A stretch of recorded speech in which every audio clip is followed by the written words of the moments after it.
minds at peace. The world out of order, listen then the heat that gets colder. Oh yes, I have to find my path. No less walk on earth, water and fire. The elements compose a magnum. Opens my motors up around his amalgam. Steel packed tight in micro. Chip over armor, a sign of all pro.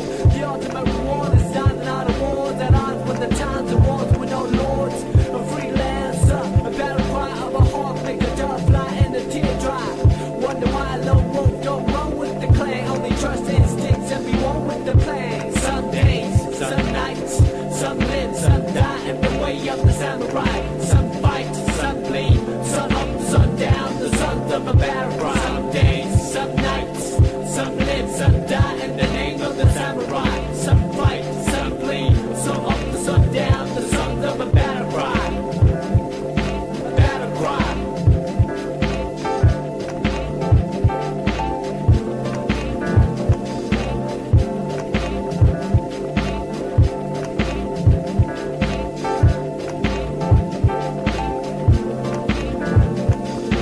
Look, just the air around it, Renara surrounding the air repair where he might be a peasant, but shine like a man. Royalty, heed to the people and land loyalty. We witness to the water, hear this, see sickness in the ocean of wickedness.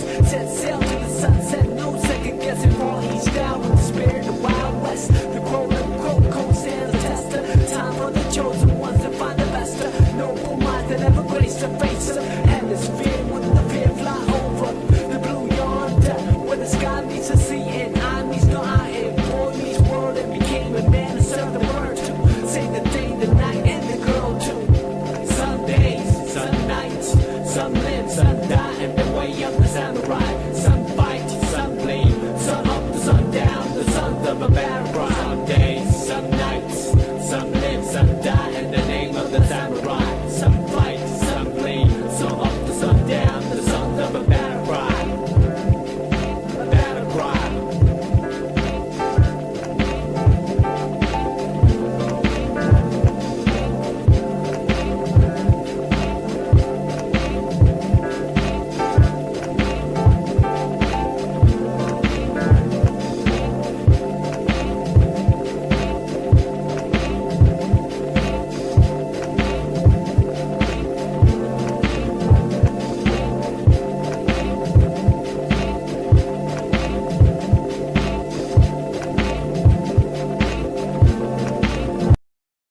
Howdy, howdy, it's your old pal, Tiki the Hut. Thanks for joining me again on another Too Late Tonight with Tiki.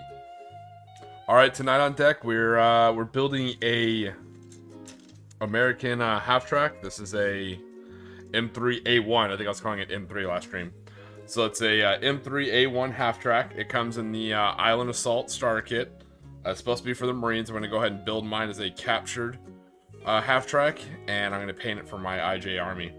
Historically, that did happen. Not so much with the Imperial Japanese Army, but the Imperial Japanese Navy stole shit all the time. Trucks, half-tracks, tanks, anything they can get a hold of. They were really, they really leaned heavily to commandeering enemy vehicles for their own goods. So, should be kind of fun to build. Even when it comes with the American troops as a driver, so we'll probably just build him from, like, the neck down and then just slap on one of our samurai helmets. So...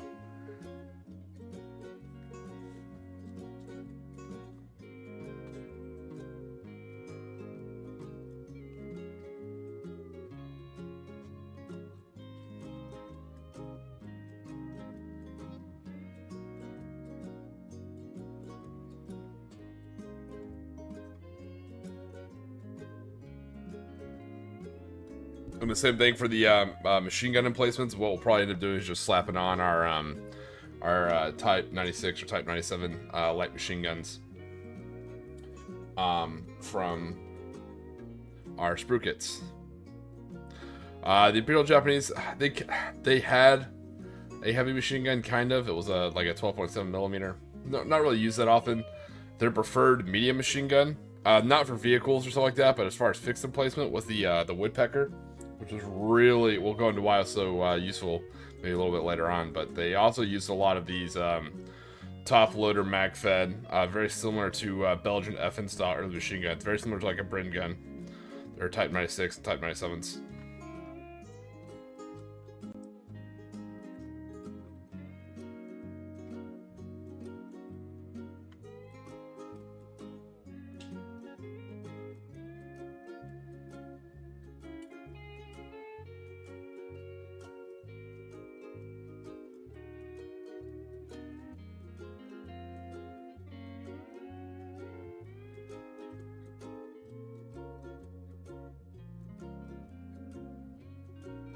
All right, we have our handy dandy instructions that we will be following for our M3A1 half track. And we'll figure out how we want to customize it once we've finished building it.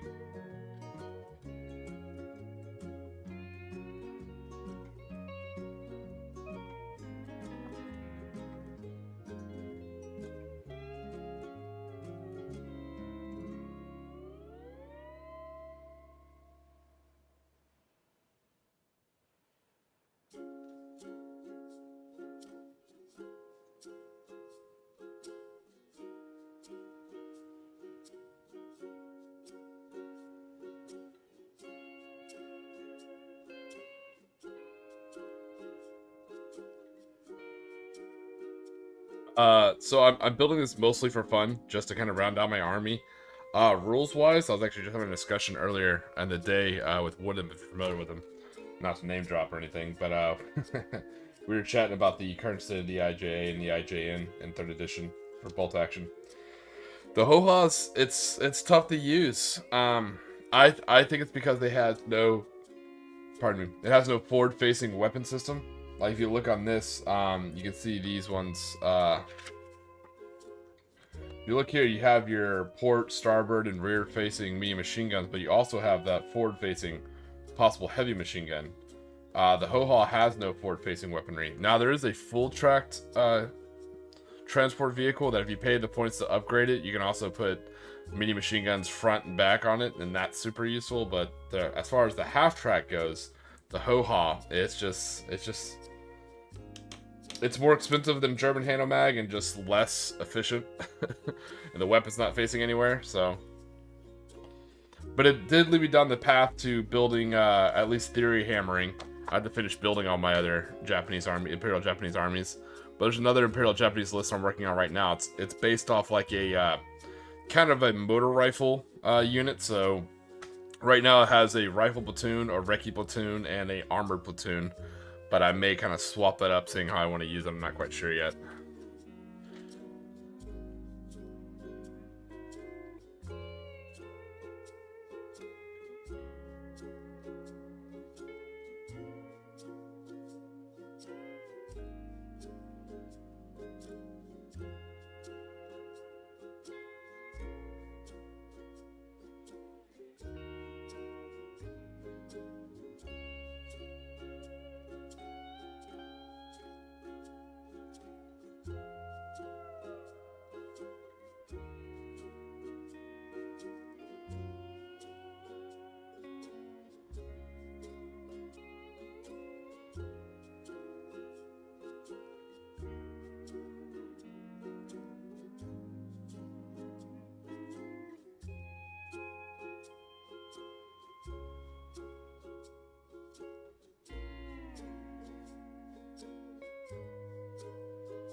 Yeah, if you hear me go just a little bit quiet, it's just because I'm kind of clipping out the pieces. I don't want to make too much, clipping noise so close to the mic.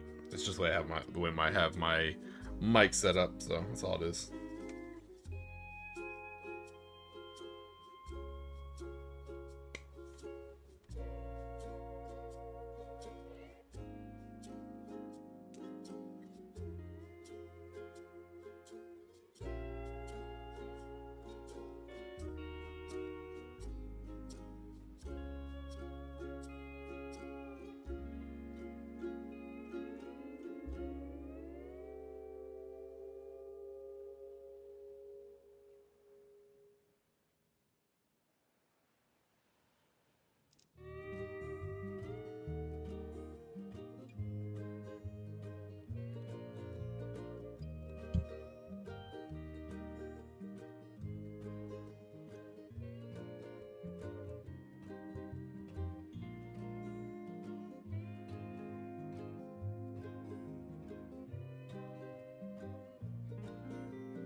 Ooh, you know what? let me check the rules. Because I may build this actually as a, I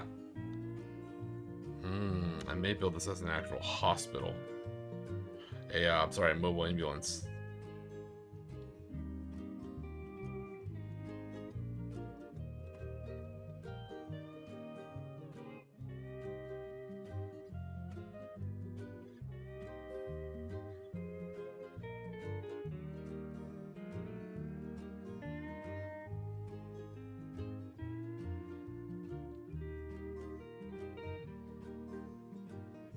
Field ambulance, that's the term I was looking for.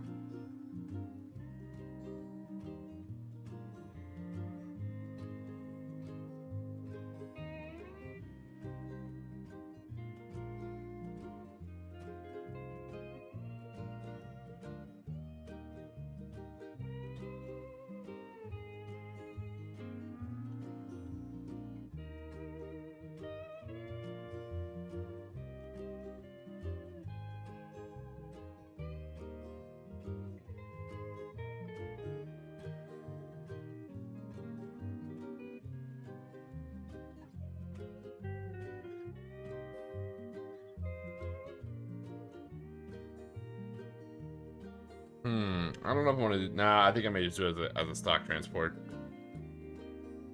But that was something cool to take a look at. Yeah, no, it's... The rules aren't bad for it, it's just... Yeah, I don't think I'll reuse one. To be fair, I probably won't reuse a half-track either, but at least I'll have one painted.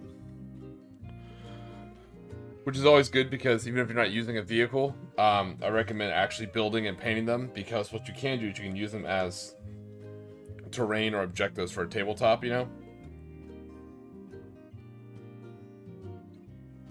That's one reason why I highly recommend building all the vehicles in your starter boxes if you don't plan on using them.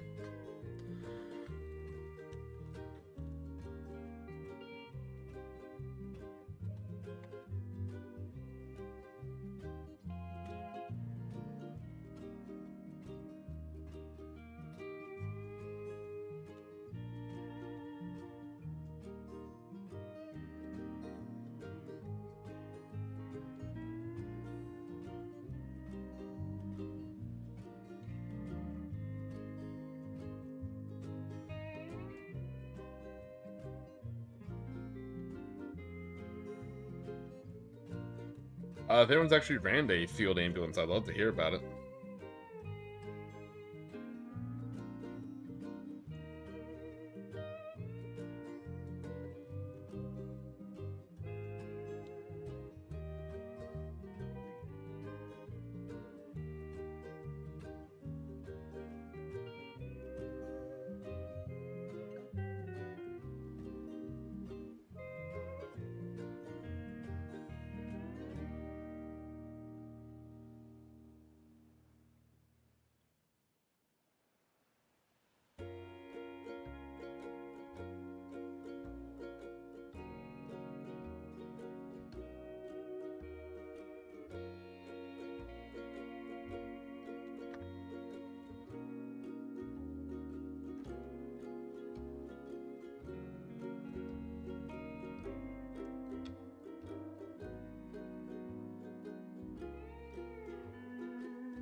All right, let me grab one of my samurai helmets for his head real quick.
All right, let's get these start to get cleaned up, and we'll get this thing built.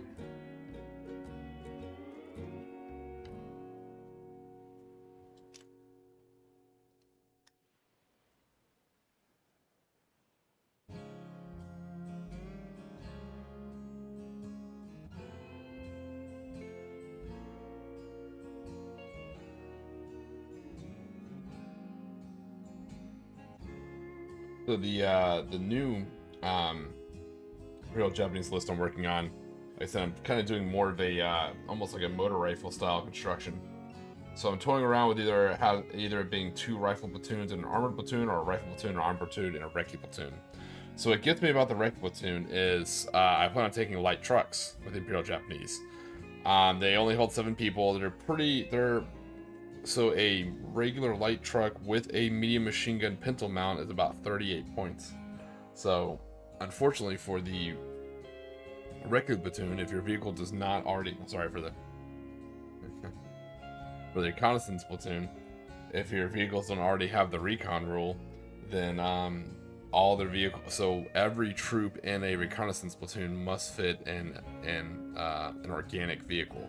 And when I use the term organic on the channel, what I mean by that is it can't be a vehicle from a separate platoon. It has to be organically from that platoon, if that makes sense. It has to be from inside of that platoon.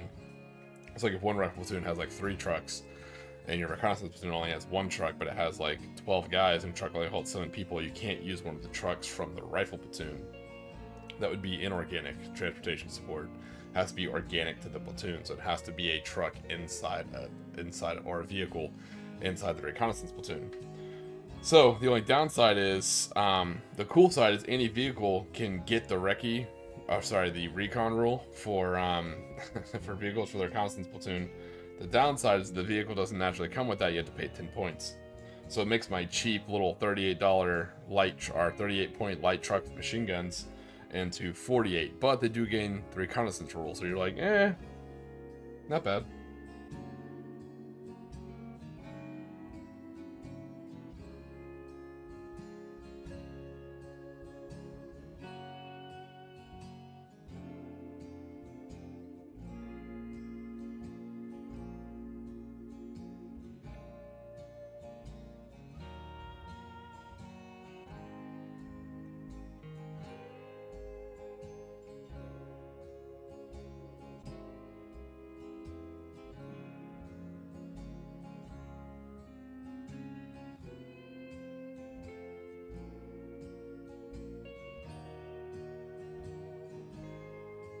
Hopefully that makes sense. So that's why I'm toying around between take 1 rifle platoon with my standard 2 15-man veteran rifle teams. Probably just a lone platoon officer, regular, or maybe veteran. Stick them in a light truck with a medium machine gun. 3 veteran lunge mines. And then in the armor platoon, I'm going to run a Type 92 tankette as the commander. They're kind of expensive. When you run a Type 92 tankette, as your command vehicle, it costs you about 100 points, and that's upgrading it to regular and upgrading the tankette to the Type 92, which gives it that heavy machine gun. But it's kicking out 6 shots, 3 medium machine gun shots and 3 heavy machine gun shots, assuming you're shooting something in the forward arc. So it's not bad. It's not a bad vehicle. But that extra 10 point of command thing kind of makes it a little pricey. Then my other 2 slots are going to be filled with, I used to call them Type 94s, but that's just the name of the truck. It's a Type 98 Spag, the Type 98 self-propelled anti-air gun. So it's the Isuzu Type 94 trucks with the 20mm anti-aircraft gun on the back. So I'm probably going to have 2 of those.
The rifle platoon and the armor platoon. So now I'm kind of tossed up between running another rifle platoon, and instead of my 15-man veteran rifle squads, I think about running 7-man veteran grenadier squads. Now the way that'll be laid out is here. Give me a second.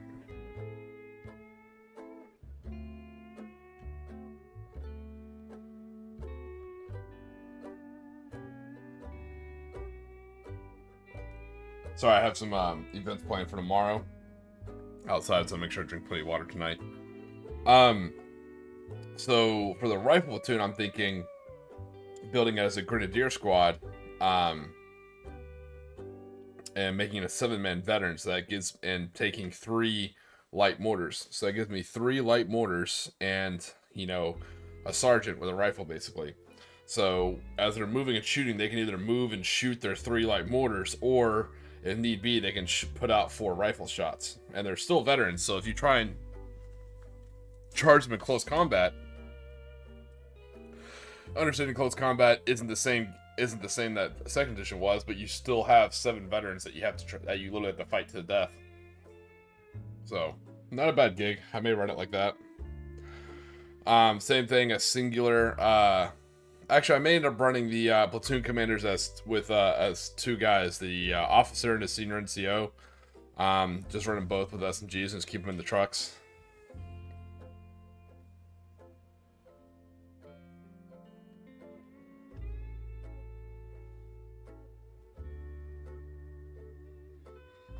And that allows me to keep 4, and same thing, that same second rifle squad will probably take 3 veteran anti-tank lunge mines. So that still gives me 4 lunge mines for the table, plus 1 in each truck. So that's actually super useful. It allows me to kind of run the trucks up the side and drop off lunge mines.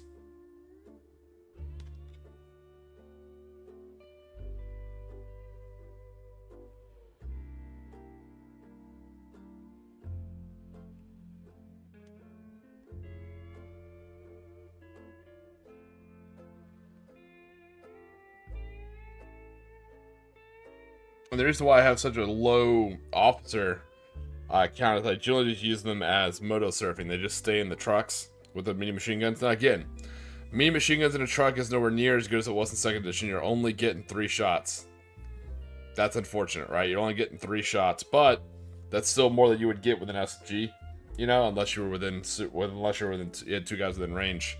But if I gave them both rifles, it's still more shots than I would get with rifles, and with a thin-skinned vehicle, they still have to get you on 6, so that's still a little bit better armor than just a regular guy on the ground would have, you know, so.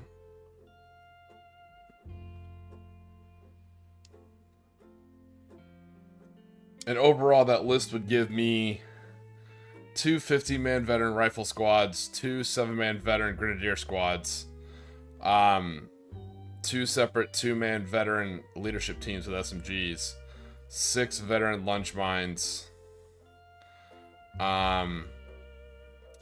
2 regular light trucks with medium machine guns, 2 regular spags with 20mm autocannons, and 1 regular Type 92 tankette with a heavy EMG and a medium machine gun. So not bad. There's no you're like, well, there's no anti-tank there. That's what I said. You'll have to rely on the lunge mines for, and you'll just have to try and avoid the tanks and just take out the infantry. So it's a very fast, very rapid, very anti-infantry force. But between the light autocannons, the absolute shit ton of light mortars, the heavy machine guns, stuff like that, I feel like you can do some damage to lighter skinned vehicles and also troops, especially troops in cover.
Alright, so I'm building this kind of slow because this is my first ever half track, so I'm trying to make sure I get it right.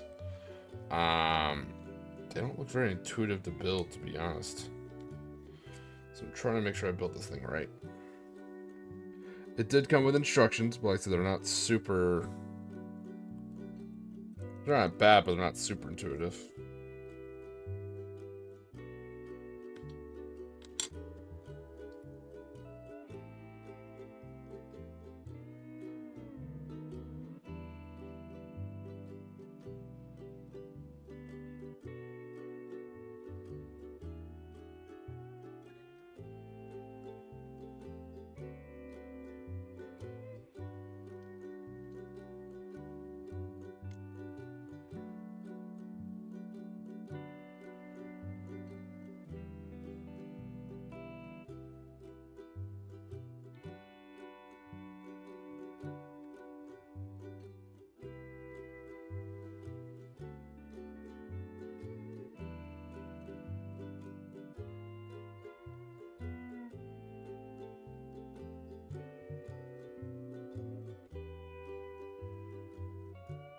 I'm just trying to dry fit the model right now, kind of trying to figure out how it all goes together.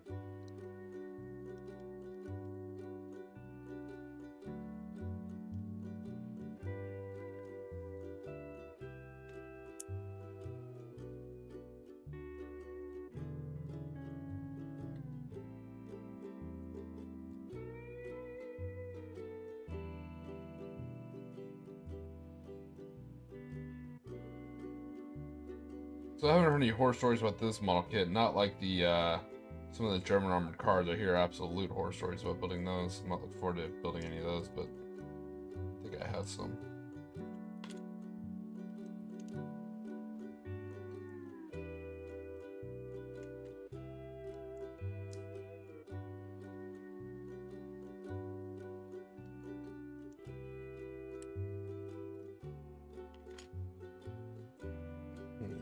Alright. Might triple checking the instructions because it looks wonky as hell.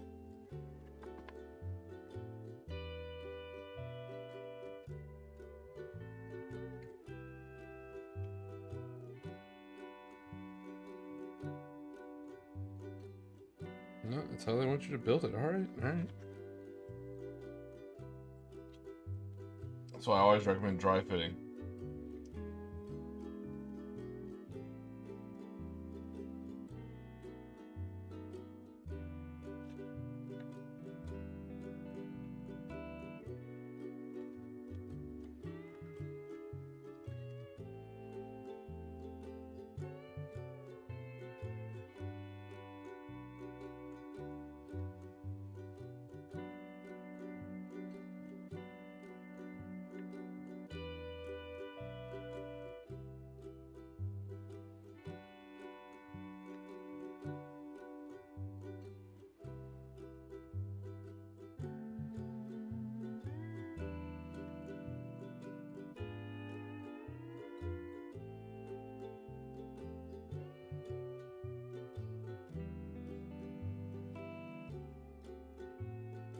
Alright, so this is, and you'll hear me use the term port and starboard. It's not just me trying to sound cooler than I am, because I'm not very cool. It kind of helps, like, because depending on how you're looking at the screen versus how I'm looking at it, you know, stage left, stage right, and stuff like that. Saying, you know, port and starboard on the model, I feel it's just a little bit easier. Especially when I'm looking at the instructions so I don't confuse myself when I'm trying to tell you what I'm doing. So it looks like, yeah, on this, I'm working the starboard side right now. Here's that mount. And it looks like the pintle mount goes to the, up on the starboard side, closer to the front. So yeah, it looks like it's supposed to go like that. Let me get that glued in, let's see how it looks. My first ever half track, so. I just happened to remember that it was in my Island Assault kit. I'm like, oh, hey, let me crack that thing open. So I plan on building some more Japanese infantry. Imperial Japanese infantry, so I'm saving my Marines for a all you know, Allied Special Forces kind of Paragon Conflict 47 force, kind of like Nick Fury and Italian Commando style. But and so with that, I think Marines will probably make some of the best stuff, like mixing Marines and SAS Commandos. I think will probably look the best.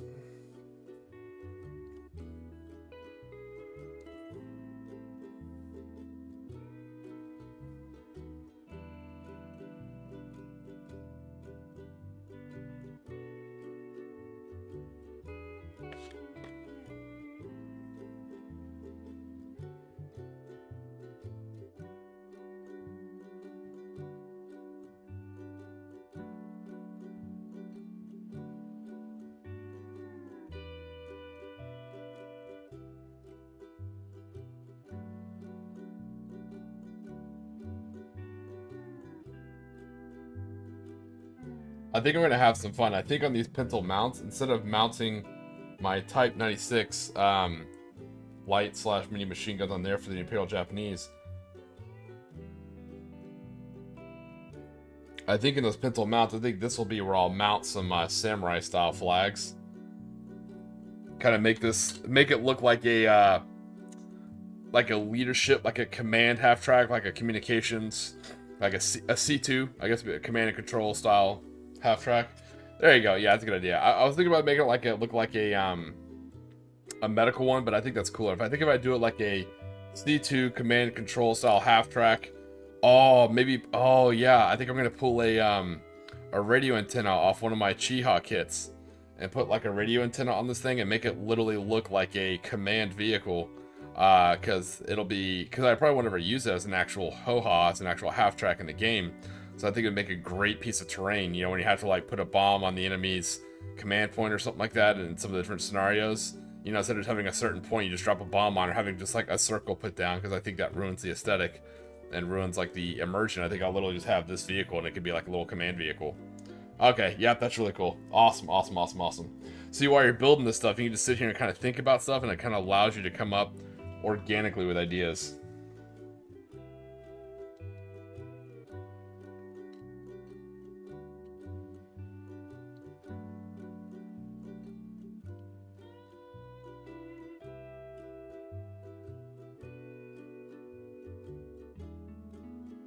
Okay, yeah, I just got about 10 times more excited for this idea. Because I was sitting here curious, like, yeah, I'll build a half track, but I don't know what the fuck I'm going to do with it, you know? I'm like, what do I do with this? That's cool, yeah. It's going to be my command half track.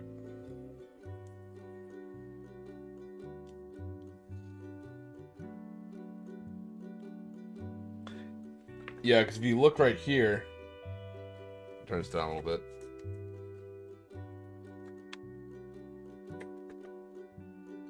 So if you look right here, there's a ring where the heavy machine gun mount is supposed to go.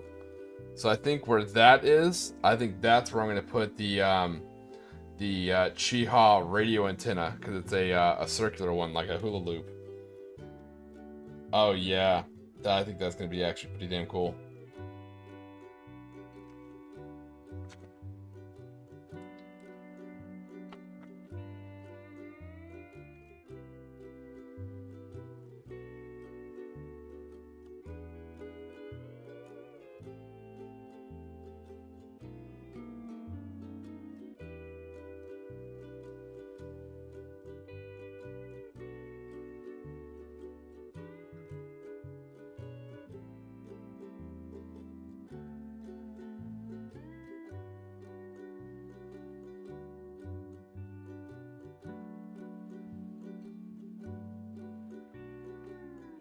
I'll still have to figure out where I'm going to put the flags. I'm still looking at it, trying to figure out where I'm going to put the flags. But I have those, and again, I'm not skilled in the Japanese language, and the flags that would be worn on the back of certain samurai and like commanders and signal units, very distinct looking. You know, it's basically like a upside down L shape. You know, I think I'm going to use those flags on this vehicle, make it look like a command vehicle. Yeah, it's going to be awesome.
Alright, let's get the driver built, and that makes sense now, because I was curious, like, so I was only trying to use the samurai helmets for NCOs and the samurai helmets with like a an emblem on the front to be used as marking an officer. But with this being a command and control half track now, that makes sense why he'd have that. Cool. So let's go ahead and get the driver built too. Okay, this is still a stolen M381. So I was about to look up to see whether I wanted this left-hand or right-hand drive, but because it's a stolen M381, I'll go ahead and keep it left-hand drive. Since it's a stolen American vehicle. Alright.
Alright, let's get the chest going. I am still using an American style chest. I think it'll be so far away and so covered up by the half track I won't really notice that much.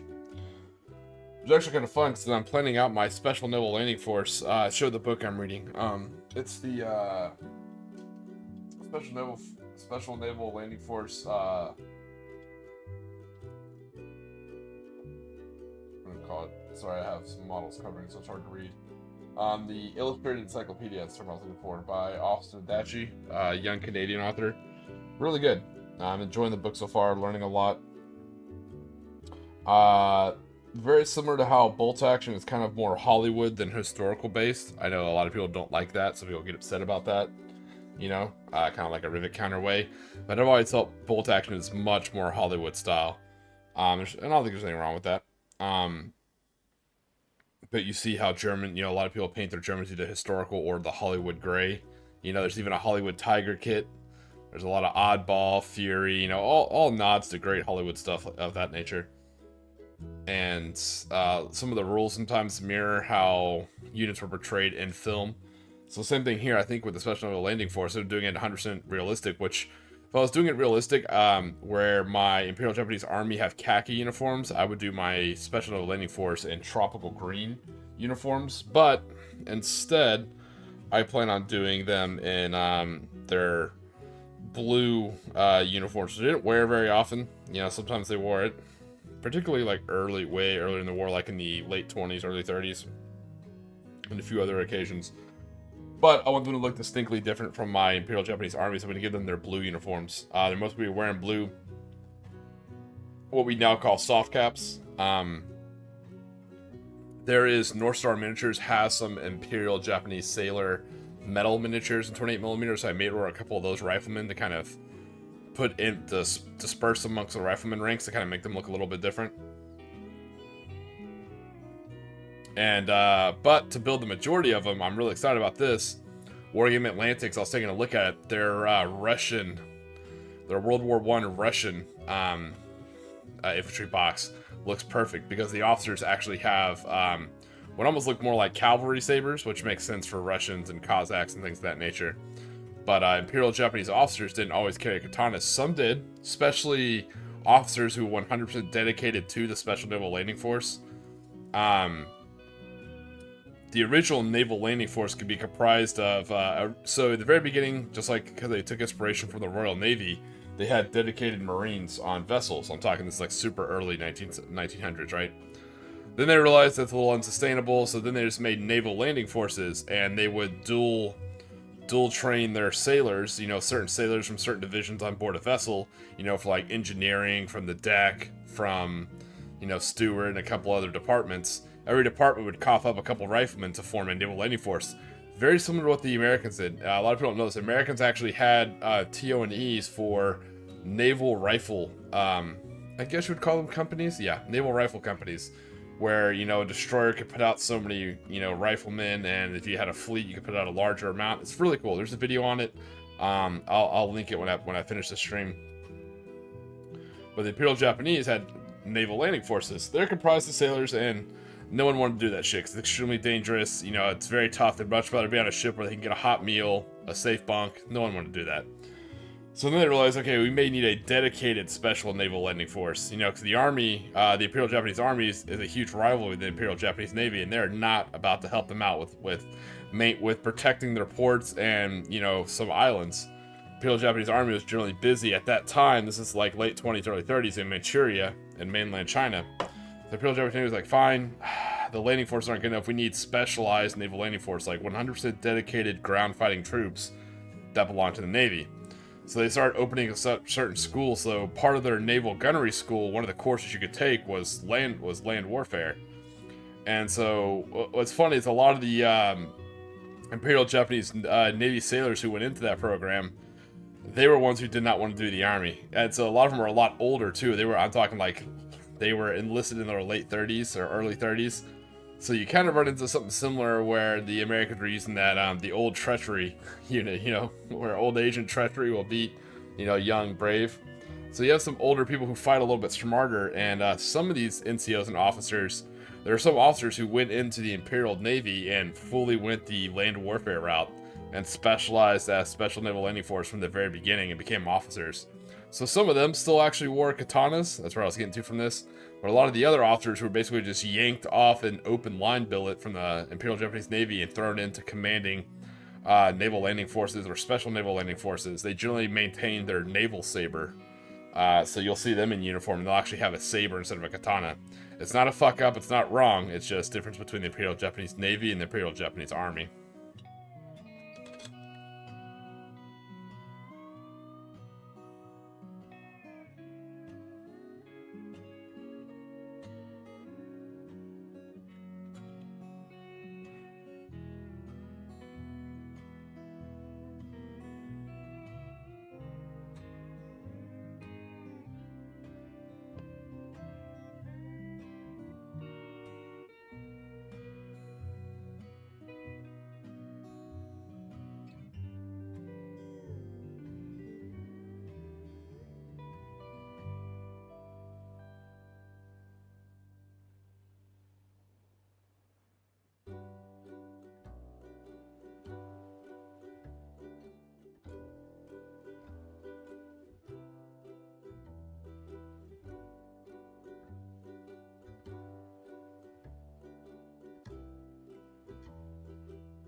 But the Wargame Atlantic Russian kit actually has some officers with, you know, what I would call a combo cover, and a saber in their arms. Something like this is perfect for Imperial Japanese Navy landing force officers.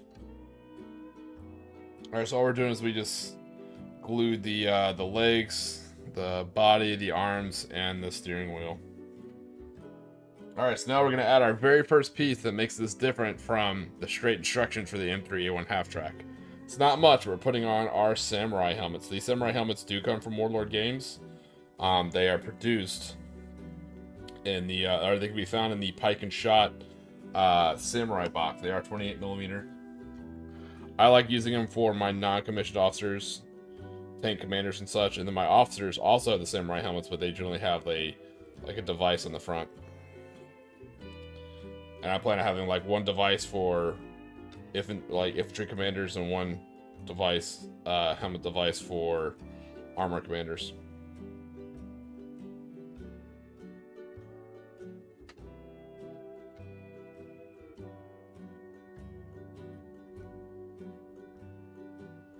Alright, there is the samurai helmet.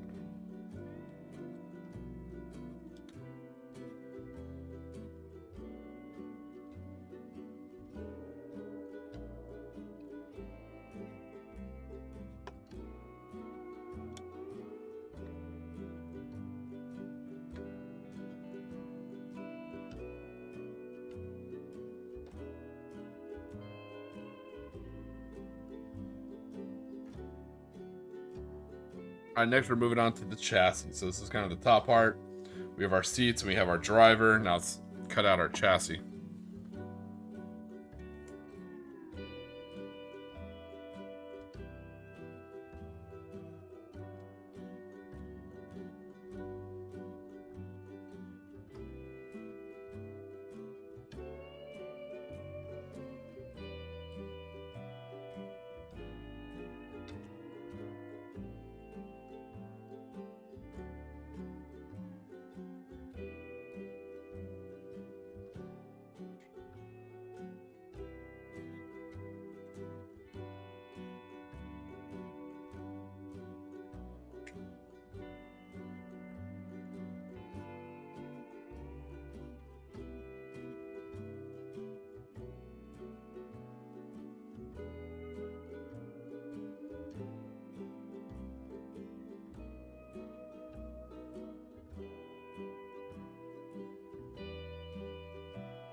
Will say, I'm glad that the treads are already pre-attached. It's just part of a clip out. I was really worried I was going to have to do treads on it, just like you have to do usually when you build a tank kit. So that, so far, has been a highlight of this. That's nice. As you can see, the treads already come.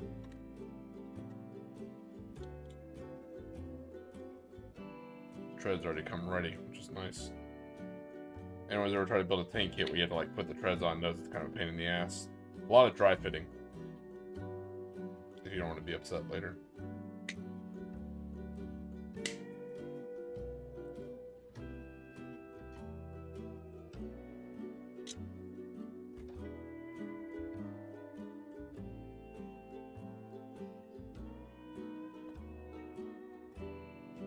So you can hear why I push some more water. Gotta get ready for activities tomorrow.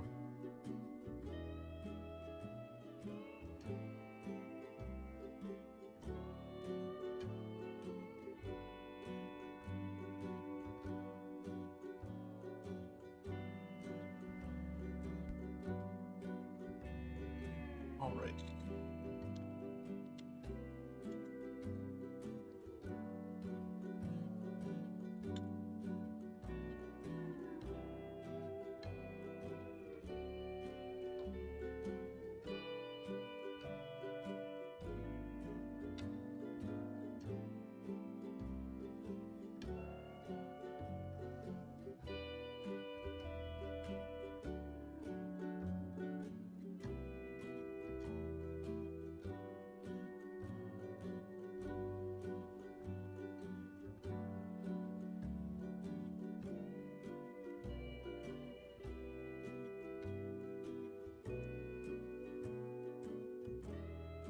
All right.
So I was trying to find inspiration. There's a picture I remember seeing once of a Imperial Japanese Special Related Force captured and repainted American half-track. Give me a second here.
Don't worry, I can't find it. It's unfortunate. Dang, I was looking for that picture. Okay. I was looking for inspiration to see like where they put their field markings on it when they captured it, but now I can't find that picture. It wasn't a very good one. It was like literally fell over into the ditch.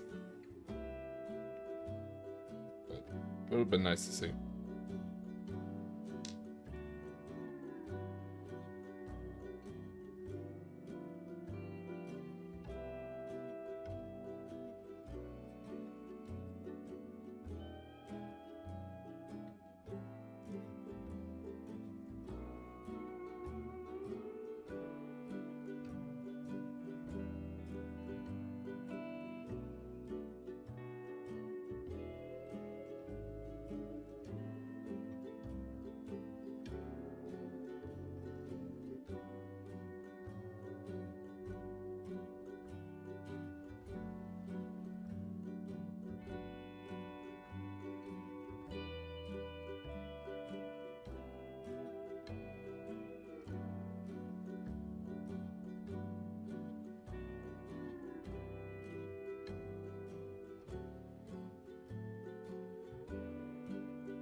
Alright, let's just build this chassis.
This is my first time building a half-track, so I'm trying to go slow and follow the instructions. I really don't want to mess it up.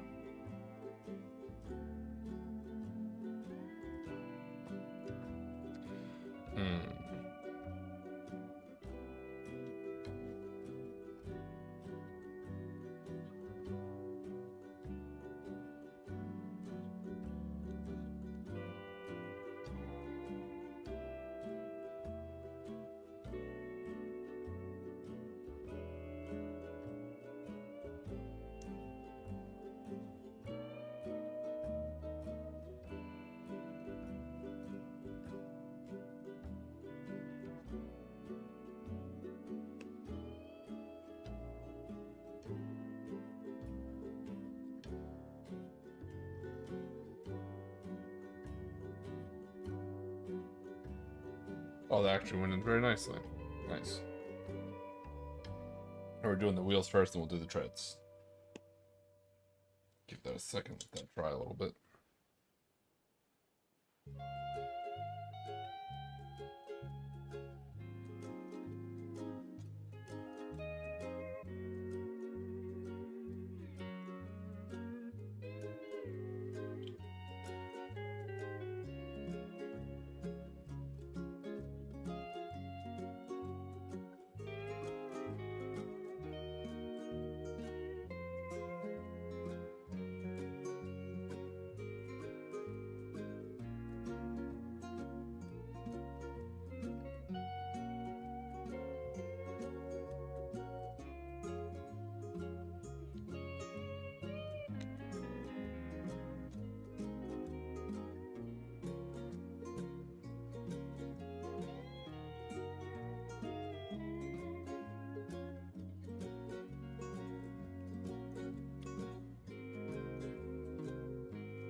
bunch of glue came off on that one, but that's fine.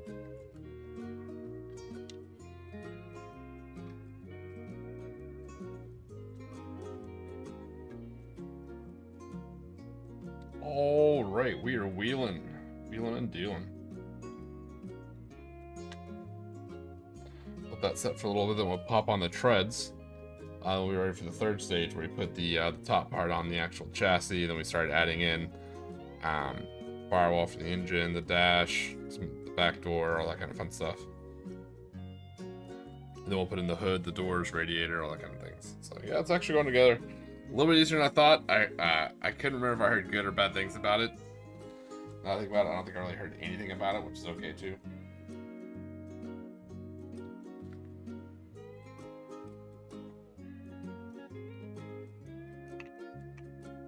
While we are waiting for that set, I will show you what we worked on last stream.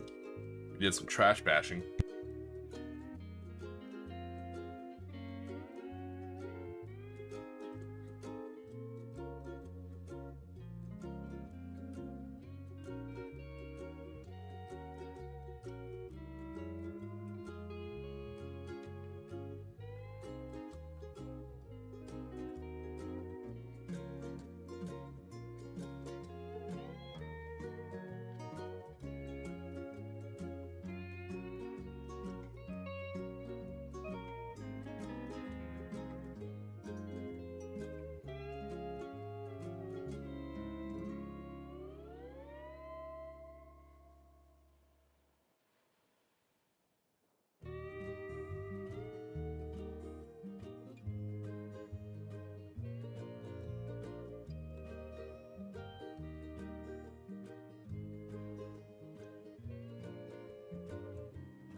Oh, sorry about that. I forgot I was muted. I'll do that again. So, that's my fault. Hey, what's going on, Sean? We are building a captured M3A1 half-track that we're going to turn into a command and control, a C2 style half-track for the Imperial Japanese. Alright, so when you're working on these, when you're putting the treads on this half-track, I'm really impressed with the way they did this. So you can see you have a large peg right here. You have what looks more like a square peg, and you have a very, very small peg right there, right? So then when you look at this, you have the round peg right there. You have the square part that kind of, where the square peg sits into this long rectangle. Then you have the small peg right here, so you know exactly how the treads go on. And the one thing I always say, besides, whole relax and stay hydrated, is when working on vehicles, particularly tracked vehicles, when it comes to treads, always dry fit. If you don't dry fitting, taking the time to dry fit saves you tears and frustration much later. So as you can tell, the way this kit's designed, very nice. Because I think this is an actual Warlord kit. So shout out to Warlord Games. This is a very well designed kit. I was worried how intuitive it would be. These treads go on very easy. Yeah, I wasn't quite sure how I wanted to build this this half track. I was digging around for some more Imperial Japanese infantry sprue, and I forgot I had some in my Island Assault starter box, Sean. So when I was digging in there, I found this half track. I was like, oh, this is for the Marines. It's an M3A1 half track for the Marine Corps. I'm taking it as a stolen half track for my Imperial Japanese Army. I'm sitting there, I looked at the rules. The Ho-Ha half track is not very attractive in the game. Now, I'm not a competitive Wacka player myself, win at all costs. But even I have a hard time justifying an 85 point, regular half track that has a, port mini machine gun, a starboard mini machine gun, and a rear mini machine gun. No forward facing weaponry. I'm like, that's hard to justify. It really is. So instead, I'm kind of building this more for, just to build it for my army, but also for, I guess, diorama purposes. Not really diorama purposes, but it can serve as terrain. So I was thinking about it. I was like, should I build it as a mobile ambulance? Because that's something now you can actually have ambulances, 3rd edition. Took a look at the rules. It has to say soft skins. It doesn't work with the half track. So I'm like, there goes that. And I was thinking about it. I was like, what if I built a command variant? Because with this M3A1, in the forward part of the vehicle, you have a ring. So on the M3A1, this is traditionally where the heavy machine gun would go, right? So because the Ho-Ha doesn't have a forward-facing weapon, much less a heavy machine gun, what I'm going to be doing is I'm going to take the radio antenna from one of my Chihas that I didn't put the antenna on because it wasn't a command tank. I'm actually going to put the radio antenna, the hula hoop style, the radio ring over that part right there, and I may put a commander in there as well. And where these lights are supposed to go, I think I'm going to do it where the lights are. So where these like fog lamps are supposed to go, I think I may actually replace those with small samurai style flags. I'm not sure yet. I'm not sure where I want to put the flags on this yet. It'll still be painted the same camo as the rest of my vehicles, but I definitely want to put some flags on it. So A, there's no friendly fire because it has the same silhouette as an allied vehicle. But B, it kind of shows that it's the command vehicle. So yeah, I'm thinking the flags are going to go right there, or they'll go down on here on either side of the hood. Pretty excited. So at first I was like, I don't know how I'm going to build this. What's the point of this thing? And when I thought about it, I was like, oh yeah, making it a command variant I think would be pretty cool.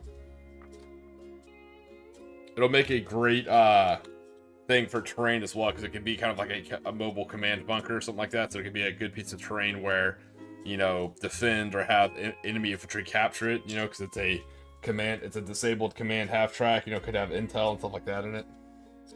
That all actually kind of came up pretty well while I was working on this. I got a design idea for how I wanted to do it.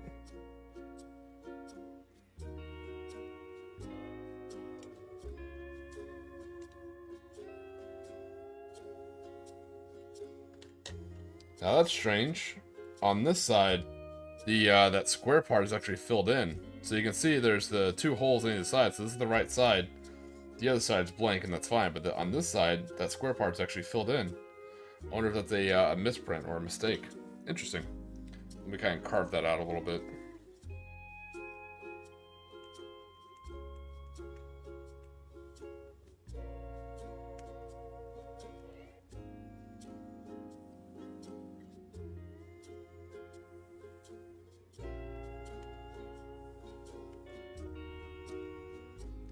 It might be easier just to carve the square peg off.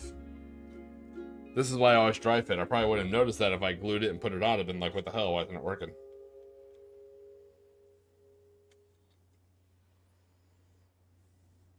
Yeah, so as you can tell, you can see where that square peg isn't lining up. So I may have to cut that part off. Yeah, but that's the whole point of night goblins. There has to be too many.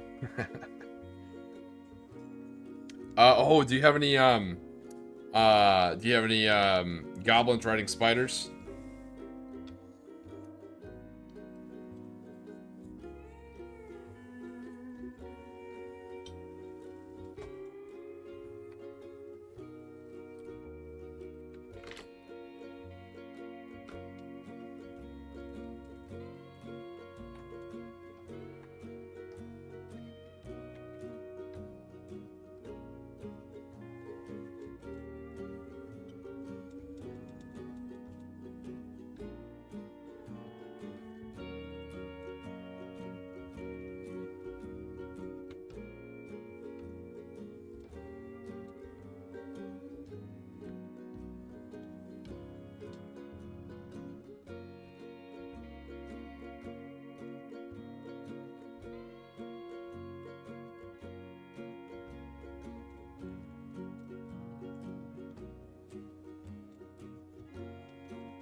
Alright, so an emergency fix, what I did is I kept the square peg on this side, because there's actually a hole for it, but on this one, you can see I just kind of carved it flush.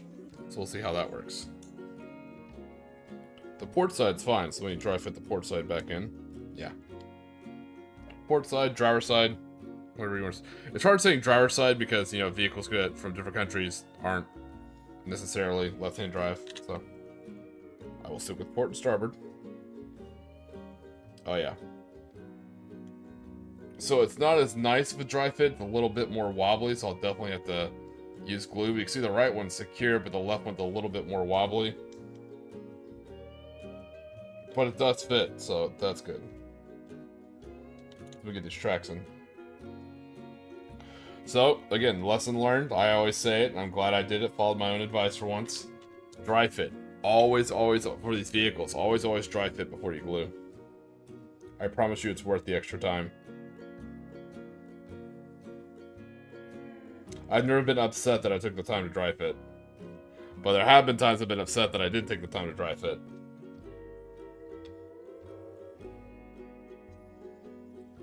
Especially when it comes to treads.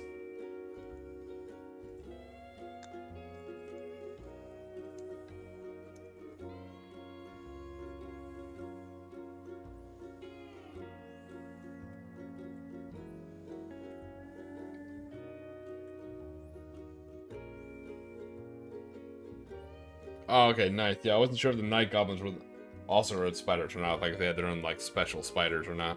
But that's cool.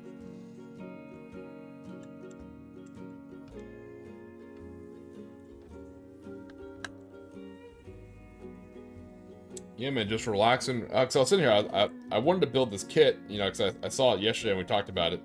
You know, I was gonna build it, but I was like, man, how am I gonna build this? Because I'll never run it. But I'm like, you know what, a command and control vehicle, like a little command half track sounds pretty neat.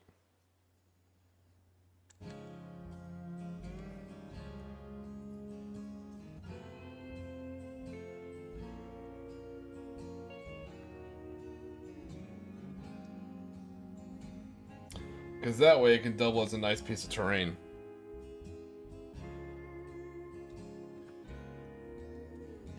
And here are tank traps from yesterday, kind of just spray primered, nothing fancy.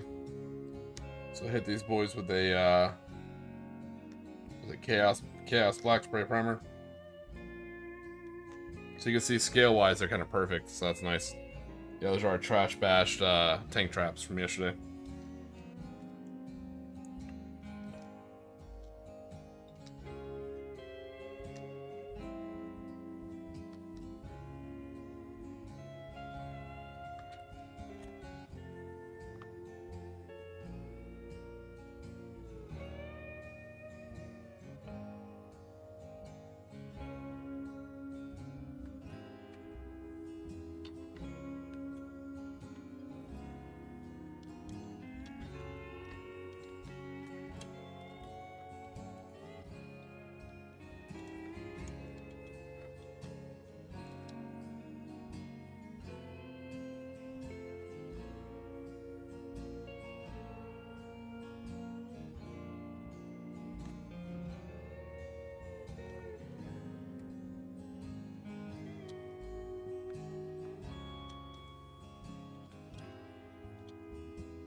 Alright, so I'm pretty sure it sits all the way to the rear.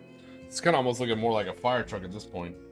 But I'll need to put on the next set. As you can tell, our driver does have his samurai helmet, marking him as kind of like more of an NCO, which at first I was like, kind of weird to just make a driver of a random captured half-track an NCO, but now that I'm making a command half-track, it actually makes a shit ton of sense, so I'm pretty excited about that.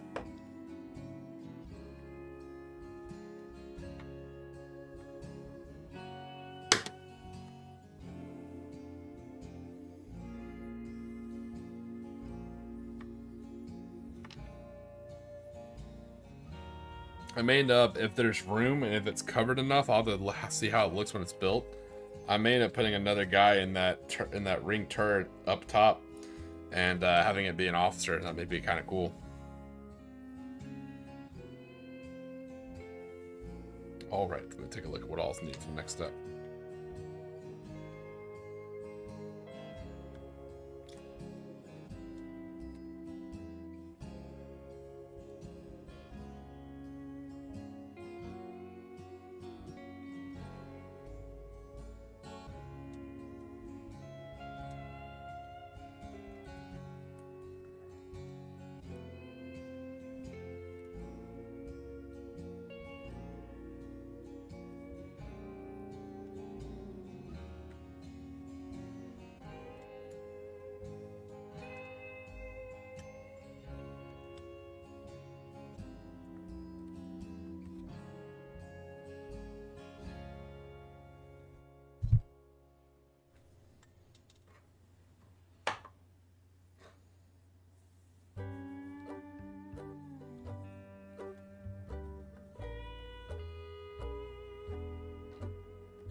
these ammo racks. Yeah, get these cut out.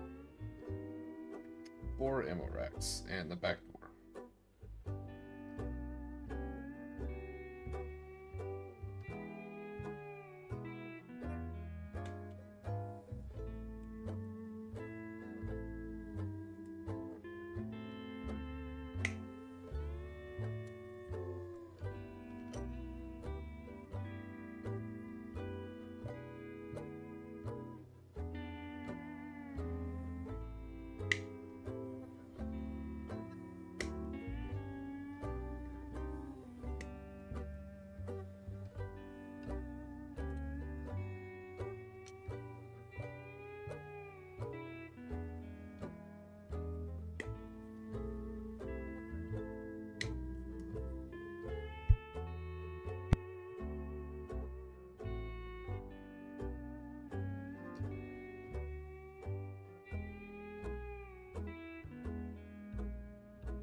Alright, sorry about the clipping on the mic. Alright, we got these cut out. Let's get them trimmed up and ready. So we have the dash, we have the back door, we have some ammo racks, and we have a trailer hitch, basically. So let's get these trimmed up and glued in.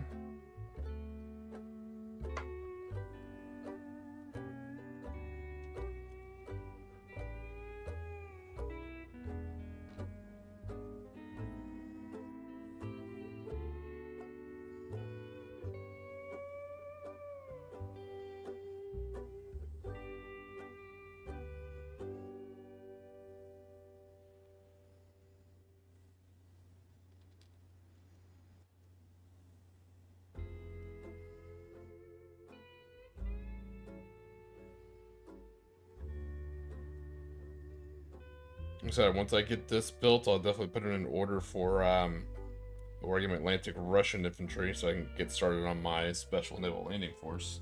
I want to get one army built before I kind of order the bits to make another one. I just have so much on the production line. And I know as soon as December 1st hits and Kriegsman starts, I'll be painting a whole bunch, so my building will slow down a little bit. I really enjoy these morning glory painting events because it gives me time to build in between the painting events, which is actually quite nice.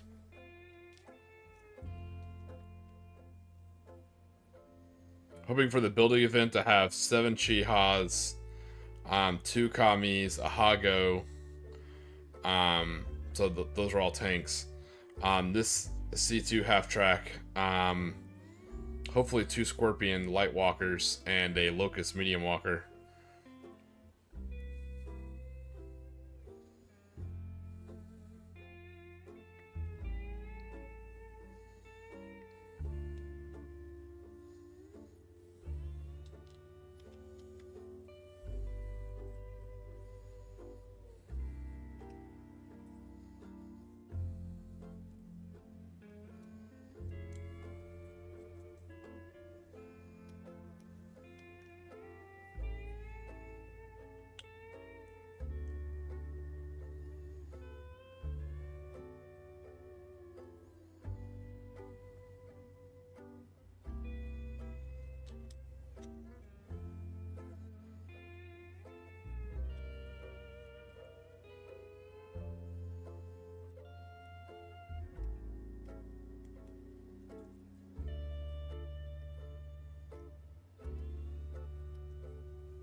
It's like the Penny Visitors I joined 2 years ago.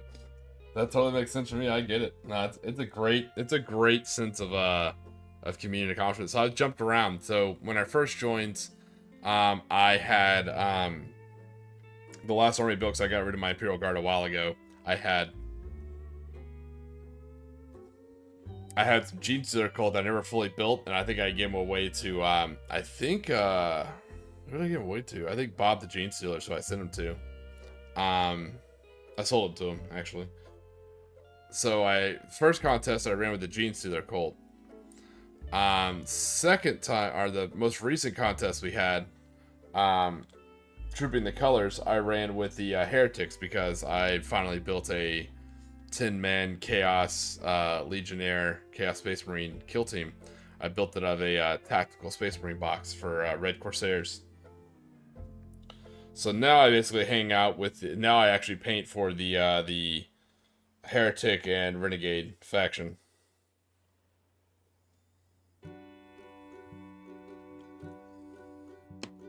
What faction are you painting for, Sean?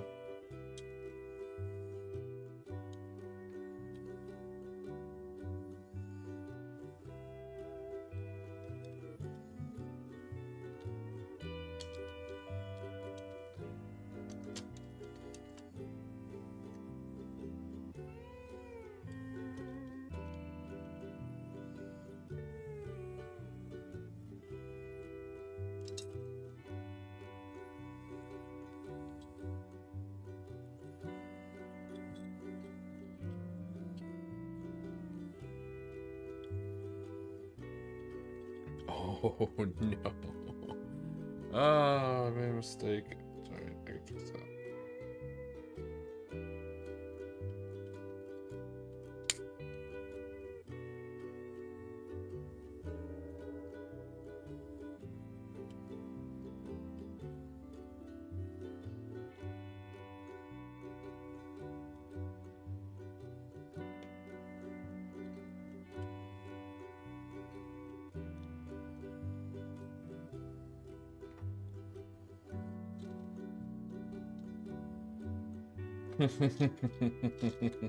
He thinks he is.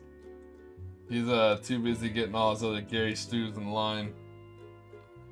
I like the Red Corsairs. Like I said, especially modeling, I feel like they're probably the easiest Space Marine, especially Renegade Space Marine faction to build, because you can build them however you want.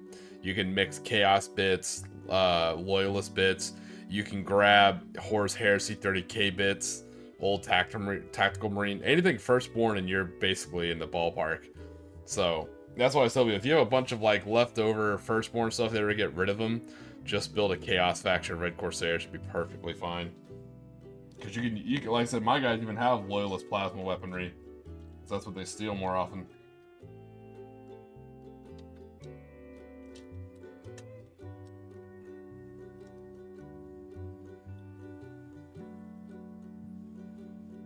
See, I was worried. I was worried I had the steering wheel too high up, and I think I do. I was worried about how this dashboard was going to set in with this steering wheel, and I think I have mine a bit too high. Yeah, taking a look at the instructions now. Ooh, that's actually super cool. Extremely heretical, but super cool nonetheless.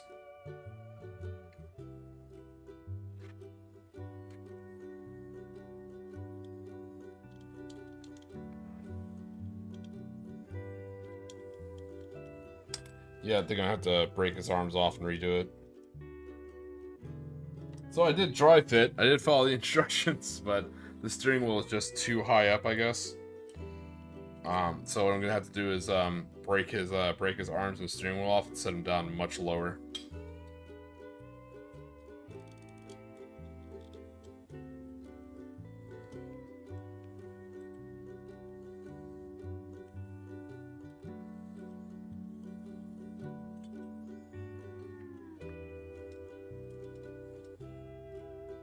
Actually, no. I keep forgetting. I think there's gonna be doors. I think it'll be fine. I'm not that crazy about it, because once I cut the doors for the side, you won't really be able to see.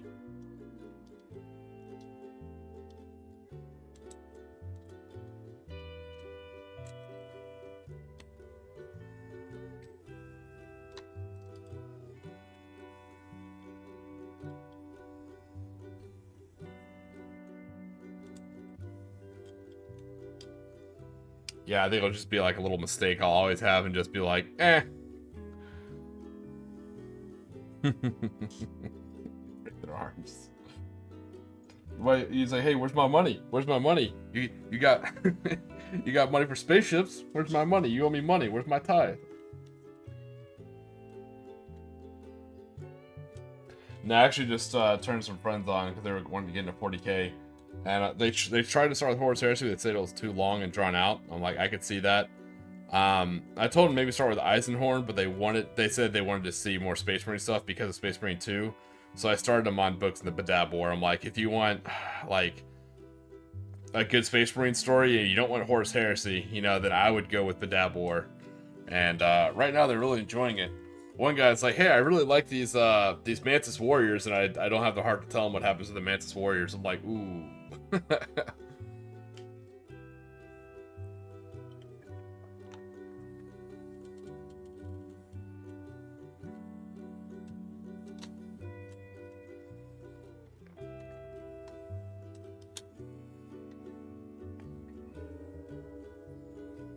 He's not gonna enjoy that plot reveal.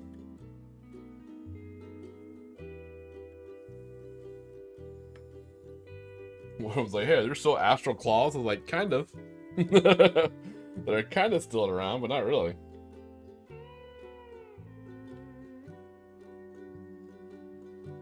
How are your streams going, Nixon? I haven't caught one in a while because I've been streaming a little bit later, and I've been busy at work due to recent events. But what are you working on for your Ultramarines? Any cool vehicles or anything like that?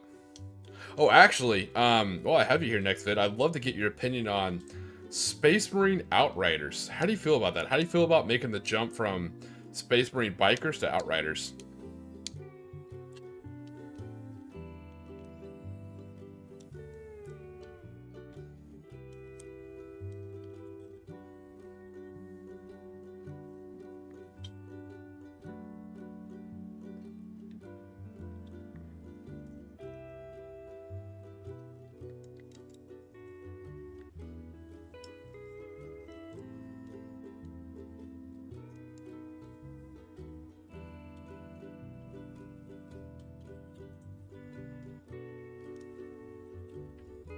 Yeah, Matthew, I'm working on. I'm building an M3A1 half-track, but I'm making a captured Japanese one. So probably gonna turn into a like a command and control half-track. Take off that forward heavy machine gun emplacement and build like a radio antenna there, I think.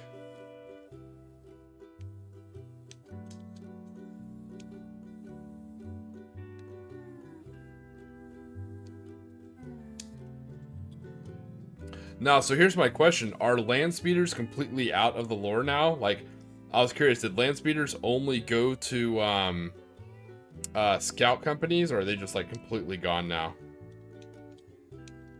I always like asking like people who specialize in Space Marines these Space Marine style questions that I don't know.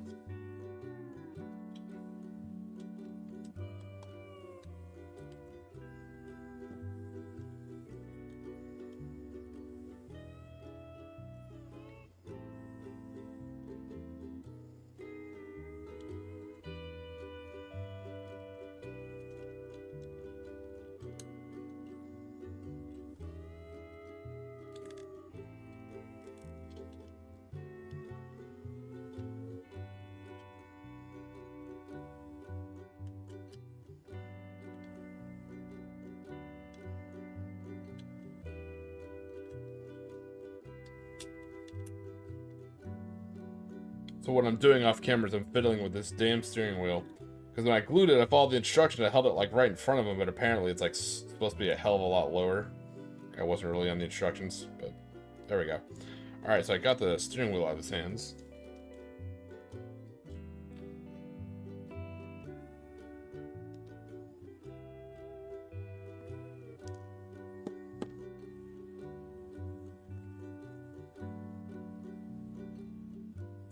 Hey, what's going on, Weird War? Yeah, I just finished the book for the second time. I'm not too impressed with it. Like I said, there's not enough vehicle rules, but I think it's kind of better than nothing. I mean, I think I'll be able to run some stuff with it, so I'm just trying to give it like I'm trying to read it side by side with the version 3 of Bolt Action, figure out what I want to do with it. But I figured I'll have to make a good background.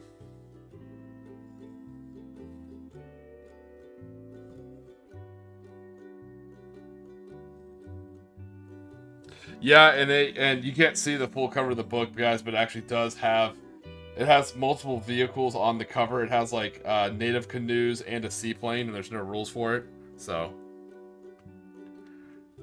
in the background, I'm trying to come up with a good rule set for a tabletop style Crimson Skies game, I think. So for the planes themselves, you can just use Crimson Sky rules, but I was trying to figure out what I'm going to do for ground models, so.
So I made a small mistake with the steering wheel and the dash. That's what I'm trying to fix right now. I'm trying to retrofit that. Yeah, this is my N3A1 half track. I'm building it as like a stolen Imperial Japanese one. So right now I'm trying to fix the steering wheel. Yeah, I don't like the instructions having me build the guy with the steering wheel before I put the dash in, so it's hard to tell like the height of where the steering wheel goes. I mean, it's not on the instructions, that's on me. I should have like looked ahead and figured it out. Can't really be mad at the instructions on that one.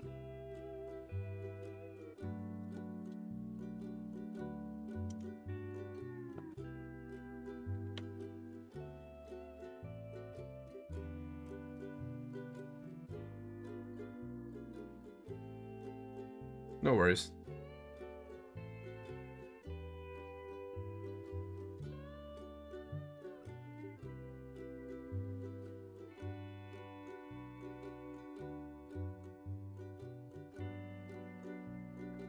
Yeah, I'm kind of, I see what you're saying with that Weird War 2. It's something I learned as a DM in Dungeons & Dragons for a long time, is if you create it all from scratch. So some people, it seems like you're talented in this. I may not be as skilled.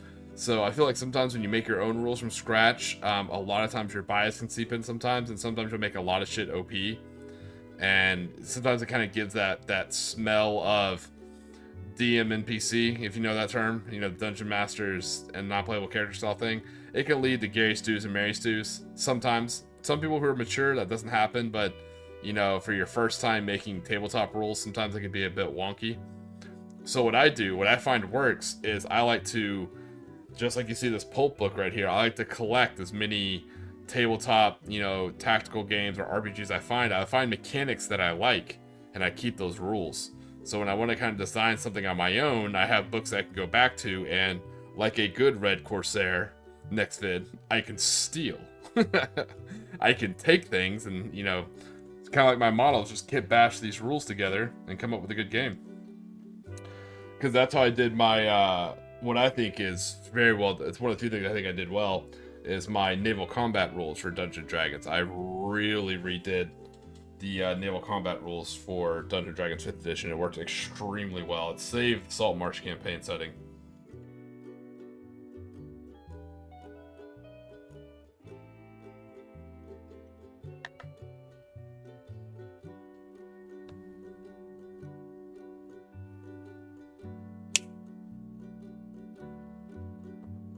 Sorry, that's probably a loud clip.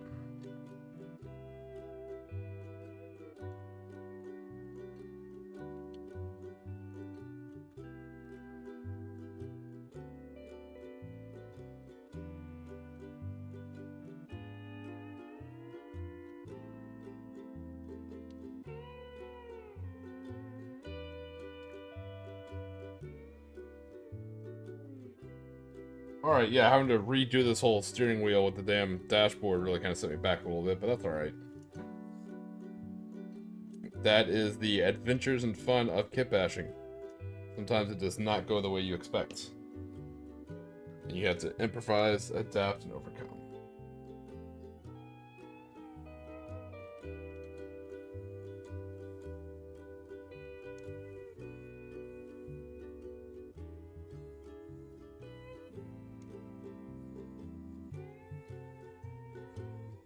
Alright, that is not how the steering wheels are on the half tracks, but it works for me. It looks kind of silly. It looks almost like a valve, like a water valve for like a fire truck, but you know what? It'll work. Yeah, I saw your haul, man. That guy was letting Conflict 47 models go. I was like, wow, he's really letting you take some good stuff. You definitely got your paws on some good things, buddy. For sure. I'll just get this back door on here.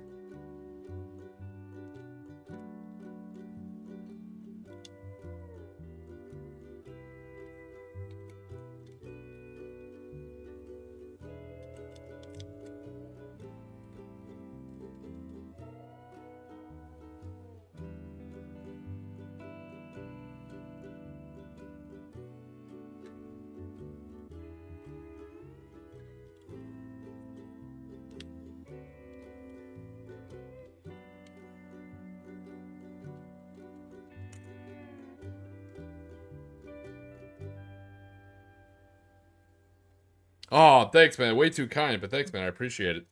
That's huge. Yeah, I definitely do plan on taking a trip up to Texas. Unfortunately, the Mrs. Tiki and I were sitting down, taking a look at our normal jobs in the real world. And unfortunately, they sometimes come with trips. So we have to take trips throughout the year, and so we're trying to like plan our vacation days and stuff like that around it. So we do our business trips we have to do, and then we plan like our vacation time to go see family around that. So we're trying to work in a trip to Texas.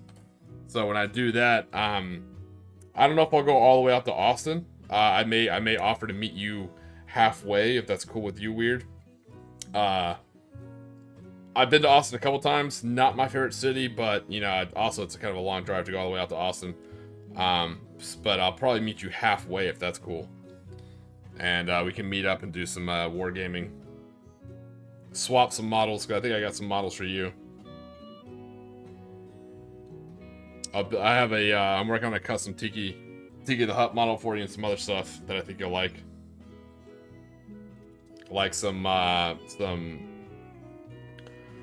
crooked windmill German succubus models and some things like that I think you'll get a kick out of.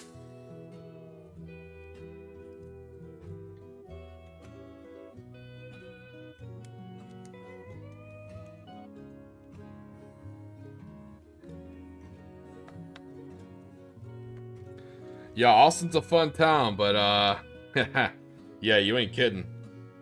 It is so I live in Florida, so going back home for me to Texas, because I'm from Texas, I don't want to say because everyone says they're from Houston, which means you could be anywhere near Houston, but I'm more from the Galveston Bay area, or Galveston area, so it's just a long drive down I-10. It's not a bad drive, I actually enjoy the drive. It's super easy because I make it at night. So by the time the sun comes up, I'm already hitting Orange, you know, and hitting Beaumont, so it's absolutely not a big deal. But yeah, driving to Austin, nothing against it. I just never really enjoyed it. I don't want to offend you anything weird. I just never really liked Austin. It wasn't my favorite Texas town. I like College Station. So.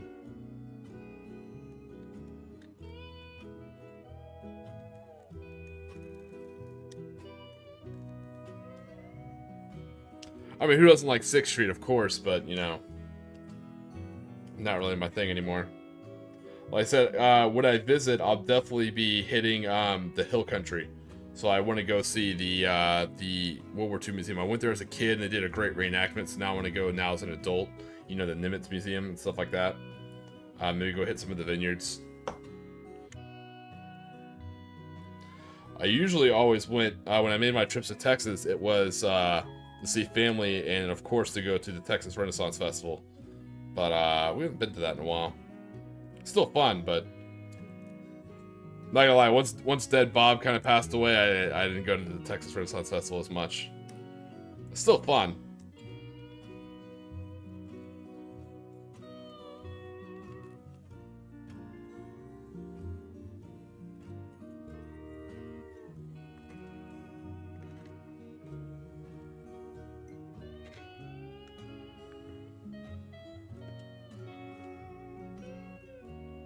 Yeah, it is long.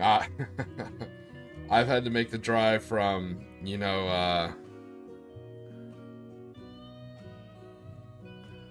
oh god, yep. Honestly, it's so that drive. It's not a bad drive. I call it the long 10. You're on the long 10. It's a nice boring drive, but the trick is the drive is as bad as when you make the drive. It's not how far you're driving, in my opinion. This is just my opinion. Yeah, driving at night. Yeah. So it's about when you make the drive.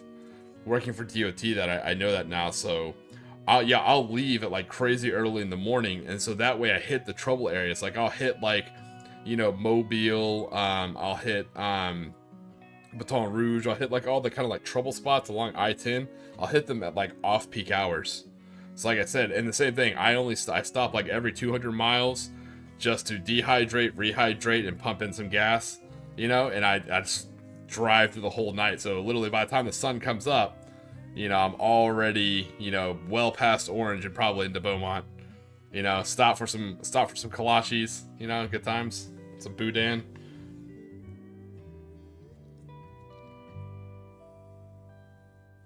Yeah, that's definitely what I want to see. So Mrs. Tiki has never been on the USS Texas.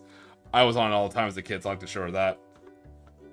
Yeah, I think they're still talking about, and correct me if I'm wrong, Sean, I think they're still trying to talk about where they're finally where her berth's at. I know there's some drama about her staying in Galveston. Some restaurant owners were complaining about the blocked view. I mean, and again, obviously I'm biased. I'm a military guy and a military history fan, but who wouldn't want a view of the USS Texas, like the most gangster of all battleships, But I get it. I always liked back when it was parked by the San Jacinto Monument, because it's such an awesome set of history there. You had two great things. You had the USS Texas and the Battle of San Jacinto, so I thought it was great.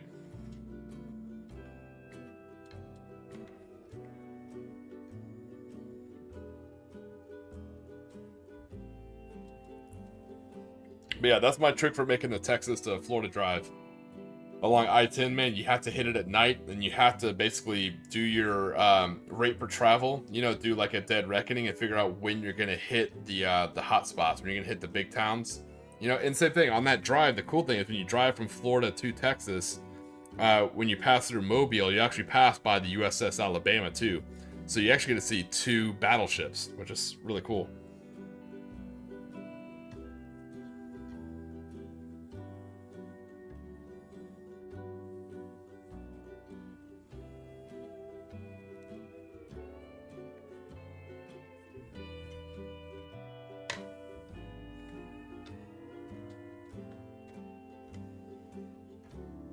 Alright, let's get these, what look like, I guess, ammo holders on here. Yeah, I love the USS Texas. I haven't been on it in a long time, but I absolutely love that vessel.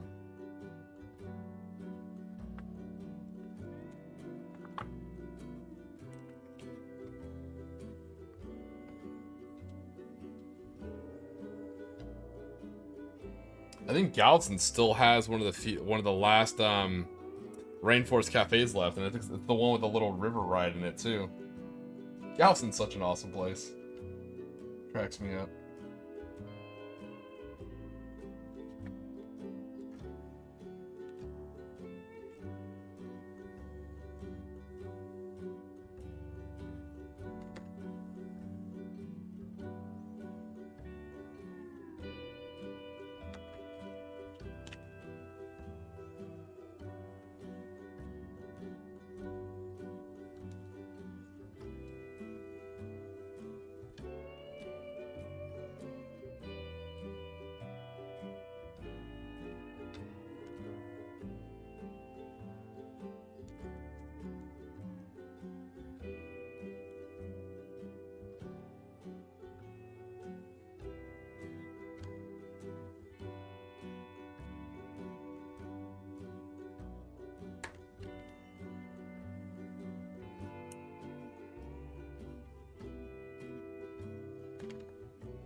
Right? When was the last time I went to a rainforest cafe? It's like Margaritaville, but for kids. But yeah, the one in Galveston still had. I remember it always had like the little indoor riverboat ride, which is kind of cool. Um, Rainforest Cafe. My God, yeah, instantly just unlocked a core memory from like growing up in the '90s, man.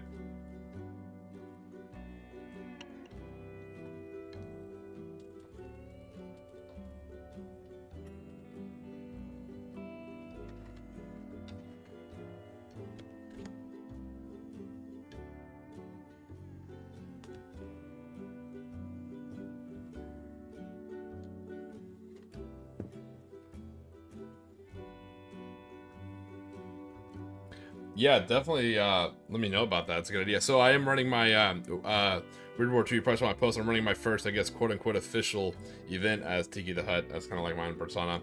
I'm doing a demo game at a pretty I wouldn't say big, but it seems like they're a really well advertised and cool store out in horse country of Florida, out in Ocala. So I have that coming up on the 25th, and I'm just trying to get as much experience running events as I can before my big Clash of the Caribbean.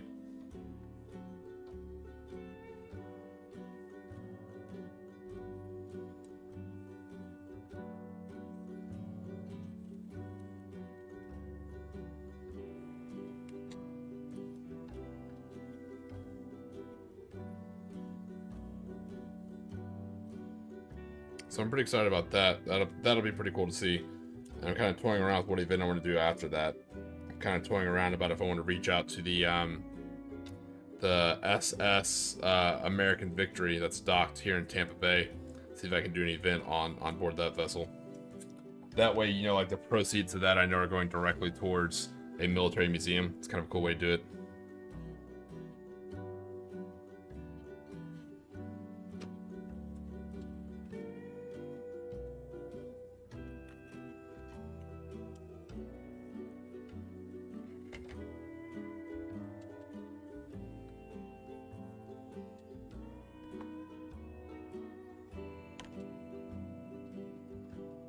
Alright, the half track is taking shape. It's my first time building a half track, so I'm kind of going slow, following the instructions. We're trying to. I've already fucked up with the steering wheel. So it looks like a 1920s fire truck.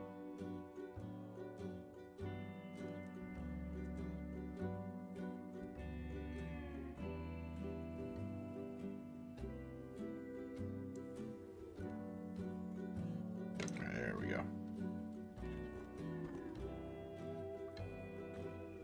Alright, now next up we'll be adding in the doors, the hood with the windows, the radiator, and it looks like the tow hook and the bumper.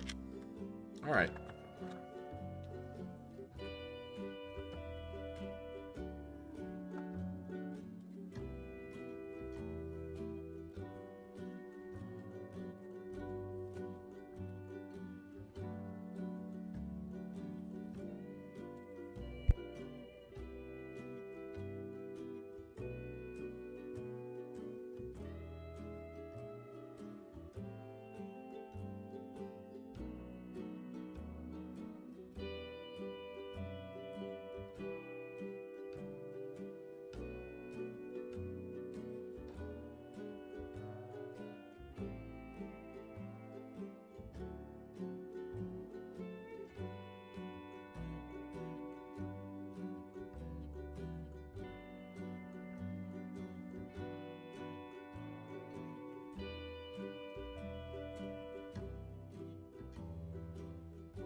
Alright, should be all the parts I need. I'm not cutting out the American 30 cals because we'll be using pure Japanese Type 96 machine guns on it.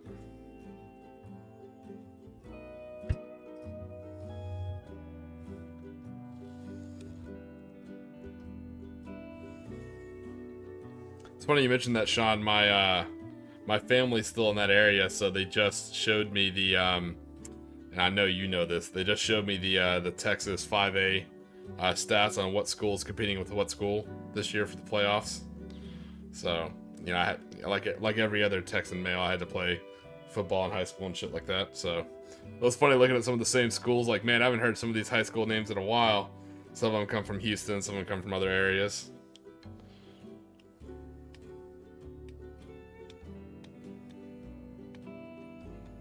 For those of you who are curious, yes, Friday Night Lights is it is a real phenomenon in that area of Texas. High school 5A football is a big deal.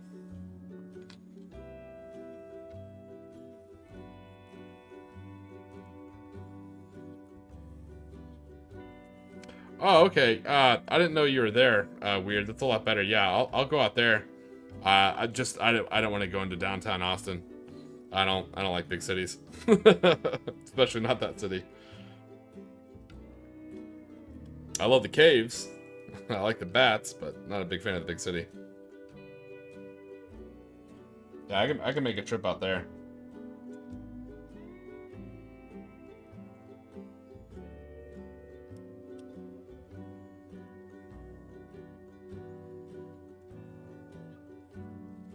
And before anyone reads into that, it has absolutely nothing to do with any kind of like modern political thing like that. No, I'm talking from living in Texas and having to go to Austin every now and then for like field trips and different events. I just did not particularly care for the city. No, there's nothing wrong with it. It's just a personal preference.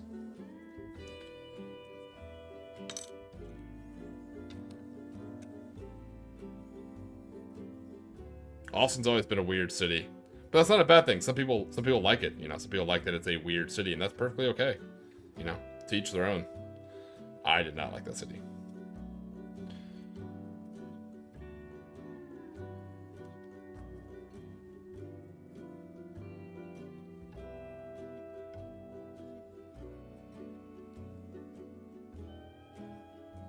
Oh, yeah. Odessa, Midland is absolutely insane with the football thing.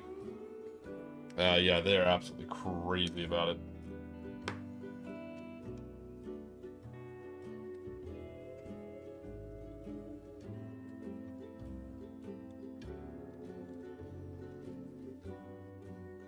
Actually, I got recruited for when I went to a college. I actually got recruited for sailing of all things. When I went there, I sailed like 1 year, and I'm like, I'm good. And then I was looking for something to do, sports-wise. I definitely didn't want to do football, but that's when the school was up in New England, in that area. And I found out about rugby. I'm like, wait, what the hell is rugby? I'm like, this is just like football mixed with soccer, but with more violence. Like, this is like the greatest sport ever. And I loved rugby. Played for like 2 years until I got hurt, and then I realized, like, oh, so that's the problem with this sport. It's really easy to get hurt. Oh, okay. So I still have I don't watch football anymore, but I do have a very soft spot for rugby. I can watch rugby all day. I can watch rugby, hockey, and sometimes soccer. Those are the only sports I watch. I got into cricket for a while when I was deployed. I worked with some personnel from some countries that had really good cricket teams, and so they got me into watching cricket. And surprisingly, in my local area, there's actually some cricket teams, which is kind of cool. But not as much into that as I am rugby. I could watch rugby all day long. If you've never played rugby, I cannot recommend how much I absolutely love it. Rugby is an absolute blast to watch. If you've never played rugby, I can tell you right now what it feels like. They're like 40-minute halves, right? So unlike football where you start and stop and start and stop, I'm not saying one's better than the other. I have my preference, but, you know, to each their own. But playing rugby, full contact rugby, even just collegiately like I did, it feels like a bar fight. It feels like a 40-minute bar fight. You get up, you get hit, you go down, you get up, and you look for the next fight. It is like a 40-minute running bar fight. It is insane.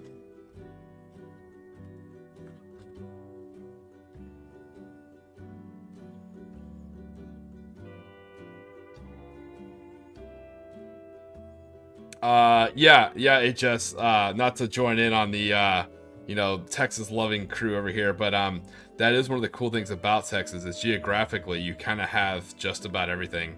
So out in the east, you have you know, what we call Deep East Texas out in the sticks. You have a lot of forest. Down where I'm from, the southeast part, you have islands and the coastal floodplains. Way out west, you have the beautiful desert and the gorgeous Davis Mountains. Oh, Davis Mountains are absolutely gorgeous. In the center and up in the north, that's where you have kind of like the more frozen plains. But what a lot of people don't talk about, and unfortunately it has become more popular with, I'd say transplants maybe, but central Texas, out what we call the hill country. Oh god, it's like a slice of Napa. Absolutely beautiful with fresh rivers running through. Oh god, yeah, we call it the hill country. And it's a wine grower's dream out there, man. Yeah, Texas really does have most of your biomes. It's pretty cool. I enjoyed, yeah, oh yeah, Davis Mountains, West Texas. I spent a lot of time hiking and camping out in the Davis Mountains, actually. Really pretty.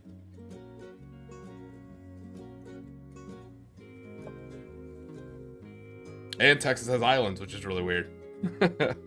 You know, there's Mustang Island, Galveston Island, South Padre Island. We have multiple islands as well. Weird place, man. It's a cool state. It's got a lot of different geographical features.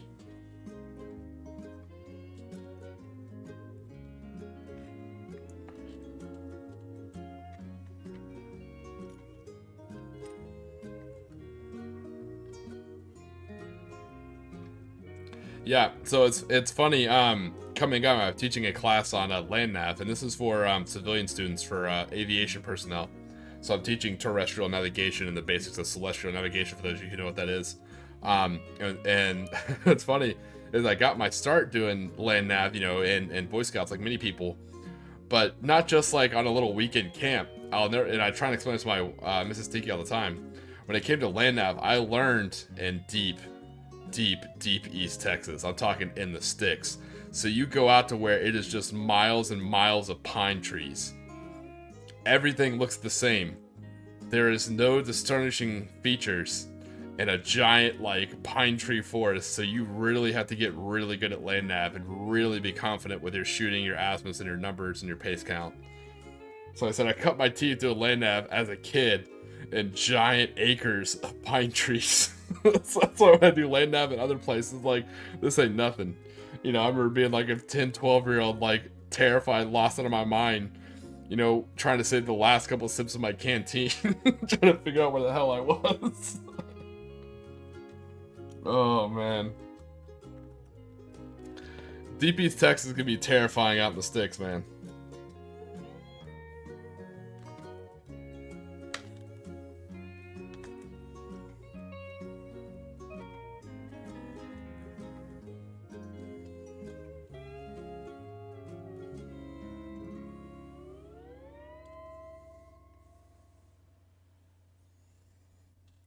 Yeah, I know that area. Oh yeah, no doubt that it's beautiful, 100%, but it's also terrifying. Great place to learn land nav. You either know what you're doing or you do not. There is no middle ground.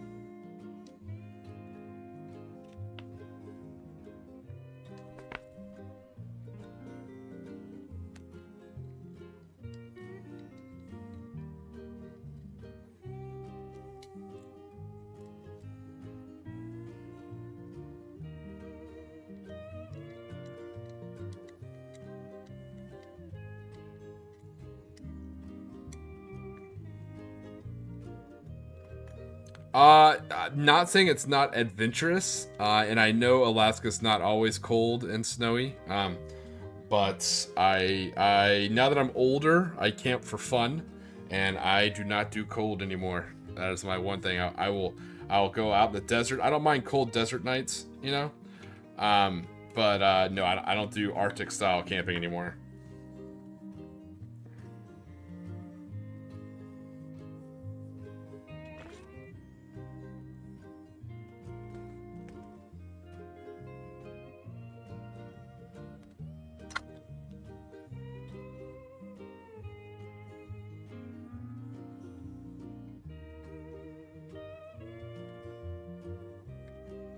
I do still love camping though.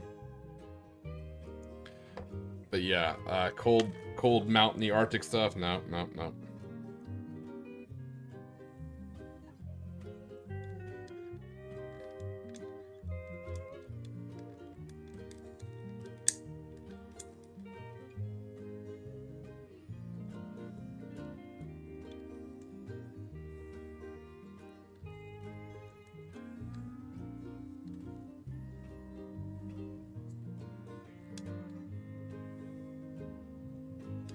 Sorry, right now you can hear me like clicking and clouding away. I'm trying to follow my own advice and dry fit everything before I glue it.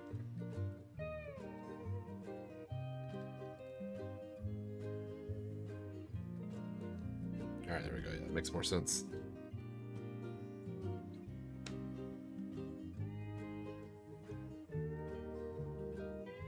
Yeah, no more making a hooch out of 2 ponchos and some 550 cord in a sleeping bag system. Yeah, that it's cool. It's Gucci and cool when you're like 20 something, but and you get older, you're like, this is somehow lost its fun.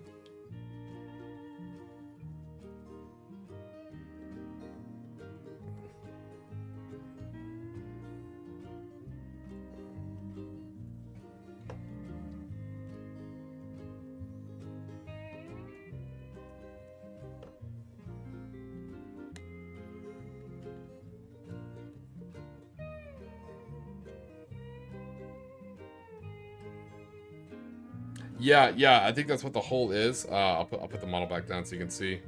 I'm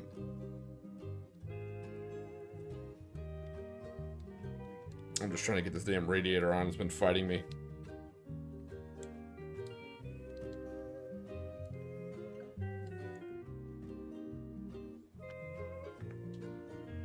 Yeah, so that hole right there in the floor, that's where the heavy machine gun's supposed to go. So I'll show you my plan with that.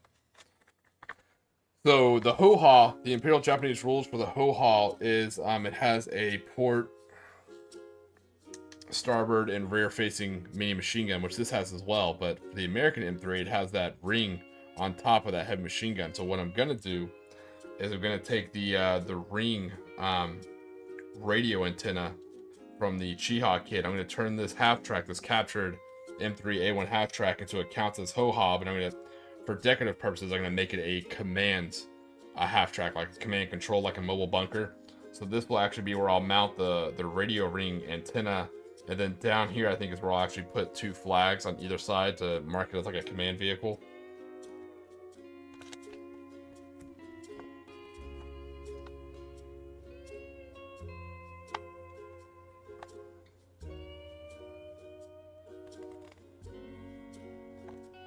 Chupacabra all over the place.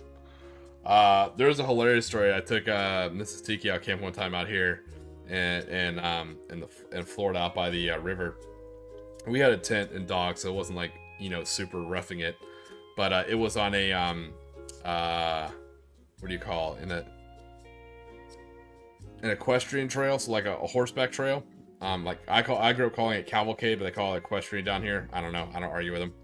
But basically, it's a horse trail, so you can't drive out there unless you have an all-wheel vehicle. And I had a Jeep, a little standard issue Jeep Wrangler, nothing fancy. So a little Jeep Wrangler, went out there, went camping, and the cool thing is, I love I like wolf spiders. I think wolf spiders are probably one of my favorite spiders out there. What a lot of people don't know is they don't have nests, they don't have webs or something like that. But they have giant eyes, and they literally just hunt down their prey, track them down, and eat them. So I want to say, I think she left the tent at night to go check something out. She came back. She's like, that's weird. There's already dew on the ground. I looked at my watch, and it's like midnight, 1 o'clock. I was like, there's no way there's dew on that. I was like, what are you talking about? So I unzipped the tent, and I shine my flashlight out the tent flap, and you can just see what to a normal person would look like dew on the grass, like all these little like refractions of light. And I'm like, oh, no. I was like, no. It's like, those are spiders. She's like, what do you mean those are spiders? Like, yeah, wolf spiders. Like, their eyes are so big, when you shine light, it actually reflects off their eyes. So it looks like dew. I was like, no, those are all, she's like, those are all spider eyes staring at us. It's like, yeah, that's exactly what they are. She freaked the out. She's like, nope, zip it up. And sure enough, it was so funny as we're laying there, you can hear some crickets, and then you don't hear crickets. I was like, do you notice that? She's like, what? I was like, do you notice that you hear crickets, but then they go away? She's like, yeah. I was like, that's the wolf spiders. I was like, they're hunting down the crickets. Yeah, she was done after that. Absolutely done. She did not want to play. No, do not pass go. Do not collect $100. Yeah, that's exactly what she is. She's like, Hans, get the Flammenwaffe. This is a heavy Flammenwaffe. That's exactly how she was. But the cool thing about wolf spiders is they're big enough to see you, and as long as you don't threaten them, they know you. They know they can't eat you, and they know, you know, like you're not food. So as long as you don't fuck with a wolf spider, they really just leave you the hell alone because they're big enough to see what you are, and they're not really scared. Like most spiders can't really see what you are, and they're kind of like freaking out. It's like a defense mechanism. Wolf spiders are big enough to, their eyes work enough that they can see what you are. They're like, oh, fuck that, I'm not messing with that thing. And they just leave you alone. They're out there just hunting down stuff. So yeah, it was like a sea of what looked like dew on the grass, but it's all wolf spider eyes. She lost it. So she agrees that she'll go camping again, but no more, you know, just what we can pack in a Jeep Wrangler, you know, 45 minutes off a road out in the middle of, you know, the swampy mangroves of Florida camping.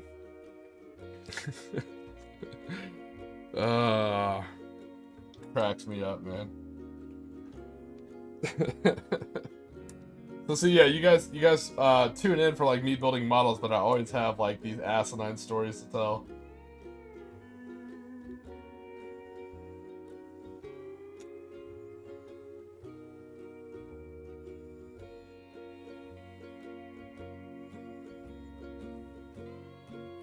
Yeah, see, Matthew, you guys have rattlers, but y'all don't have, I mean, not saying one's better than the other. Rattlers, I don't really mind. I mean, they're super defensive, but again, they let you know.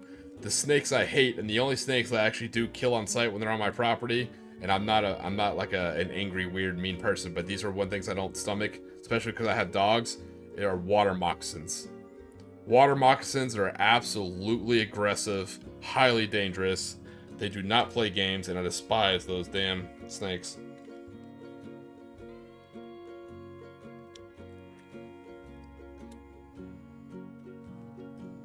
And I know the difference between snakes. Like I said, we have like, we have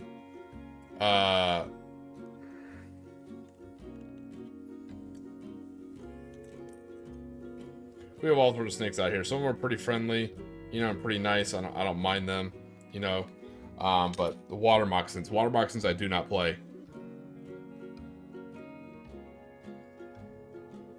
I do a lot of kayaking, canoeing, and stuff like that. So if you've ever seen like water moccasins, sometimes will literally float. They'll float on like random debris, almost like a nest of vipers, or they'll hang up in the trees. When they see something move in the water, they'll drop into the trees, or when the wake of you paddling hits their little floating viper nest, they'll spread out in about 20 different languages, and then start swimming towards your little canoe. Because people are like, wait, you kayak in the rivers in Florida? I was like, yeah. They're like, what about gators? Gators don't bug me as long as you don't mess with them, you know? As long as you don't get too close to shore where their hatches are. And if you see like belly slide marks, stay away from it.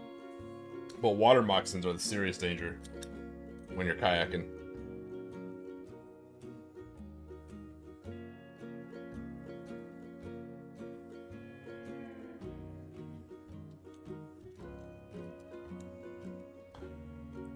Sure, HS. I mean, you'll have to send me a picture of them so I can see what they kind of look like. But I haven't set up like a PO box yet, so not really conditioned to accept anything yet at this time. But give me a little bit and I can get one of those set up. Man, I think I put this driver too far to the right.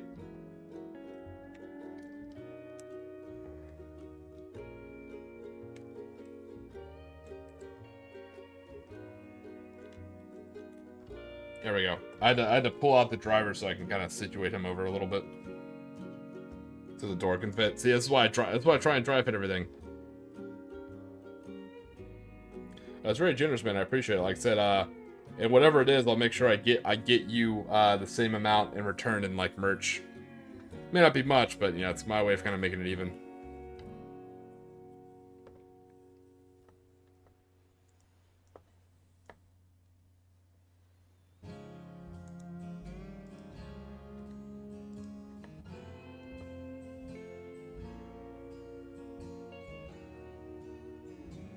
Yeah, there you go. Getting stuff together for some more Weird World War II. I love it.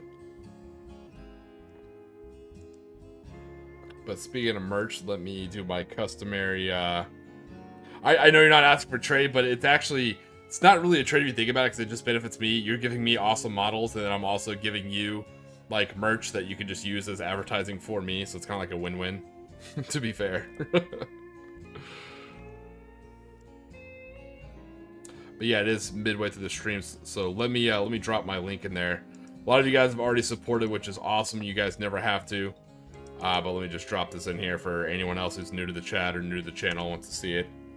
That's the merch store.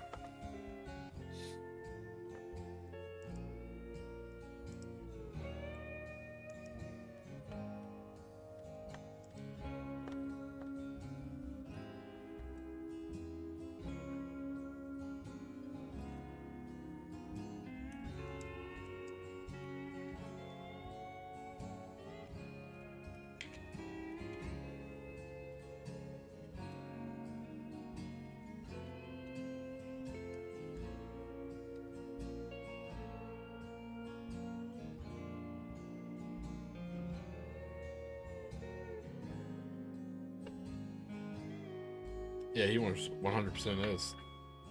I think that's not a good link. Well, let me drop an actual link in there. Sorry, I'm trying to glue this guy back down. Now that I moved him over, I didn't know the door was going to cut it so close.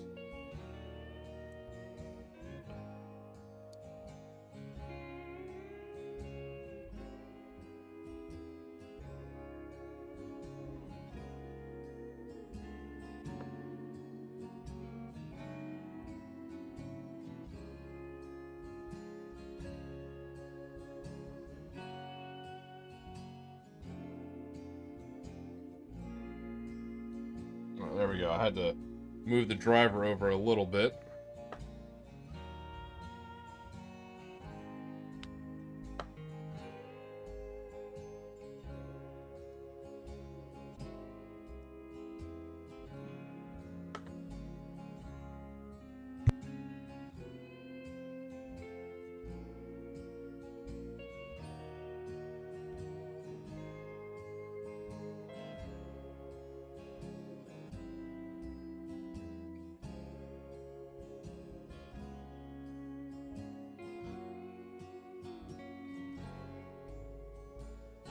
All right, let's get this hood on, and then get these doors on. So I had to dry through everything to make sure it fit just right.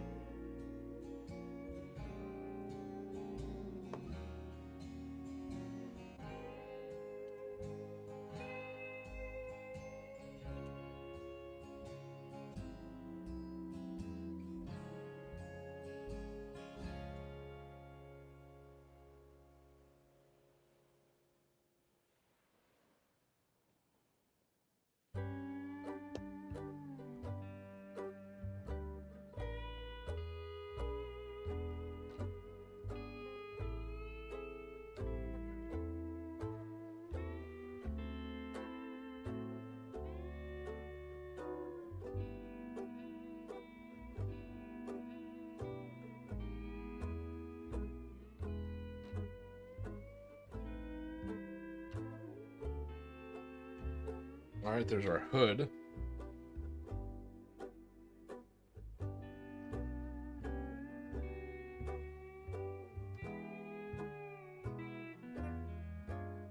Yeah, I know there's so many good little alternate World War II and Weird World War II stuff out there. You can get so many good minis. Like I said, right now, I don't have a 3D printer. I mean, I have access to one, so I may actually start 3D printing only because I may take a lot of like the rules from X-Wing. If you guys ever played Fantasy Flight Games X-Wing and stuff like that, and I may actually start putting out a 28mm Crimson Skies style game. I may utilize their old rules, so I can get a copy of the old rules of the game, or I may just kind of come up with my own in different pilots and stuff like that. But I actually have some 28mm aircraft on the way, and I definitely picked some more alternate history stuff. If you're familiar with the movie Rocketeer, I have 2 GBs coming. I love a GB plane. I think they're so cool. And then I have one super weird war looking aircraft It's got a pusher. Oh, so it's got the tail of a P-38. It's got a pusher engine on it, and it's got a almost like a bomber canopy with regular wings, but it's like it looks almost like what would be considered like a night fighter or a observation aircraft.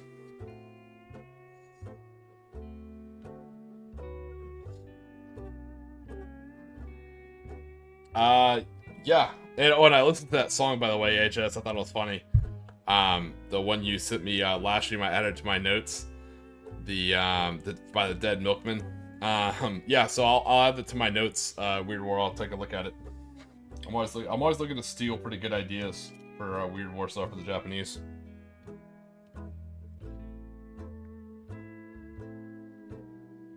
28 millimeter.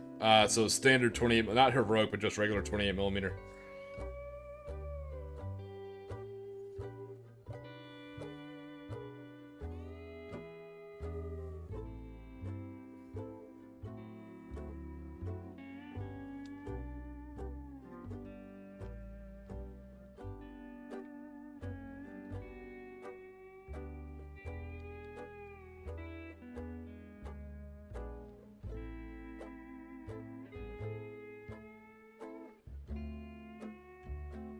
As far as rules for vehicles, I like using Gasland vehicle rules, and Gasland actually has an option for scaling up to 28 millimeter instead of just like Hot Wheels and Matchbox style.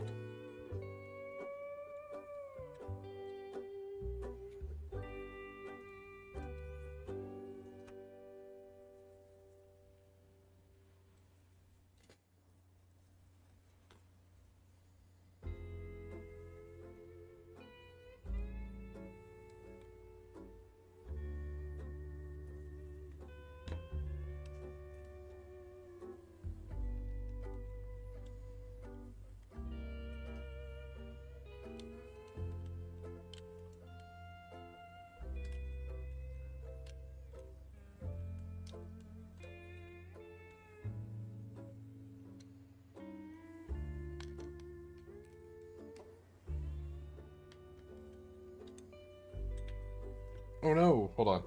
Dropped a piece.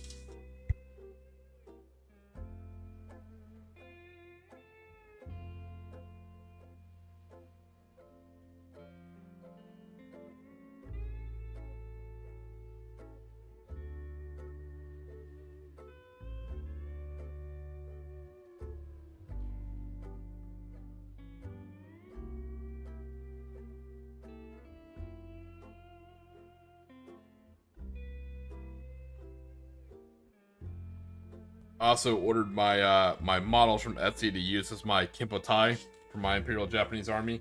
I'm going with Sailor Moon style models, so I figured they'll have like psychic training and be like telepathic and good interrogators, what I figure would be a very useful skill for political officers / secret police.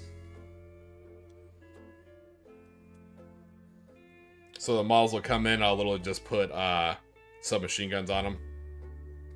Probably give them MP44s just for a cool look.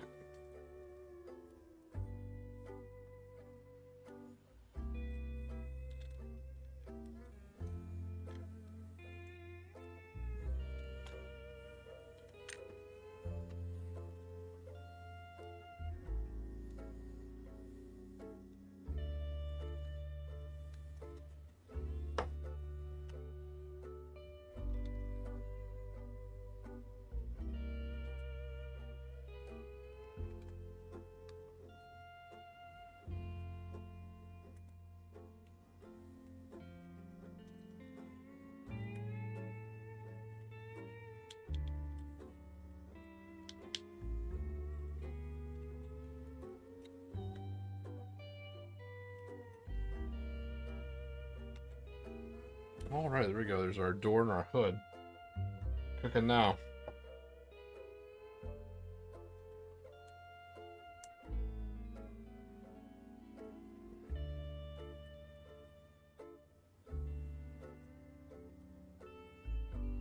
Nice. Yeah, I'll have to take a look at that HS. Yeah, I play a lot of Gaslands, so I think Gaslands has probably some of the best vehicle mechanics as far as like driving and speed and shifting and turning, you know? Like, it's a really cool way of doing that. So if you ever want to do like a chase for like you can see like pulp or something like that, definitely use Gasland rules for that. But as far as aircraft, so Games Workshop back in 7th edition had a really cool aerial combat system that they did. I think it was called like Death from the Skies. They had a rulebook for it and a really cool, you know, aircraft on aircraft and like level up and ace system and all sorts of cool stuff. It just did not get utilized. But it's so the way I like aerial combat to kind of work is I really like a paper rock scissors style mentality. Like, do you dive, climb, or you know, do a different kind of maneuver? And so depending on what the pursuit aircraft does, you know, versus the aircraft that's defending, you know, depends on whether they're going to link up and get a good shot or not. It's a very interesting way of doing it. Trying to iron out those rules.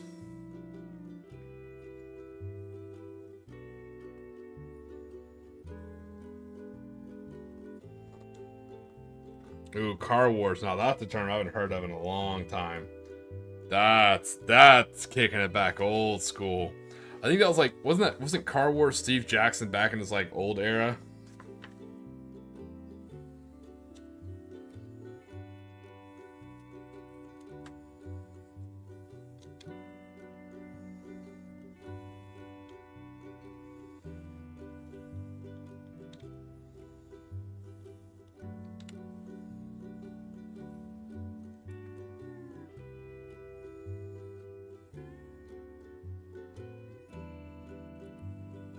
Yes.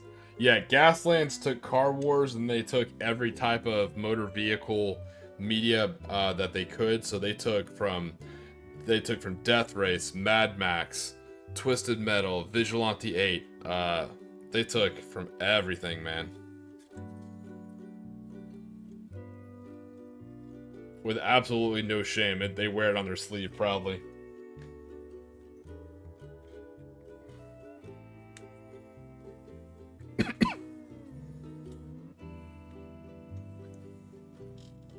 Yeah, that was old school Steve. That's before he got his Munchkin money, you know?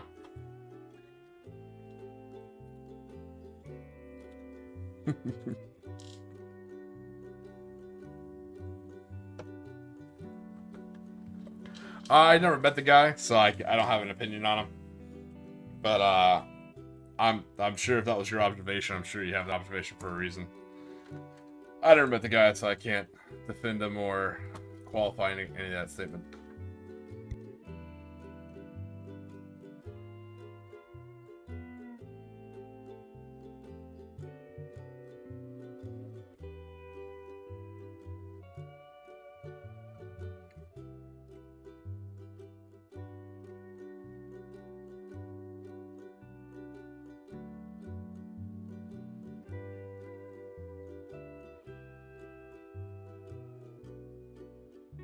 Alright, so now it just looks like we're adding on the gear, so we're going to put on some backpacks and helmets on the port side. Looks like there's some camo netting that'll go over the wheel wells. Looks like some jerry cans on either side of the driver and passenger door. I'll probably leave those spots open. I may put the, no, I'll probably leave those spots open on the lights to put the flags in, I think.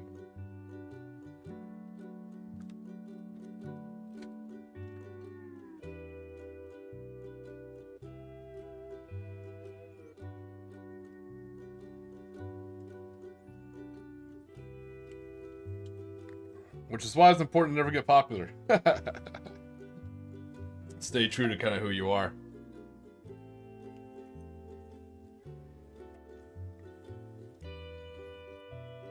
Just like when I meet some of you guys in person, like when I come out to Texas or some other stuff, or if you guys ever show up to an event I run, if you ever see me, I sound and act exactly the same as I do on stream in person. Now that I'm a veteran, you know, and I have a civilian job, I'm super laid back. I get to be the nice guy I didn't get to be for so many years, you know, so I'm just really laid back. I don't take too much very serious. Alright, let's get this ring, this heavy machine gun ring in there so we can put our radio antenna on it. I'm excited to see how this is gonna work.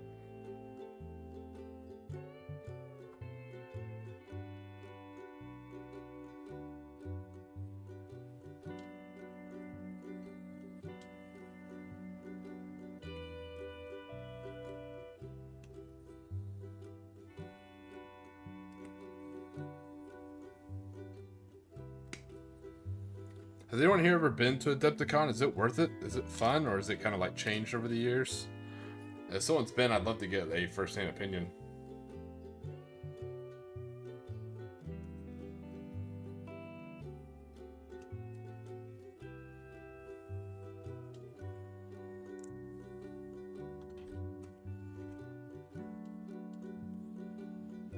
Oh, you read my mind. That's exactly, you read it. That's exactly what I was going to do on the starboard side. I was actually going to put a rack of a lunge mine going across right there. Nice. Nice, Weird War. You read my mind. Is exactly what I was going to do. So this is going to have the backpacks and the helmets. On the other side was going to be lunge mines. Nice. Well done. Totally read my mind.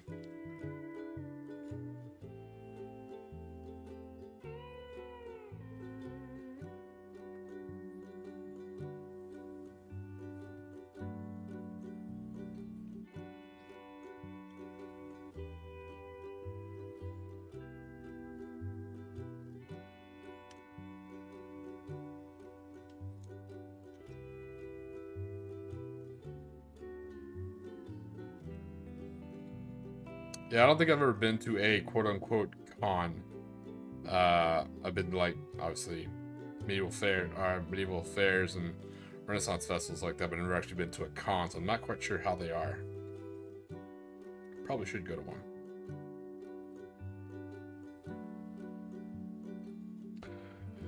I hear mixed things. Yeah, right. Weird minds think alike. Exactly.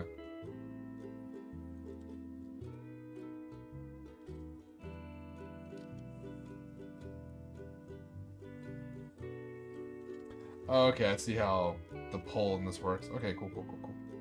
So dry fitting it, if you look back here, there's a little notch. And that's where your pole fits in. And the pole goes right in here. Awesome. Okay, cool.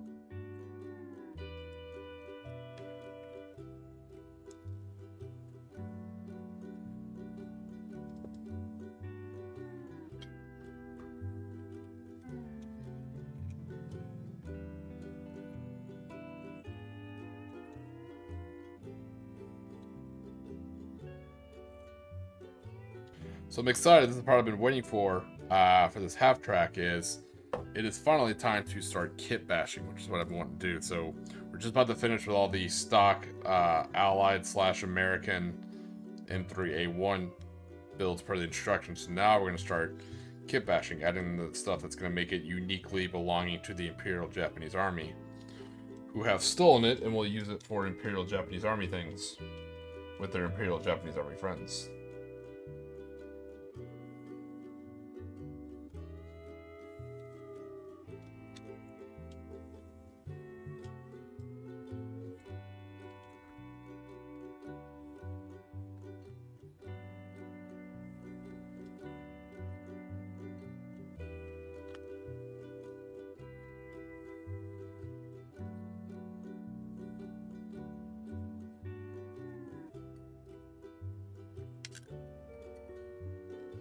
Man, I'm just dropping everything today.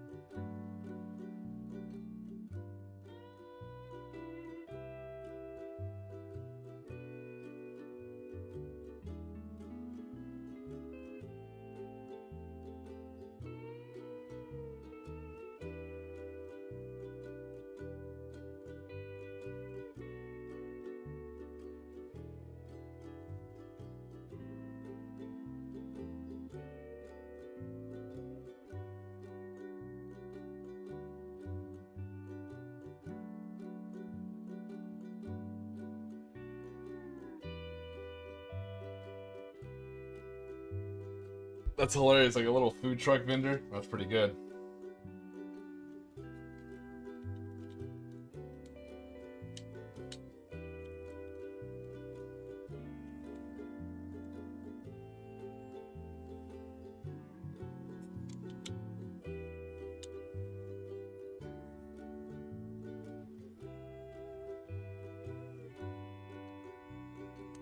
I kind of want to do that, but have it be like a secret kitbash half track, you know? Like on one side it looks like a food truck vendor, then on the other side I could put like one model interrogating a civilian. That's dark but funny.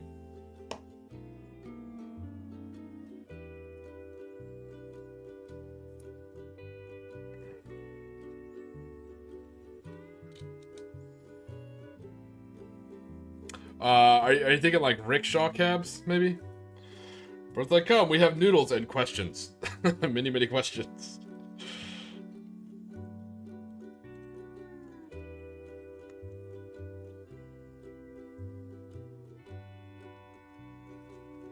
Alright, I'm sorry. I know I'm doing a lot of this building off stream, off camera, which I know isn't as much fun to see, but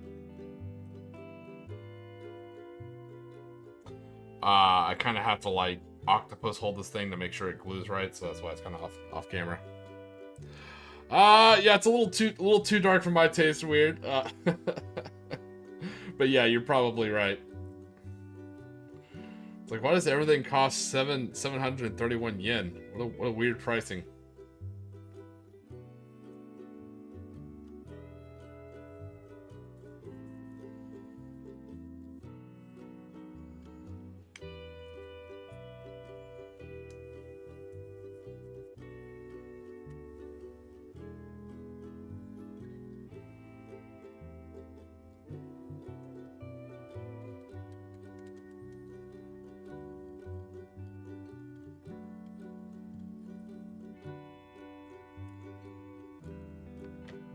That's pretty clever.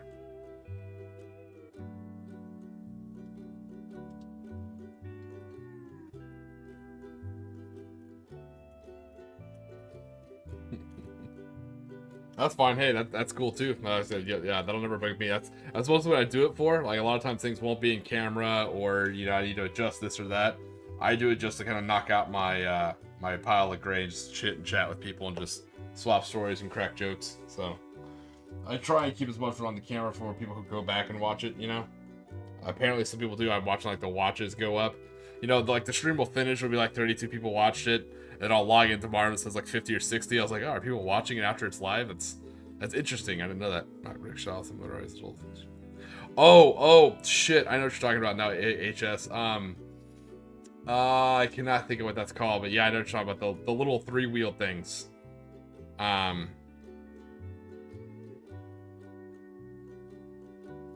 I think he's working on some Night Goblins Weird War. So yes, for the heavy machine gun, I'm actually doing something that I think is a little bit cooler in my humble opinion.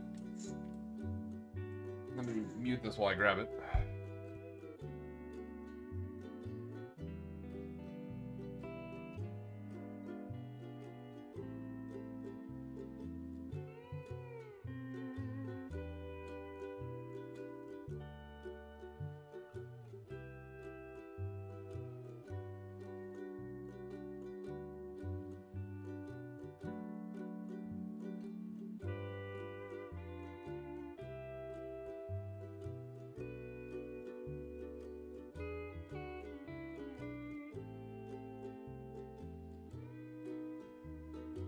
Alright, so what we'll be adding is this.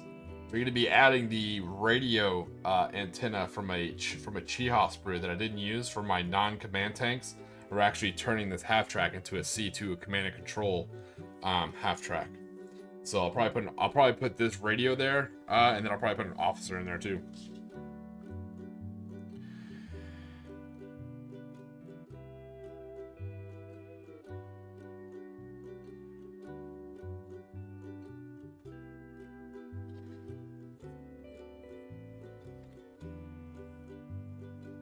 So the way I'm doing it is the rules for the ho-ha for the tabletop game aren't exactly very good.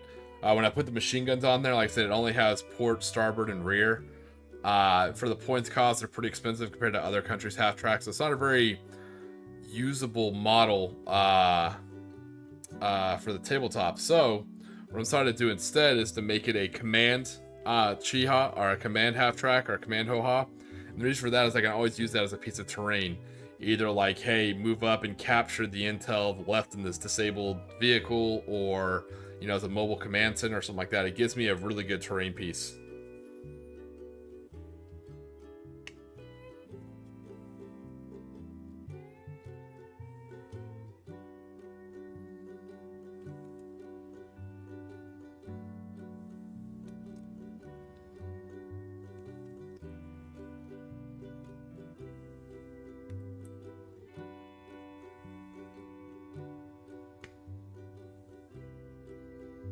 But the Chi-Ha radio hoop is probably one of the most difficult little bits to cut out and not break when you're trying to like clean it up.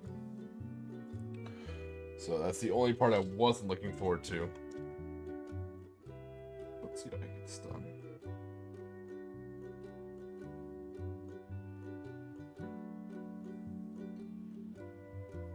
Very easy to break.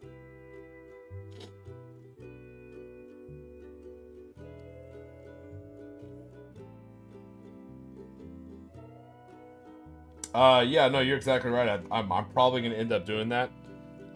Weird War, that's probably exactly what I'm doing. So I had that in Warhammer 40k.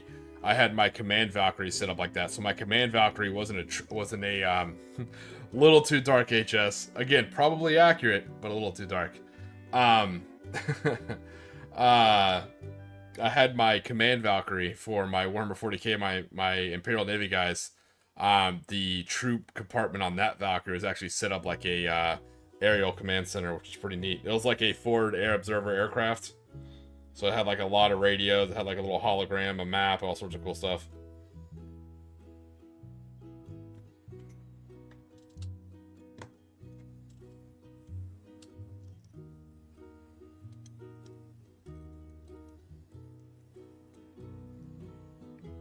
Nice. I think this antenna is actually going to fit pretty nicely. Yeah, I think that's actually going to fit on pretty legit. You know who I think had some of the funniest looking radios, and you can always very telltale, very easy to tell it. Have you looked at the Italian field radio sets for World War II models? They're absolutely hysterical.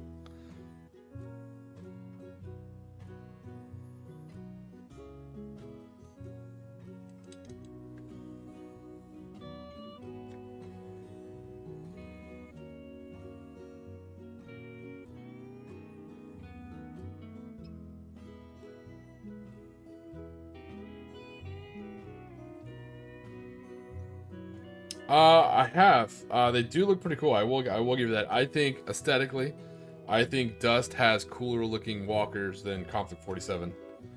For the most part, I think Conflict 47 has some that are kind of neat looking, but I think for the most part, Dust definitely has them beat.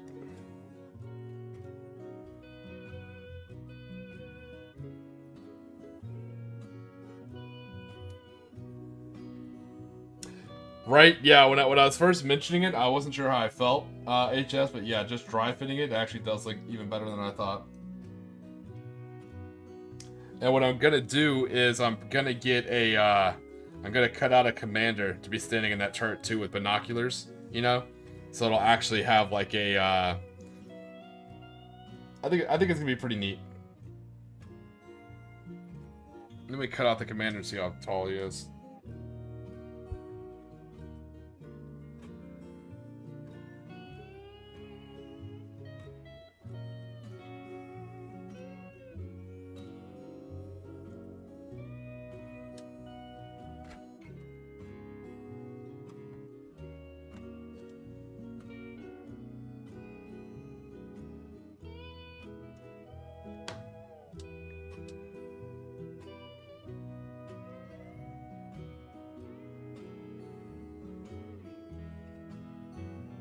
Alright, so I'll probably have to give him like a little boost on his legs for him to stick out above the turret. We'll figure out how to do that. Alright, let me glue down this radio antenna. Yeah, the radio antenna came out a lot better than I thought it would. It's nice when things kind of line up like that. It's cool when you kitbash in your head and then it actually lines up that way. Sometimes it doesn't. Like I said, we remember my my Anubis Warrior Shrek Wolfen from the Warhammer box. I mean the Werewolf box from Wargame Atlantic. Didn't quite turn out the way I wanted, so it doesn't always work, and that's okay.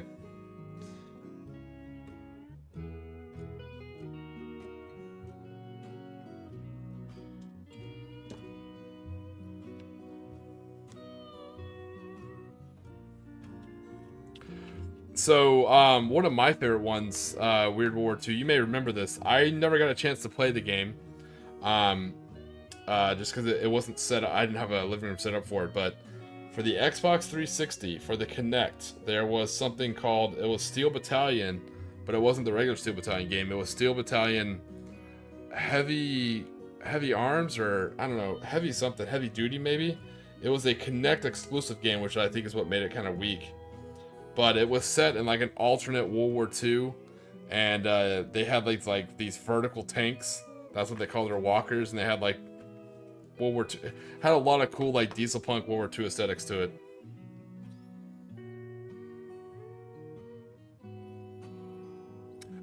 Sure. So let me get this radio antenna on, and I'll let you know how I deviate. Perfect.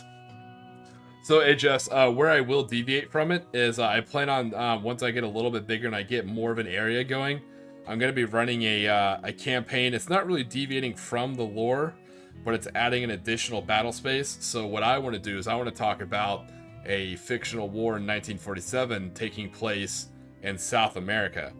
So you look at South America, you have the oil of Venezuela, you have a lot of rubber trees from Central and South America, you have Argentina as a quote-unquote backup location for the Third Reich to possibly set up, colonies just in case, like they did in real history. And also you have the Panama Canal. So what's interesting, and what's also interesting is Conflict 47 is a three-way war. So you have Allies, Axis, and the USSR.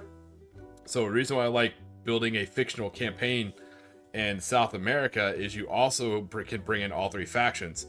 You can say the Soviets are down there because it's time to throw a, communist revolution in South America. They're trying to get all these countries to go communist, and get access to those resources and kind of spread communism. The Allies are down there trying to maintain stability in the region and also get the natural resources and maintain control of the Panama Canal. Whereas the Axis are down there, not really for the resources. The Germans are down there to try and set up, sleeper cells and sleeper colonies, almost like werewolf units, where the Imperial Japanese are there to knock out the Panama Canal and control all shipping into and out of, that way if they knock out the Panama Canal, you have to go down around the Cape. So all three factions have a reason for fighting in South America, and I think it opens up a whole new kind of chapter or theater for World War. And I think it makes it really interesting. There's a lot of cool South American units too, Central and South American. So you have the Aztec Eagles. Oh yeah, I think they're called the Aztec Eagles. The aviation unit that Mexico sent in the Pacific to help the Americans. They were actually really, really good. They got a lot of medals. They were a damn good flight outfit. And then you also have the Brazilian infantry, who also helped out a lot in the European theater. So there's already some historical context, for some South American and Central American military units. So that's what I'm kind of thinking of. So you have like a kind of interesting way of doing it. So you have a lot of like, villages and Pueblo villages. Also the ruins. You have big old giant Mayan ruins and stuff like that, with like using a lot of terrain you would find from like the Lizardmen from like Warhammer 40k. So you have a lot of like different Mayan ruins to fight in, and maybe the Germans are also there looking for artifacts or for science. There's so many different ways you could take that, And because it never happened, it's super safe to do, super easy to do. You're not going to step on it. The reason why I like that, I like creating my own slice of lore, but I don't like deviating or stepping over the lore that exists. I like opening up a side chick, or like a little side thing. That way it doesn't interfere with, no matter how they want to take the lore in the future, this isn't really going to mess with them. Yeah, no, that's exactly what it is. So one of the ways I was writing it, you might find this kind of humorous, is how, because I'm kind of not writing a book, but kind of writing like short stories to kind of help me figure out how I want to do the campaigns. So the way the Soviets are sneaking into South America, you might find this humorous. I thought it was funny. Is it's a traveling circus. So you see these big ships come down from USSR, and what it is a traveling circus. Think about it. You have Russian acrobats, dancers, ballerinas, all sorts of stuff, and they also have these dancing bears. The bears are actually the Ursus infantry, the werebears. you know, but they make them like walk around and kind of hide like bears. So they're bringing in all this kind of stuff under the guise of just being a traveling circus, and that's how they're trying to sneak in their asymmetrical warfare. Yeah. So I really want to do basically what it is the USSR is trying to set up Grand Colombia. So Grand Colombia was a connection between Panama, Colombia, and Venezuela, especially for the oil. So you have to remember the whole world, you know, especially going on into a war in 1947. The Dutch East Indies are usually on fire. There's all sorts of wars fighting right now in the Middle East in 1947. You know, and in the Balkans, they're getting bombed. So everywhere, all the factions are looking for more oil. And Venezuela has, you know, Lake Maracaibo. So that's why I'm kind of setting it in South America. So you have the importance of the Panama Canal. You know, you have the oil of Lake Maracaibo, and you have a lot of rubber as well. So, and you could also say gold as well, because if you think about all the high-tech stuff we're using for Rift Tech, all the high-tech technology, you're gonna need gold as a conductor. So, you know, people are also looking for gold. So that opens up a lot of African theaters as well. But that's just like my little headcanon. Because the reason being is I want to hold my campaigns, but I don't want to influence or step all over or go against the established Conflict 47 lore. So that's why I thought I'd just open up my own little theater. But that being said, my event, Clash of the Caribbean, will actually be held fighting over a fictional island, you know, called Woohoo Island. So it's totally separate. Yeah, if you HS, if you haven't seen it, here I'll bring it up. The Japanese, when they took the Locust Medium Walker from the Germans, they actually put they kitted it out for jungle warfare. Here, let me grab it for you.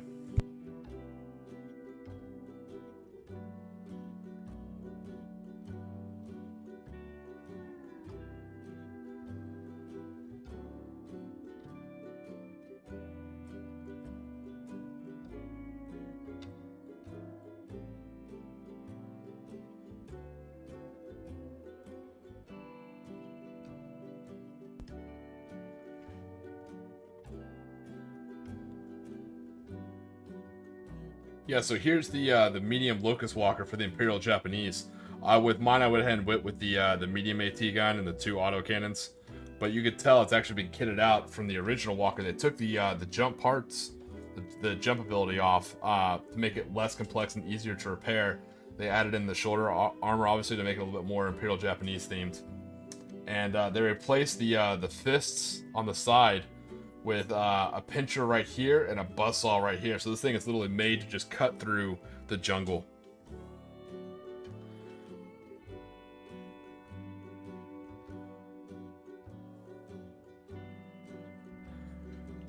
So I have some zombie Tiki theme stuff, but yeah, I do actually need to make the hula girls here. I'll show you what I do have.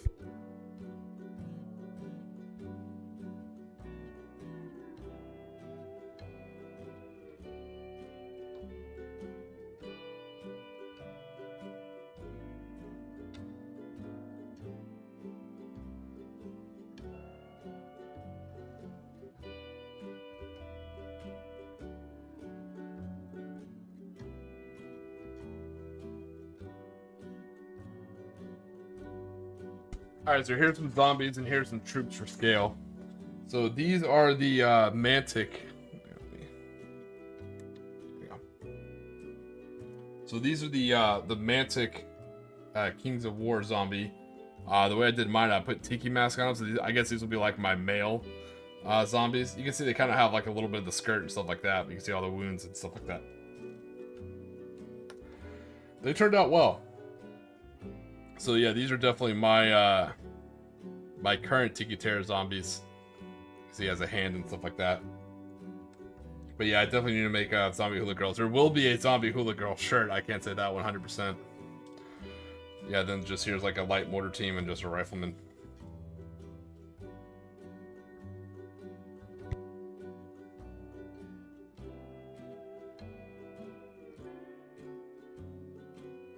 Yeah, it's only a medium walker. They're not that big. The heavy walkers are pretty huge, but the medium walkers are pretty normal size, and the light walkers are damn small.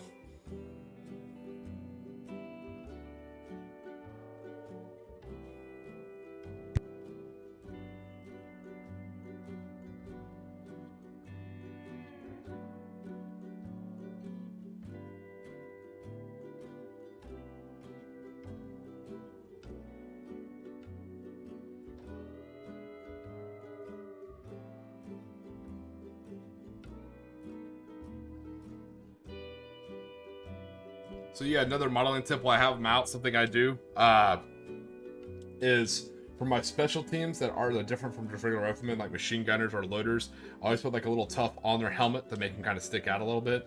And for the light mortars, this is super easy to do. Just take a Q-tip, kind of pull off the fluff a little bit, and just kind of cut that top part, and then just kind of glue it down on the mortar.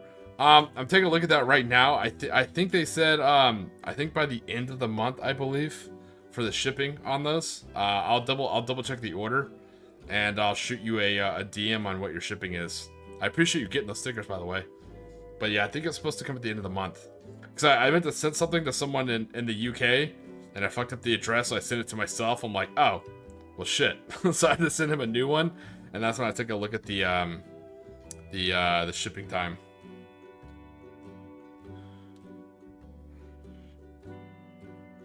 Yeah, Mrs. Tiki wants one of those shirts, so I had to get one for her.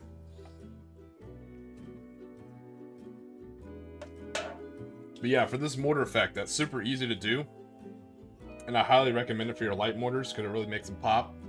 Is just cut the top part off the Q-tip and just glue it on top of the mortar, and then just kind of fluff up the smoke a little bit.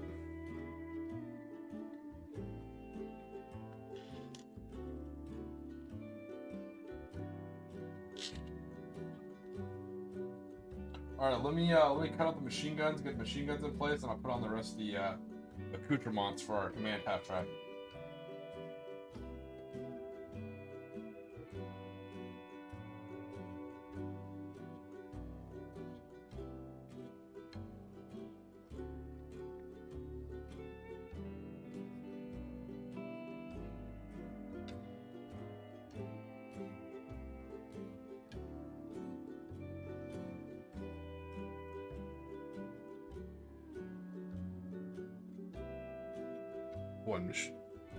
One machine gun.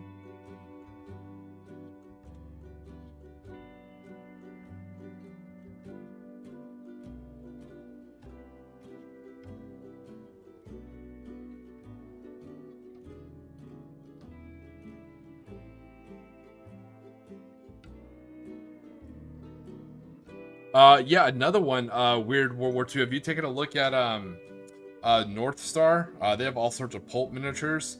Absolutely awesome stuff. That's where I'm getting a lot of cool models from my Special Naval Landing Force. But they have all sorts of different types of cool models. They have like the dirigible crew, all sorts of cool like diesel punk, steampunk style models. The pricing can be a bit rough.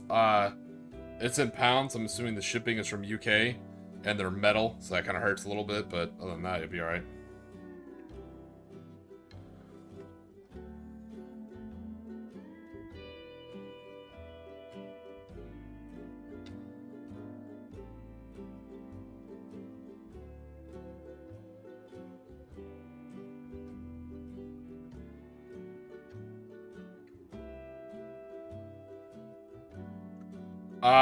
Yeah, I think, they have a lot of, like, the, yeah, they have a lot of cool miniatures and models. Because I had, like, a whole choice I could go for my, Kippa tie, but I think finally, because I was going to do, like, should I do, like, you know, Secret Spies or stuff like that, but I think finally I just went with the, Sailor Moon style.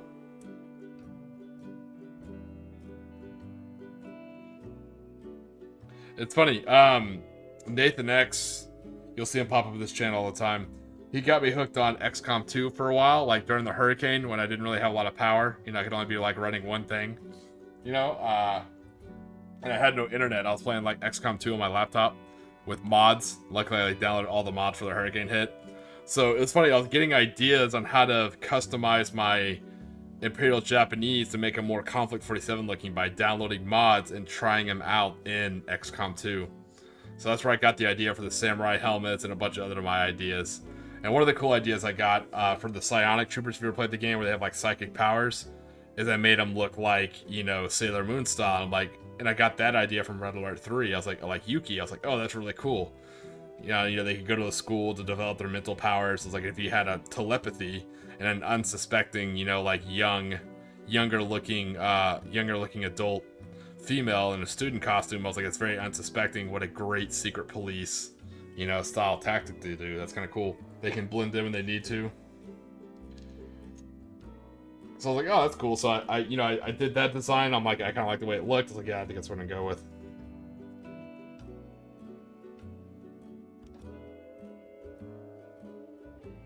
And of course, watching stuff like Sucker Punch, I'm like, yep, that'll work.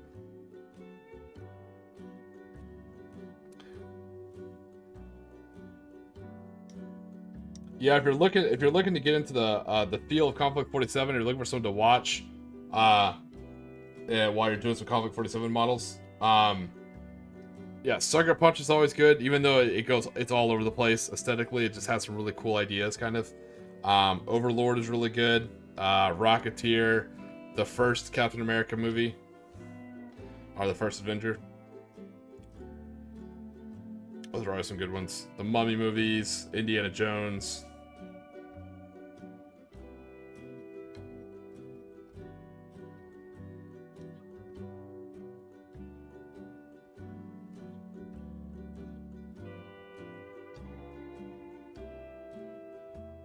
Enemy Mine. No, I haven't seen Enemy Mine. But yeah, North Star, I definitely do look at North Star models. I said their metal models can be expensive, but North Star is actually where I'll be getting my my Firefly jump infantry for my U.S. Army.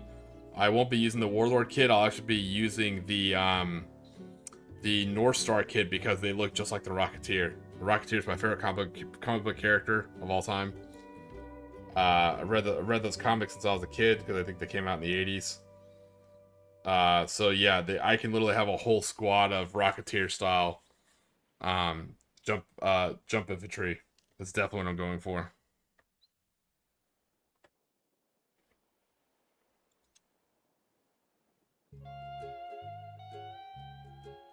Alright, now we're gonna glue our machine guns on.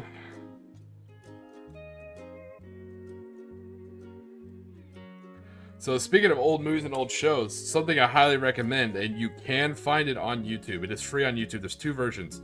One is in English, one is in Turkish. As much as I enjoy Turkish, it's kind of hard to follow.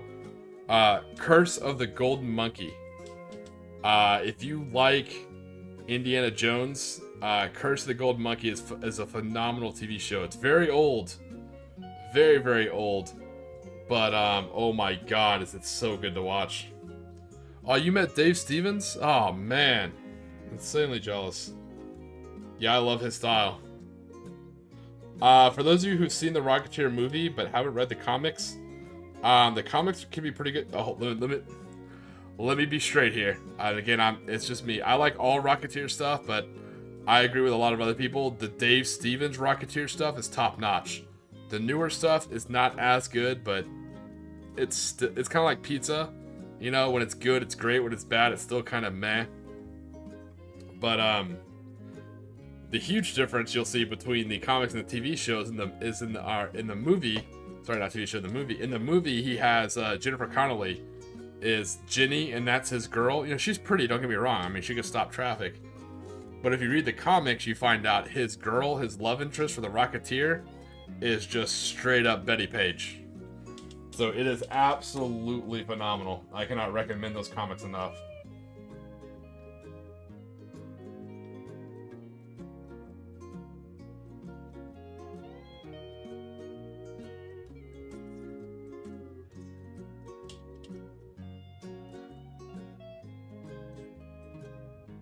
Well, damn, Weird War 2.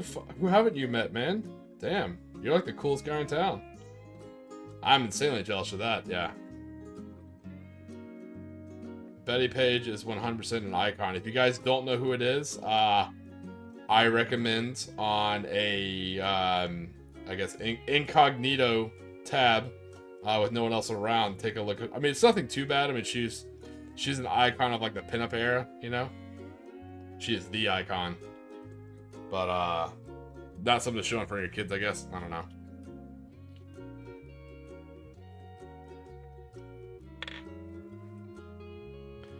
Not that incognito tag really does anything for those of you who don't know, you know, but it's just the thought that counts, I guess.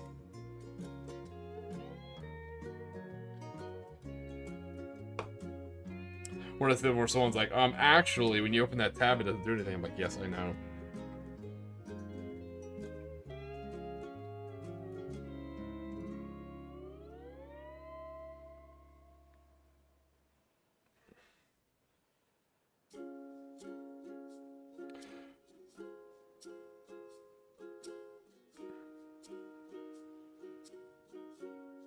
Oh, oh, what a cool factoid! I didn't know that, dude. I just learned something about my favorite comic book character. Weird Warrior, you're now officially my hero. You taught me something new about my favorite comic. That I'm gonna keep that forever. Thanks, buddy. I'll forever pass that detail on. That is super cool to know. I actually have a Rocketeer statue right here on my desk. Like, I've always been a massive fan.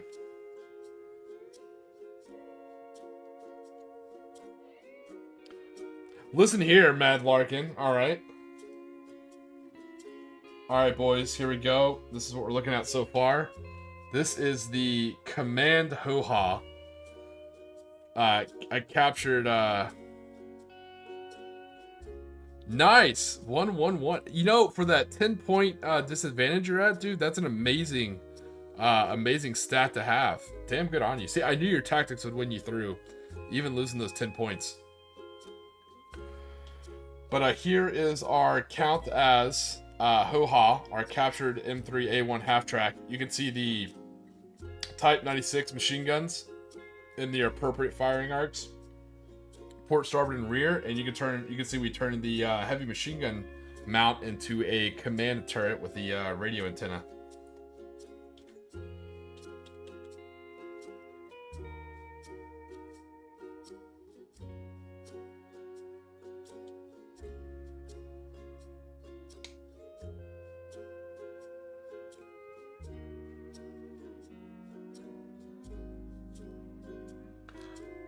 HS, North Star Minis.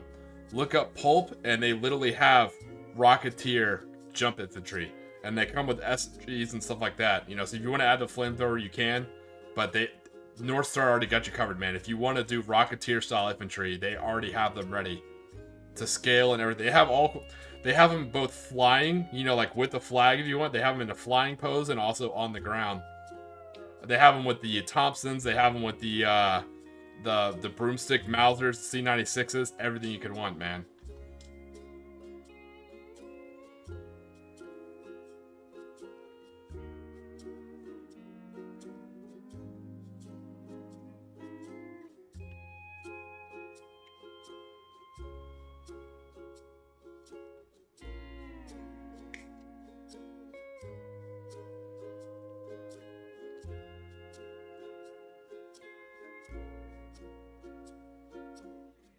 Yeah, so this is a fun little kit bashing project we've been working on, Mad Larkin. So on this side, we're going to have the 2 backpacks and the 2 helmets here on this port side. But on the right side, we're actually we're going to put some lunge mines.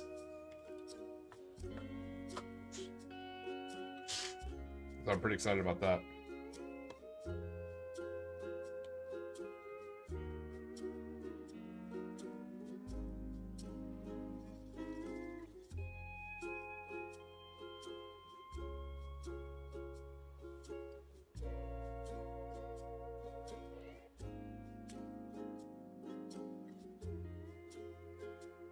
Has anybody regretted giving you those 10 points?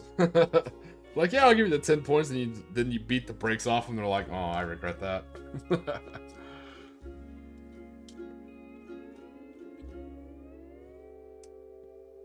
Thanks, I appreciate it. Yeah, I messed up some stuff. I messed up the driver and the steering wheel, so I had to go in and, like, cut out, like, a toothpick and, like, rebuild the whole steering column. I gave him a samurai helmet. Because I figured I won't use a Ho-Ha because rules-wise they're pretty terrible for the Imperial Japanese. You know me, I'm not a competitive guy, but I still won't waste points on something that's completely garbage. So I'm making it as a command Ho-Ha, you know, looks-wise, because I think it'll make a good piece of terrain. You know, like a good, like, something to fight over and stuff like that.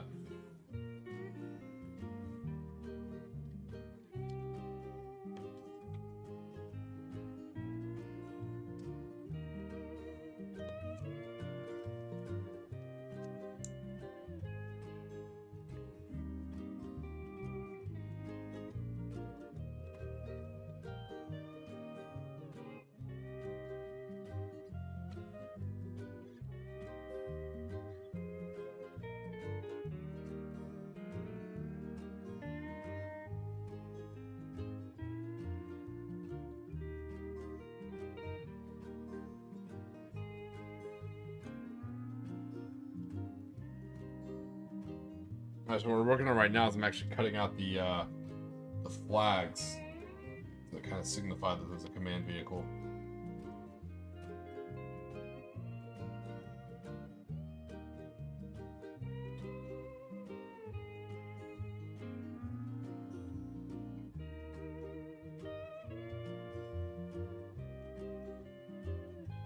Yeah, this is my first half-track model I built. Mad Larkin. It's not bad.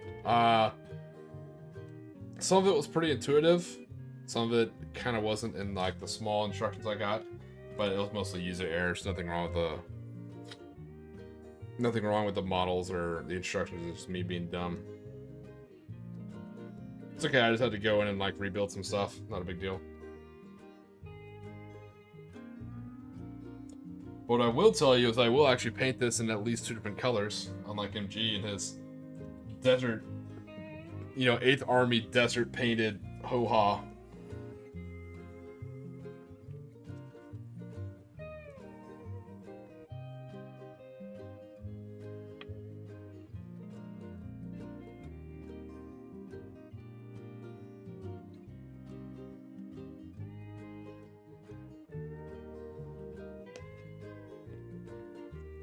I will never let that go. I'll never let that or my cobwebs go.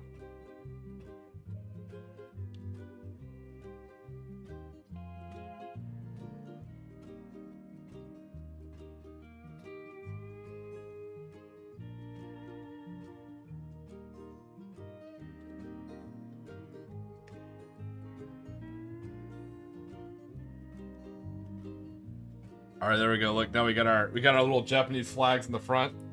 That'll be kind of cool to mark it as a command tank. And also to mark it as a Imperial Japanese vehicle, because it has the same silhouette as an Allied half-track, so hopefully it doesn't get blown blown by a hidden, like, Chud gun.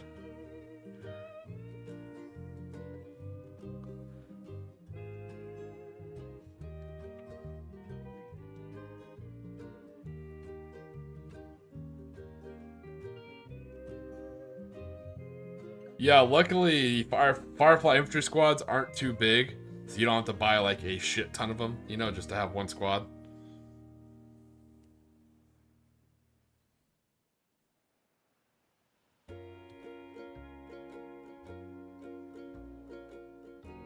Oh, wow. HS, I'm saving that on my notes as well. That's genius for metal minis. I would not have thought of that. That's pretty smart. Alright, so we have our Japanese medium machine guns in there. We have our radio ring on the command turret, and we have our flags up to make it look a little bit more Imperial Japanese. So now we're going to add on the jerry cans, the tarps on the wheel wells. We'll add in the backpacks and helmets on this side, and then I'll kitbash some lunge mines to put on the other side. Sure. So, I actually work weird hours because I work outside of my time zone. So I usually get off work, depending on what day I'm working, either 2100 Eastern or midnight, balls Eastern. And so I start the stream at about 2 a.m. Eastern and go till about 6 a.m. Eastern. So usually when I get off work, I'll decompress. So I'll either read for an hour or I'll play video games for an hour, something to decompress. Because I work from home, so it's extremely important to have something in between working / streaming and sleeping. I don't like going straight from one to the other. I feel like it's bad for my mental health. So I'll decompress. I'll usually play a video game for an hour, read, and then I go to sleep. And I generally wake up around like noon or 1 o'clock my time. So I operate vampire hours.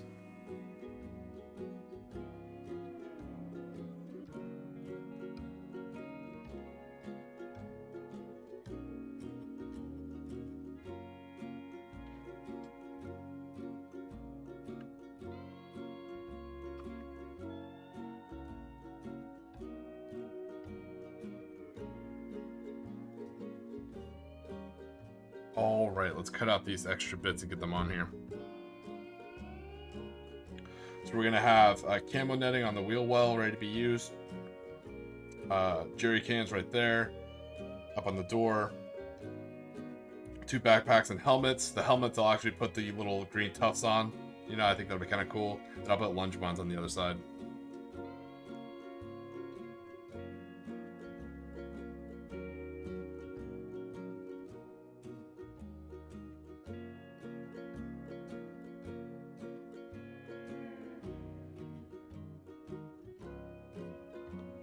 I do sleep. I generally sleep. Yeah, I sleep generally from like 06. I generally sleep from like 07 to like noon or 1 o'clock. And then when I wake up, I try and get an hour of PT in. I'm not nowhere near as shape as I was in the military or anything like that, but I try and get something in early in the morning, whether it be like weights, rucking, or something. I've worked remote now for a couple of years. Working remote is awesome, but I feel like in order to maintain healthy mental state, you have to take a few additional steps when you're working from home. Because when you're driving to work, it does suck. You have a car payment and fuel and all that other kind of crap, right? But when you're driving, something that gives you is you have an airlock, an emotional airlock between your job and your home life. You're able to leave work at work and leave home at home. You have like this built-in airlock system from your transit, driving to work and back. You don't have that when you work remote, you know. So there's pluses and minuses. I feel it's good to take extra steps, which is why, bring it all back around, again, I'm not a trained mental health specialist. I'm just some crackpot with a YouTube channel. But this is why I love the hobby so much. And by hobby, I mean the hobby. Doesn't matter if it's Warhammer 40k, Conflict 47, Bolt Action, Gaslands, Dust. It could be any tabletop wargame or any tabletop RPG. It doesn't matter. But the reason why I enjoy the hobby and I try and do what I can to support the hobby is the importance of the third location. I don't know where I read this from. I wish I could give credit. I don't know where it's not my idea. I got it from something I read, but it's the importance of having a tertiary or a third location in your life. You need to have work, home, and there has to be a third location. It could be the gym. Maybe it's the game shop. Maybe it's a coffee shop or a library. Whatever your hobbies are. It could be, you know, a plot of land, bird watching, hunting. It doesn't matter, but you need to have a tertiary location, and that allows you to literally decompress and have something other than work and home. It's this nice third location where you can meet people who don't go to either, people who aren't your family, and people who you don't work with. You can have a whole third section of your life. It kind of balances a lot of things. So that's my recommendation if you're feeling super stressed. That's why hobbies are good. Try and get a third location. Sometimes, not a chance, Matt Larkin. Not a chance in Tiki Hell. No. Oh man, that was good. But if you have that third location, that allows you to really kind of decompress of a whole separate thing. That's why I support doing hobby in person. That's why when I run these events, you know, they'll generally not be for, they'll either be for extremely low cost or for no cost. Because I want to incorporate people actually meeting up and actually rolling dice in the tabletop.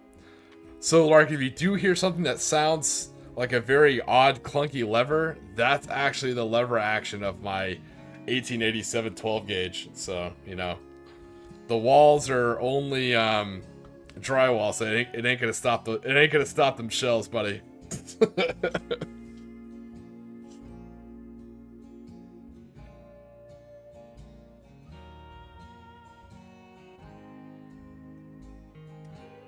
I'm kidding. Joking aside, Matt Larkin, if you're ever in Florida, buddy, I'm definitely taking you out for a beer.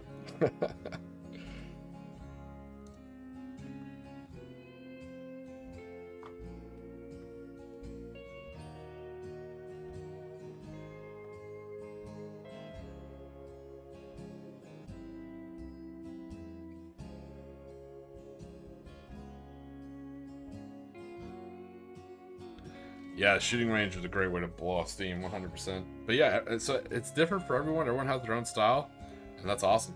It's just something, and again, I'm just a random dude. Please don't take it as advice. It's not, I don't know anything. It's worked for me. Maybe it doesn't work for you, I'm not sure. But from what I heard, some people said they liked working remote during the plague years. But then they like freaked out. Like, I have to meet people. I'm like, I don't want to meet people. But some people don't like working remote. I absolutely love it. But the good thing is I get a lot of social interaction from the stream, which is kind of cool.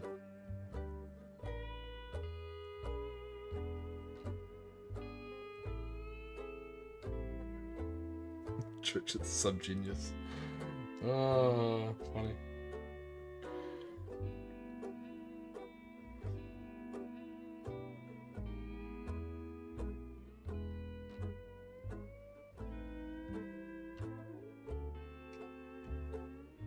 Like cutting out our accoutrements.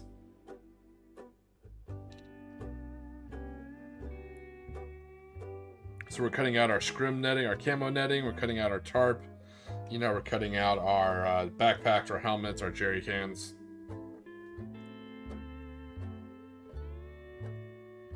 So I discovered something kind of interesting. I reached out to a buddy of mine, Beardo. He's pretty good with music. As I'm trying to build all this music for my background stuff. By the way, these songs are like a minute or 2 minutes long. So when you need like 4 hours worth of music, it takes a while. So as I'm building these and I'm trying out like different instruments and different keywords for the algorithm, for the AI, I noticed something. Maybe no one else has noticed this. Maybe I'm just stupid. But have you ever noticed how well spaghetti western and surf rock go together? I didn't know they had like similar riffs and similar keys. And what's interesting is, you know, I did a whole back drive into like surf rock and so like that. A lot of that comes from, you know, certain ethnic style music from like Europe and other places. So it's really cool. But yeah, you know, between James Bond, you know, secret agent style stuff, surf rock, and spaghetti western and surf rock, ironically enough, really go together. And the way I'm building this music, I'm adding a lot of Japanese style influence and instruments to the surf rock, you know, to kind of reflect the whole Tiki IJA theme, you know, trying to keep it all thematic. And it just goes together, man. It's like a samurai western kind of showdown with like beach music. It's definitely a feel, to be sure. It's hysterical.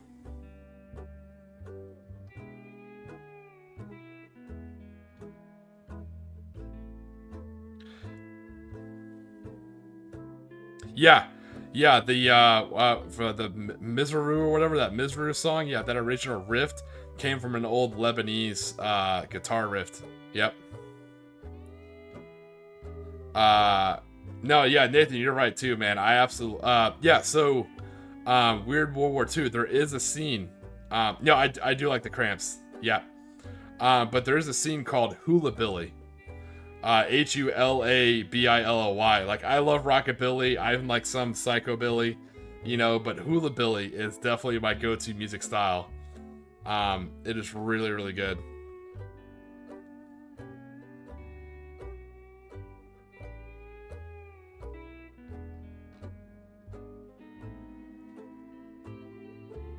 Oh, that's a cool idea, Mad Larkin, for like a camo netting. I like that.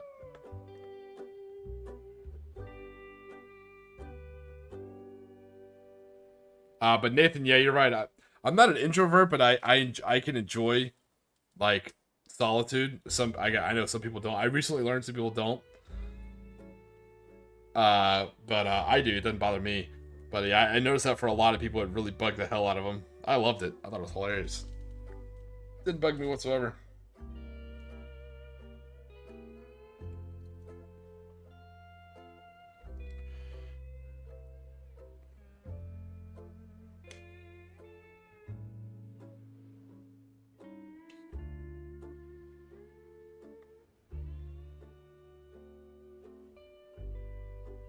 Yep. Yeah, same thing. Yeah, watered down gauze and camo netting. I actually have used that trick. It's pretty good.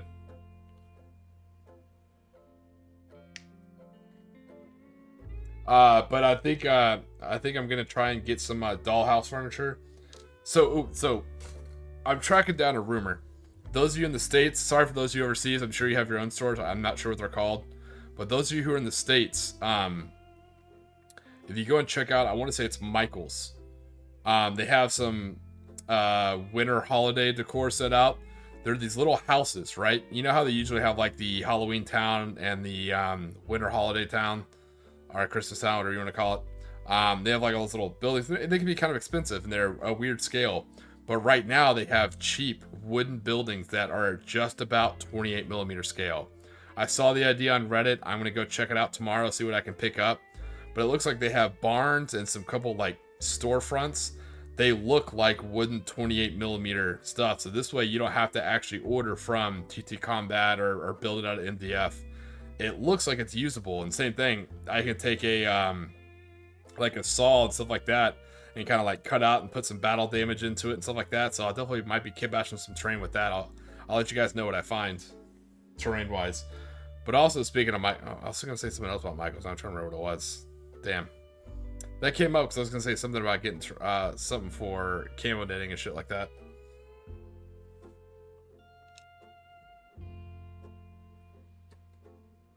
Had something like that, and I lost my train of thought. Thank you, HS. You read my mind. That's what I was gonna say. Thank you so much. That's also on my list of stuff to go. That's why I brought up Michaels, and I got on the topic about those cheap houses. That's what I'm going to Michaels to go look for, to bring up Weird War 2's idea of putting a table and like maybe a map in the back of that command ho-ha right there to make it look more like a command ho-ha.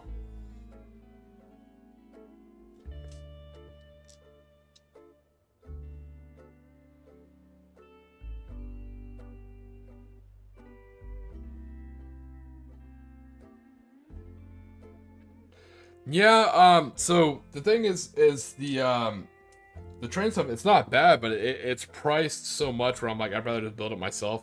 Like, I've yet to find a good piece of other than trees, of like O-scale train terrain that's worth it, you know, for me to pick up. A lot of times they look cool, but they're just like priced outrageously. At least in my area, because this is a very big train collecting area, you know, so things are expensive because people pay it.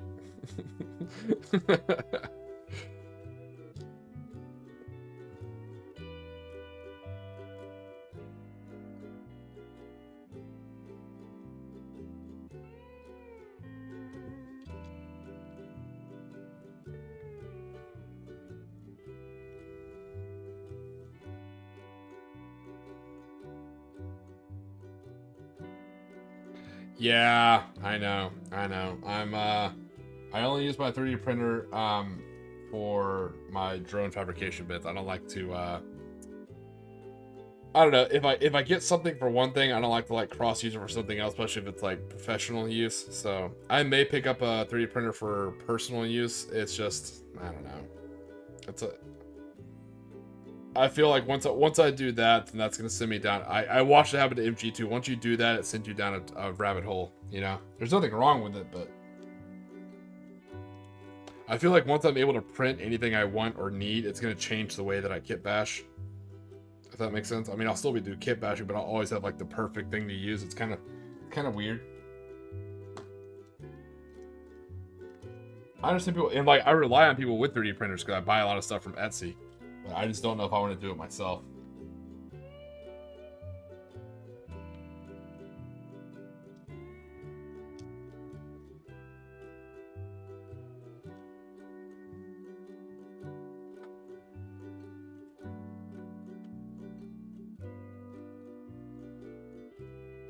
But I know enough people with 3D printers that I'd rather pay a friend of mine to print something for me, you know?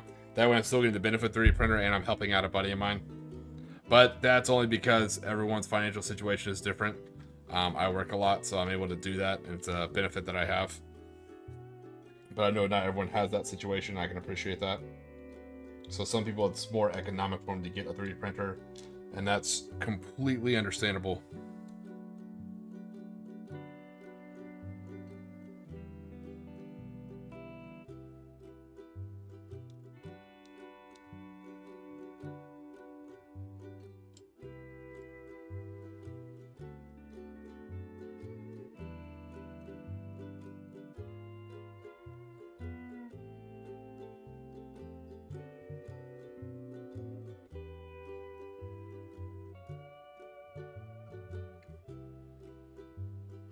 Yeah, it's funny you say that, HS. I was actually working on another Imperial Japanese list. This one's going to be extremely GLA themed, so I was going to do a lot more vehicles. So it's going to have 2 self-propelled AA guns, the little Japanese Karag cars, whatever they're called, like the little Type 95 cars with the medium machine gun, you know, multiple light trucks, machine guns, and a lot of like recon platoons.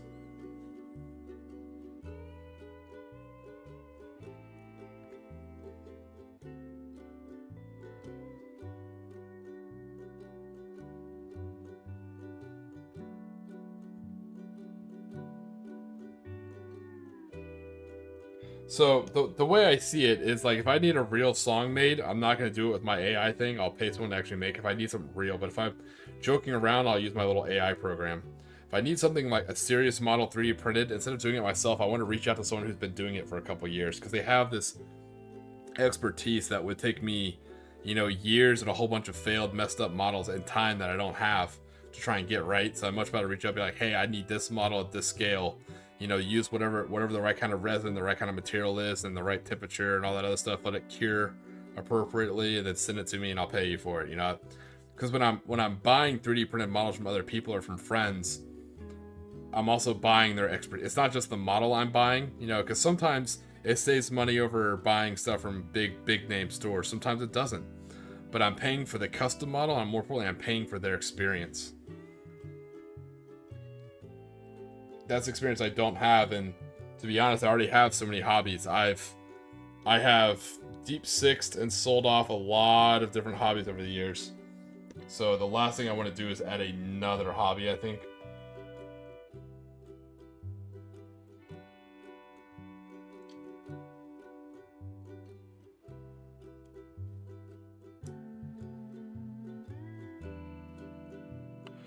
Like I said, I have played mag-fed paintball. I reload ammunition.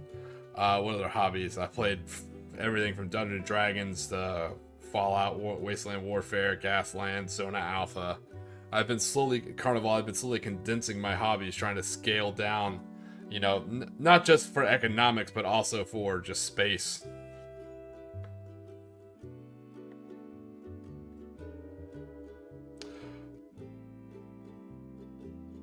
Well, they'll both make you sick, HS. You gotta be careful. They're both a health hazard. According to the CDC.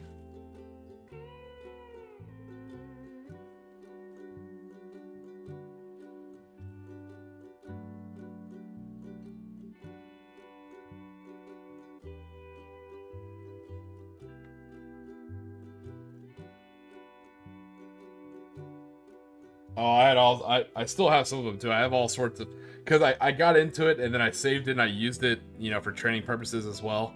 As like, because sometimes you'll have like sim rounds and stuff like that, but sometimes it's easier just to bring your own.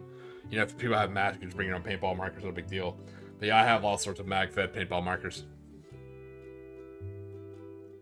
It's a fun hobby, but yeah, I don't do it near as much.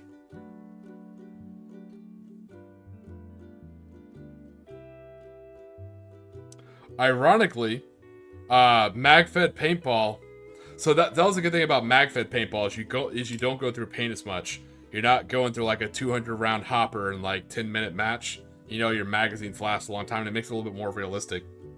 But more importantly, the side topic about paintball, what made it kind of interesting for me, is it was surprisingly easier to play. It was one of the hobbies that grew during COVID because you're already wearing a mask. So it's one of those things where you actually didn't have to, and you're already socially distanced with paint. So it was actually a great hobby to have during COVID.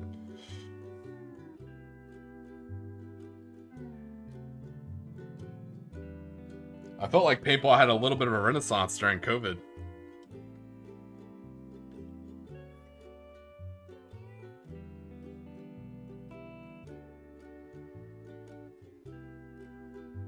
Yeah, so that's what I'm saying. Yeah, when you have that kind of stuff, you go through paint crazily. But when you have mag-fed, you have 20 round magazines. So you'll load up with like 3 or 4 20 round mags and a couple 7 or 8 round pistol mags, and you're good. So you buy like one box of paint and that'll last you like 2 days.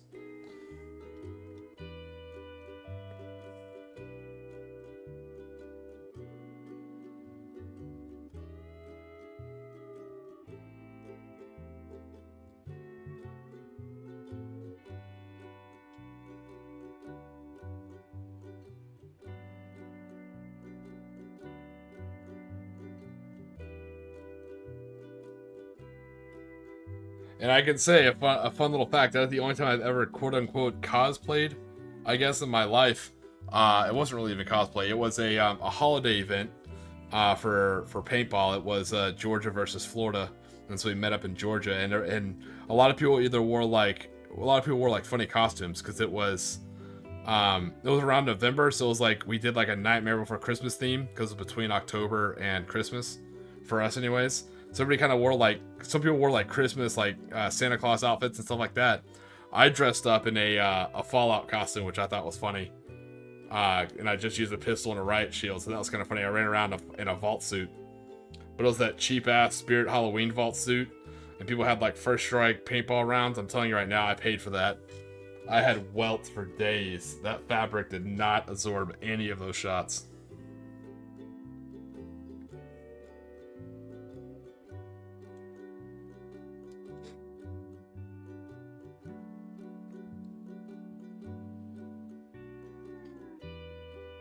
Alright, there are backpacks and helmets on that side.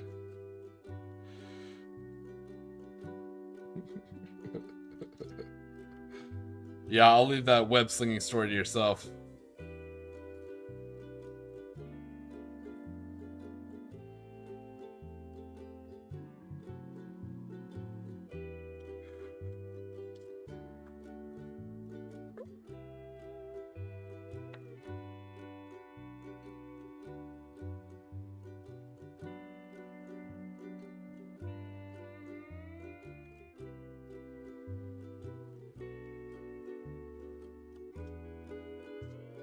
Oop. I am missing a piece I need to put on there. Okay. So I'm just adding in the final accoutrements. I think I am going to put in an armored windshield. Why not, you know? Rough neighborhood.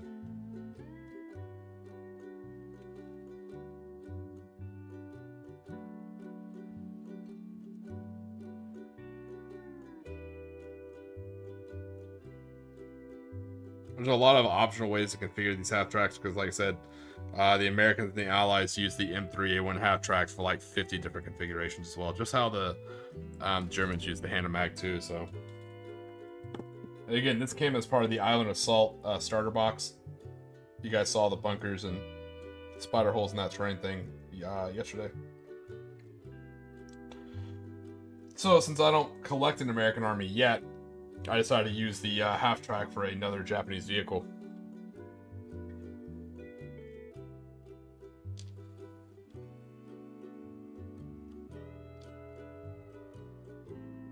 We'll get this put on and we'll build a couple lunch mines for the side and we'll be good to go.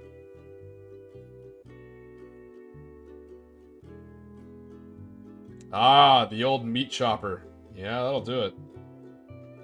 So I like the M16, and that's why, for my Imperial Japanese, I think I'm going to build two Type 98 Spags with the 20mm anti-aircraft guns on the back. I wish I could do it with double barrel. I don't know why. I don't know why we can't take double barrel. Maybe it's a balancing reason. Maybe it'd be too powerful. But I really wish we could take our double-barreled anti-aircraft gun and stick it on the back of our trucks. Again, the Americans get a 4-barrel 50 cal machine gun. Why can't I get my twin barrel 20mm? But again, I'm already asking, hey, why are they kicking the Imperial Japanese when they're already down? We already saw what they did with the bonsai rule, so I don't even know why I'm asking.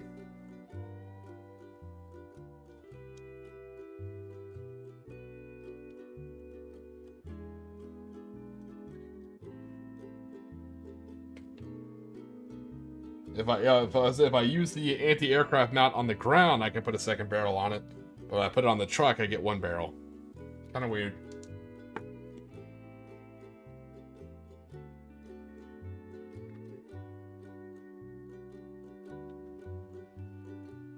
On my table, thank you. I appreciate that, HS.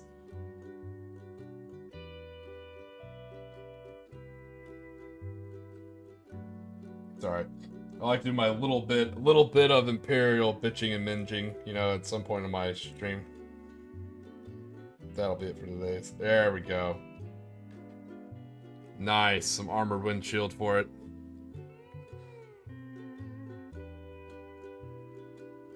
So I'll glue on the step, I'll glue on the camo netting and the tarp, and then we'll do the lunch mines.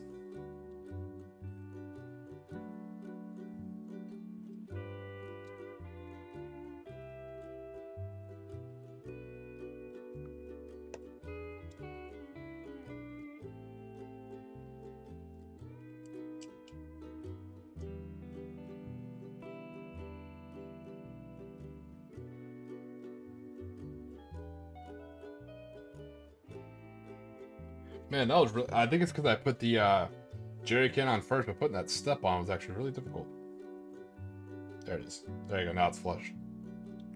Putting that step on the side with. Oh, cool. So yeah, you can start to see the Imperial Japanese command half track starting to come together a little bit more. You can definitely tell those are Japanese medium machine guns. You have the radio antenna up on the thing. You have the staff car flag in the front. This is pretty cool. I'm liking it.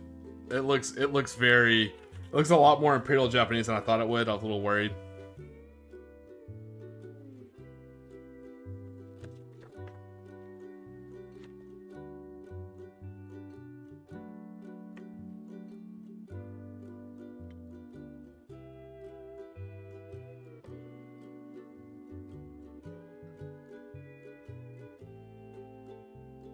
I actually started building this with absolutely no plan on what I was going to do.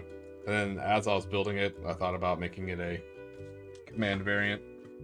Like I said, it's good for a vehicle that I'll never use, but also for like a tabletop terrain piece, like an objective, I think it's perfect. Hold on. Give me a second here.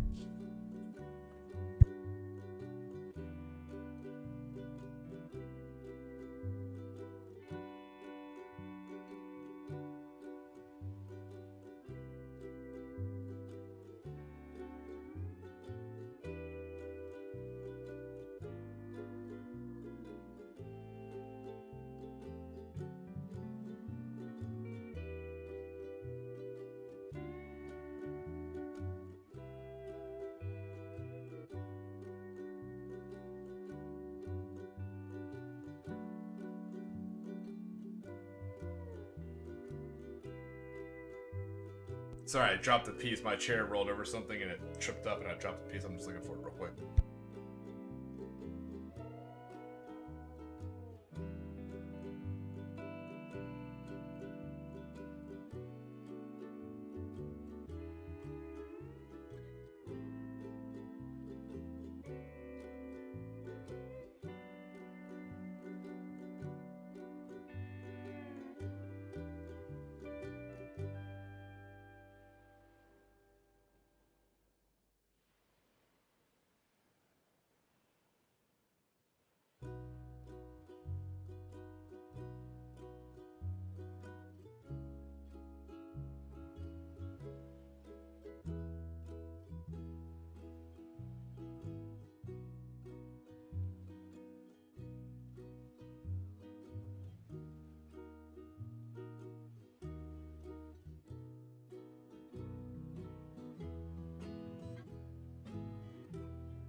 Alright, cancel the CSAR and the dust off. I found the piece. We have recovered it. Awesome. I was worried. Thank you for your patience.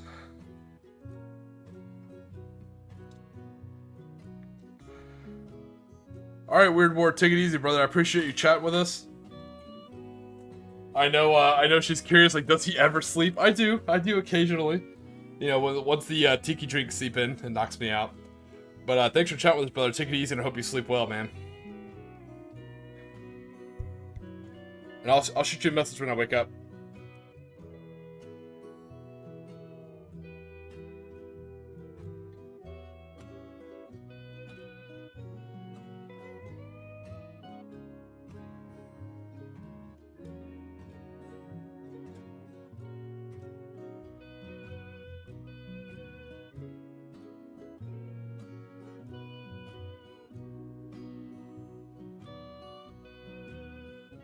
Those sound like that'll be pretty cool, man. That definitely sounds like those BTR 60s will work.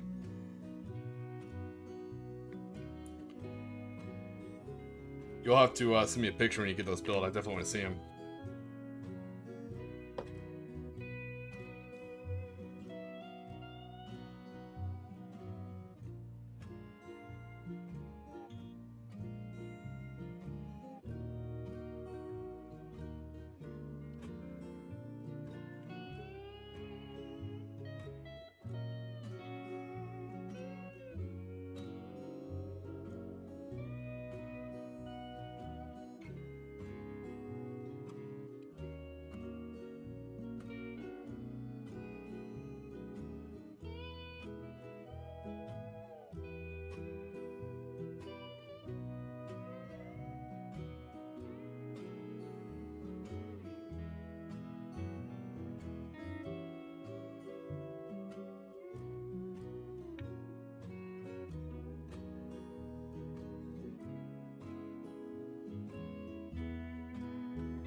Alright, so we are making progress. Usually I stop the stream at 4 hours, but I'm going to keep going until I finish this model, just because it's been kind of fun to build, so I might push a little bit later.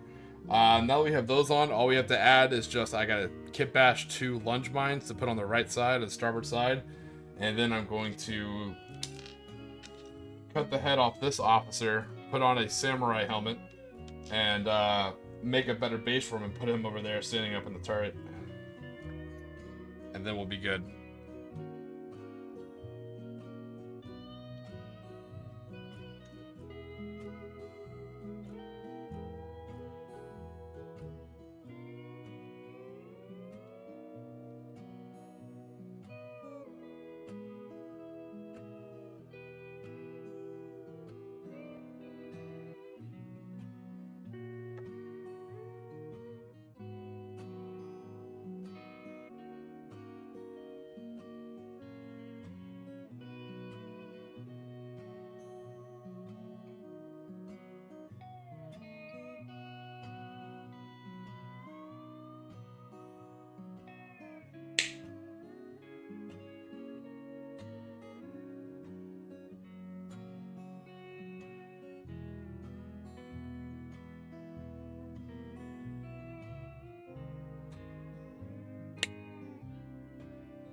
Oops, sorry about that. Forgot the mic was on for that clipping. Alright, I got two poles for the bamboo lunge mines. Now let me cut out the actual shaped charge part. So yeah, the shaped charge part of your lunge mine does come in your regular Imperial Japanese infantry sprue, which is pretty nice.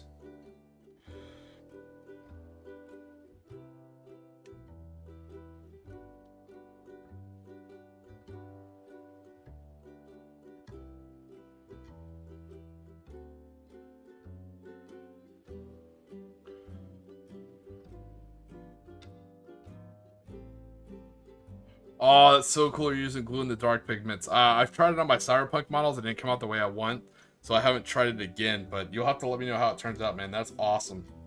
I wanted to use it on some of my Weird War stuff. Like I said, the first time I did it, I messed it up, and so I kind of like ruined my confidence on it. And you gotta tell me how it turns out.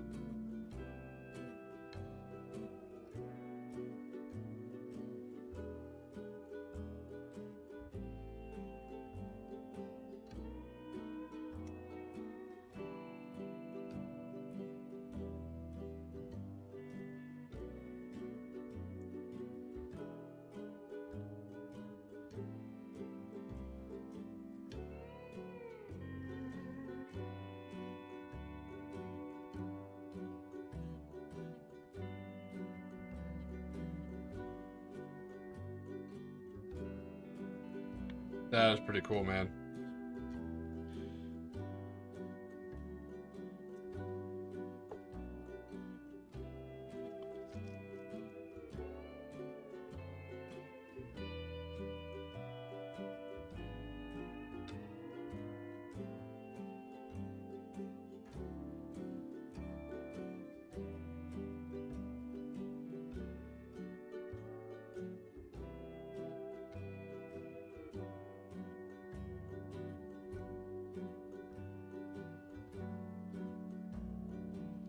Alright, there's one lunge mine.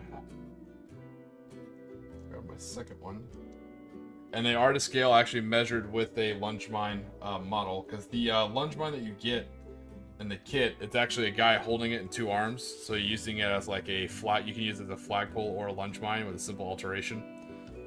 So I literally, instead of like cutting it out and cutting his hands off and arms off, I literally just measured on a toothpick I had here, like a bar toothpick, and cut it off.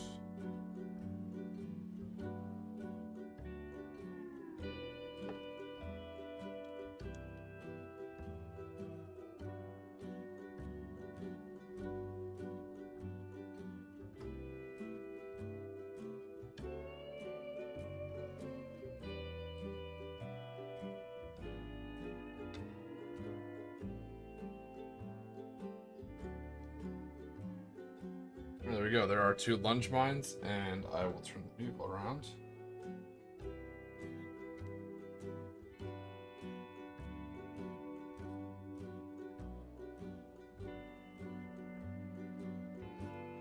I'll glue them to this this right side.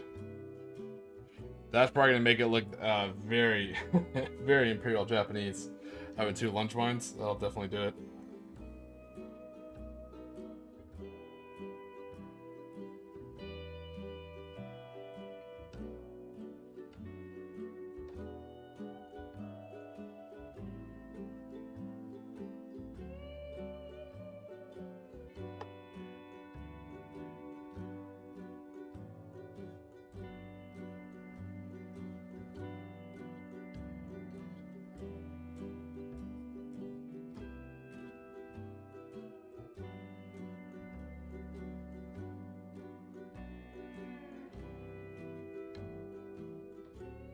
Alright, so there's one lunch mine.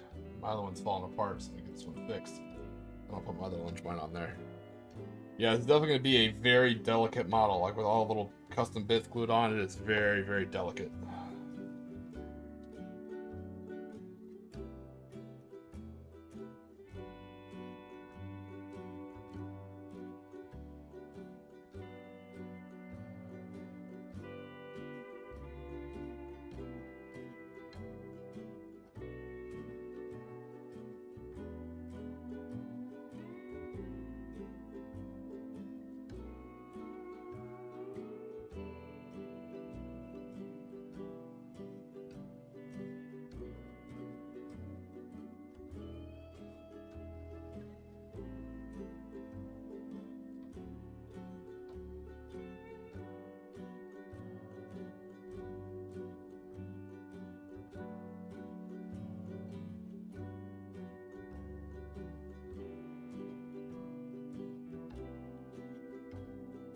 So what I'm doing right now, I'm waiting for this this lunch mine to dry a little bit before I put it on there.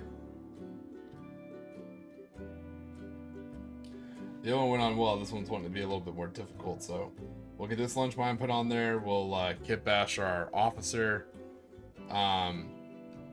get him some kind of stand he can stand on, so he kind of pops up out of that turret a little bit, and cut his head off, put on a samurai helmet, and with a little signal device, and we'll be good.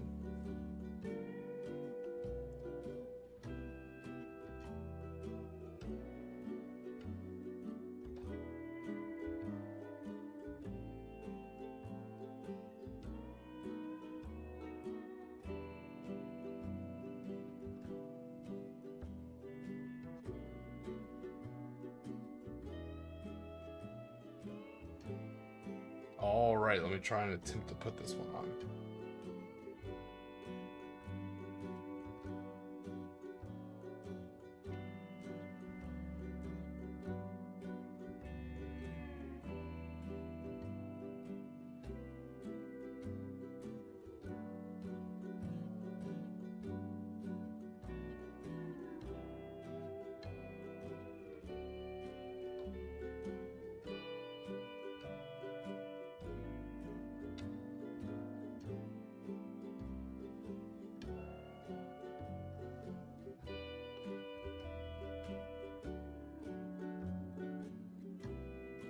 Oh hell yeah, I definitely want to see these, man. Are you putting them up in the what channel are you putting them in the Discord? Because I don't think I've seen them, but I don't really check the Old World channel very much. That's probably where they are. Boom, look at that. Double lunch mine.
Alright, sorry about that. I'm over here kitbash storm, clipping and breaking things left and right, trying to get a good stand for this other model. So essentially this thing is, this half track is done. I was trying to get another model kind of standing up in that turret hatch, you know?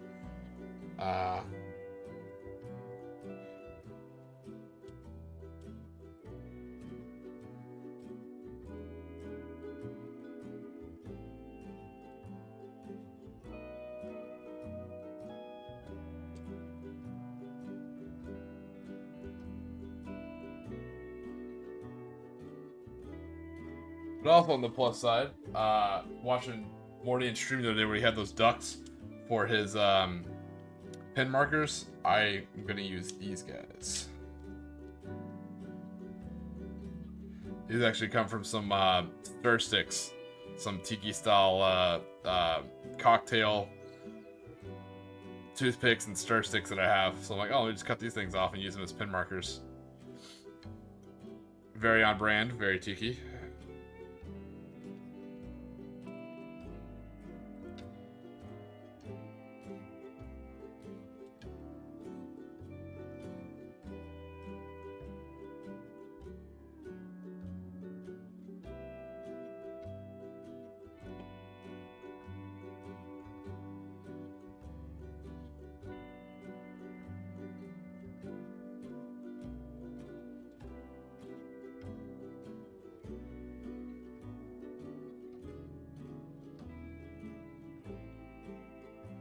Yeah, man, I'd be excited to see your bolt action stuff. What faction or what nation are you most interested in for bolt action, if you don't mind me asking?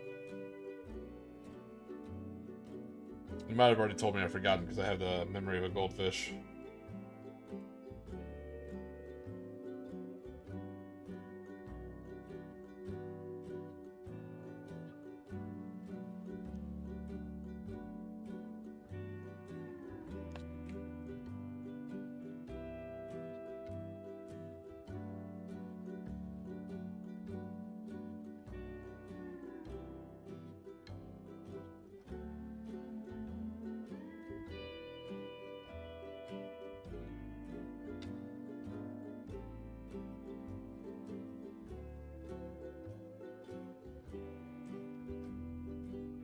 Ah, nice. Yeah, Germany's pretty cool. A lot of cool stuff. Especially when it comes to vehicles.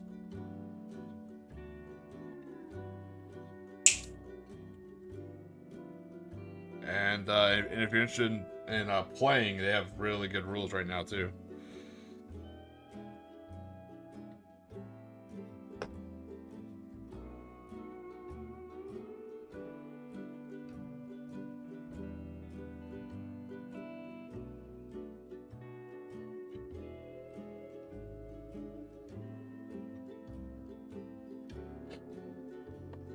All right, hey, take it easy, Sean. I appreciate it. Yeah, it's about normally the time I sign off myself. I just kind of want to finish this one part of the half track. Take it easy, man. Hopefully the dogs behave for you. I appreciate hanging out. I'll stream and working on your gobos. It was good chatting with you, brother. Take it easy.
All right, look at that. We have our other guy. So you can tell he's standing on like some cutout bamboo toothpicks, but when I paint it, it'll kind of look like legs. It'll look good enough, and further away, it'll be all right, you know?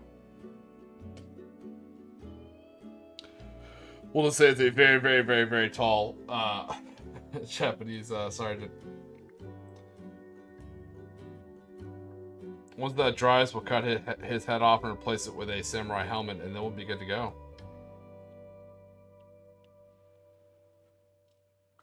So let me get that samurai helmet cut off, and that'll be the last bit for tonight. We'll have a fully built, full kit bash, captured American M3A1 half-track turned into a Japanese command half-track. Pretty cool.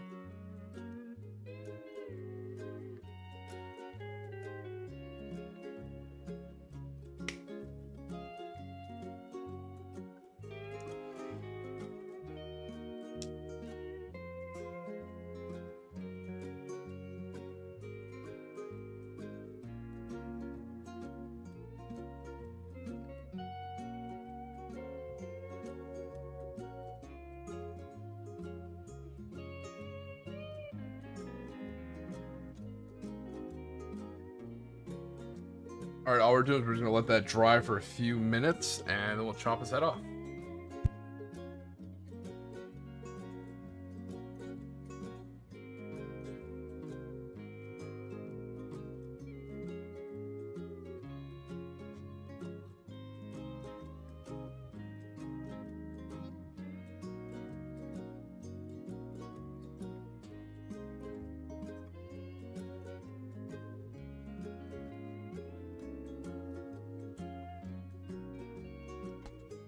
Alright, I got my more heavy duty clippers.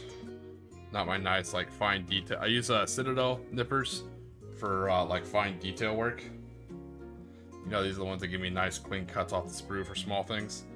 And then I use these off-brand, I don't know what they are, or where I got them, but they're old as sin. But I use these ones for, like, some heavy duty clipping.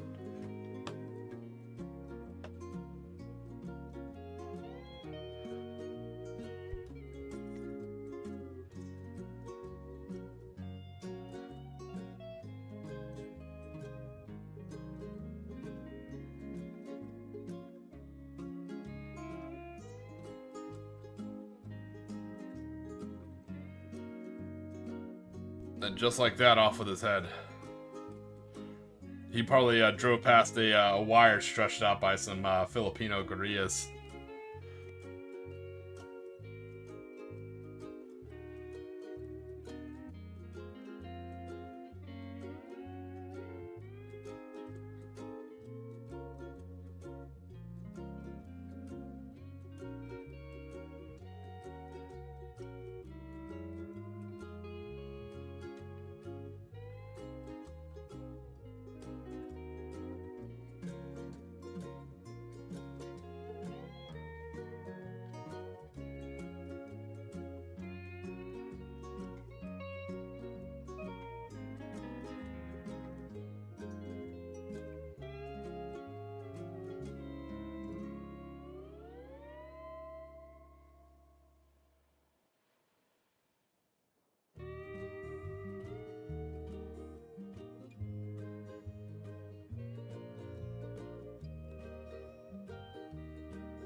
All right, and that's it. That was a long stream. You know, I went over my 4 hours, my 4-hour allotment time. You know, I'm sure the SEC will be contacting me for going over my designated airway time.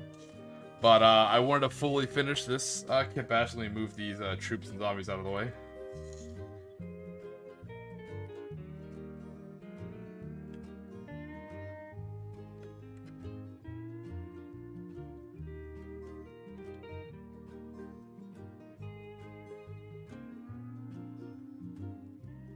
And there you go. There is your Imperial Japanese Army captured M3A1 counts as a ho-ha, and this will be our command half-track. A mobile command center, or mobile command bunker, if you will. Got the 3 machine guns for the port, starboard, and rear firing arcs, and they are Imperial Japanese, meaning machine guns. Got 2 lungemons on the side for decoration. Got backpacks and helmets on the other side. Has a radio antenna up in the turret. Has staff car flags. And has a driver of the samurai helmet and we'll call him a spotter. I like it. All right, for those of you watching the stream, I think it was a good stream, highly productive. We built that thing fully from the ground up. We kit bashed that using mostly Warlord Games parts. We used the M3A1 sprue that came from the Island Assault. You can also buy it by itself from Warlord Games. The samurai helmets and the flags came from the Pike and Shot samurai box from Warlord Games, 28mm. And a lot of the more Imperial Japanese themed small arms, the machine guns, and the explosive parts for the lunge mines came from an Imperial Japanese infantry sprue. And the wood sticks just came from some stir sticks and toothpicks I happen to have on me. I actually used a toothpick for a lot of kit bashing on this, for the steering wheel to the guy standing, like a lot of it. So that's it. So I'm pretty happy with that. I thought it was a pretty good kit bash. For those of you who I appreciate all y'all watching and chatting the whole time. It makes it go by. It's always a lot of fun. For those of you about to go to sleep, I know it's kind of late. I hope you guys truly do sleep well. You deserve it. For these guys going to work, I hope you have a great and truly easy day at work. I hope if you are working, it's an easy one for you.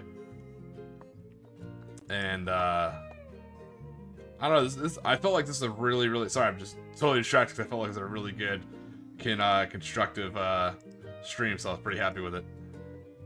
Doesn't always happen, you know. So when it does happen, I'm pretty happy about that. But sorry about that. For you guys go to sleep, hope you sleep well. For these guys go to work, hope it's an easy day at work. And ultimately, and as always, hope you guys stay safe, stay hydrated.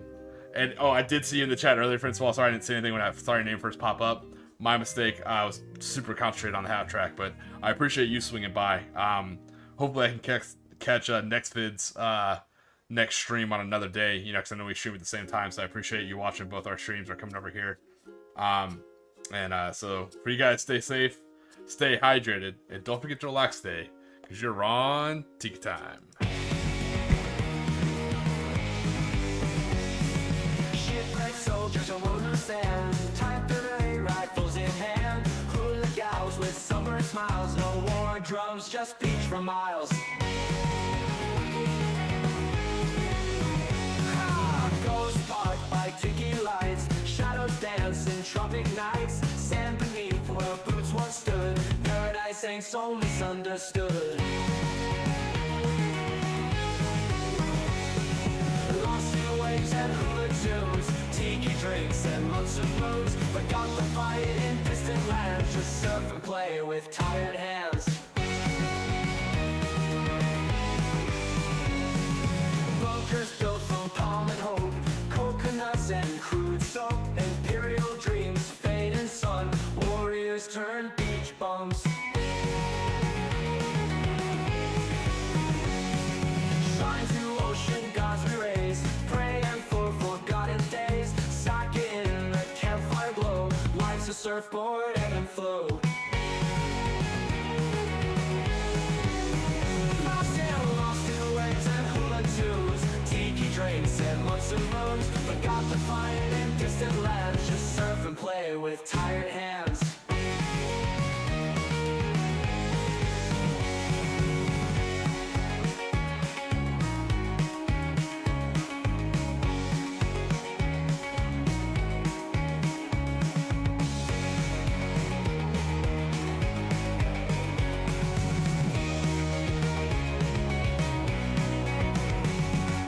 Lost in waves and hula tunes, tiki drinks and months of moons, forgot the fight in distant lands, just surf and play with tired hands.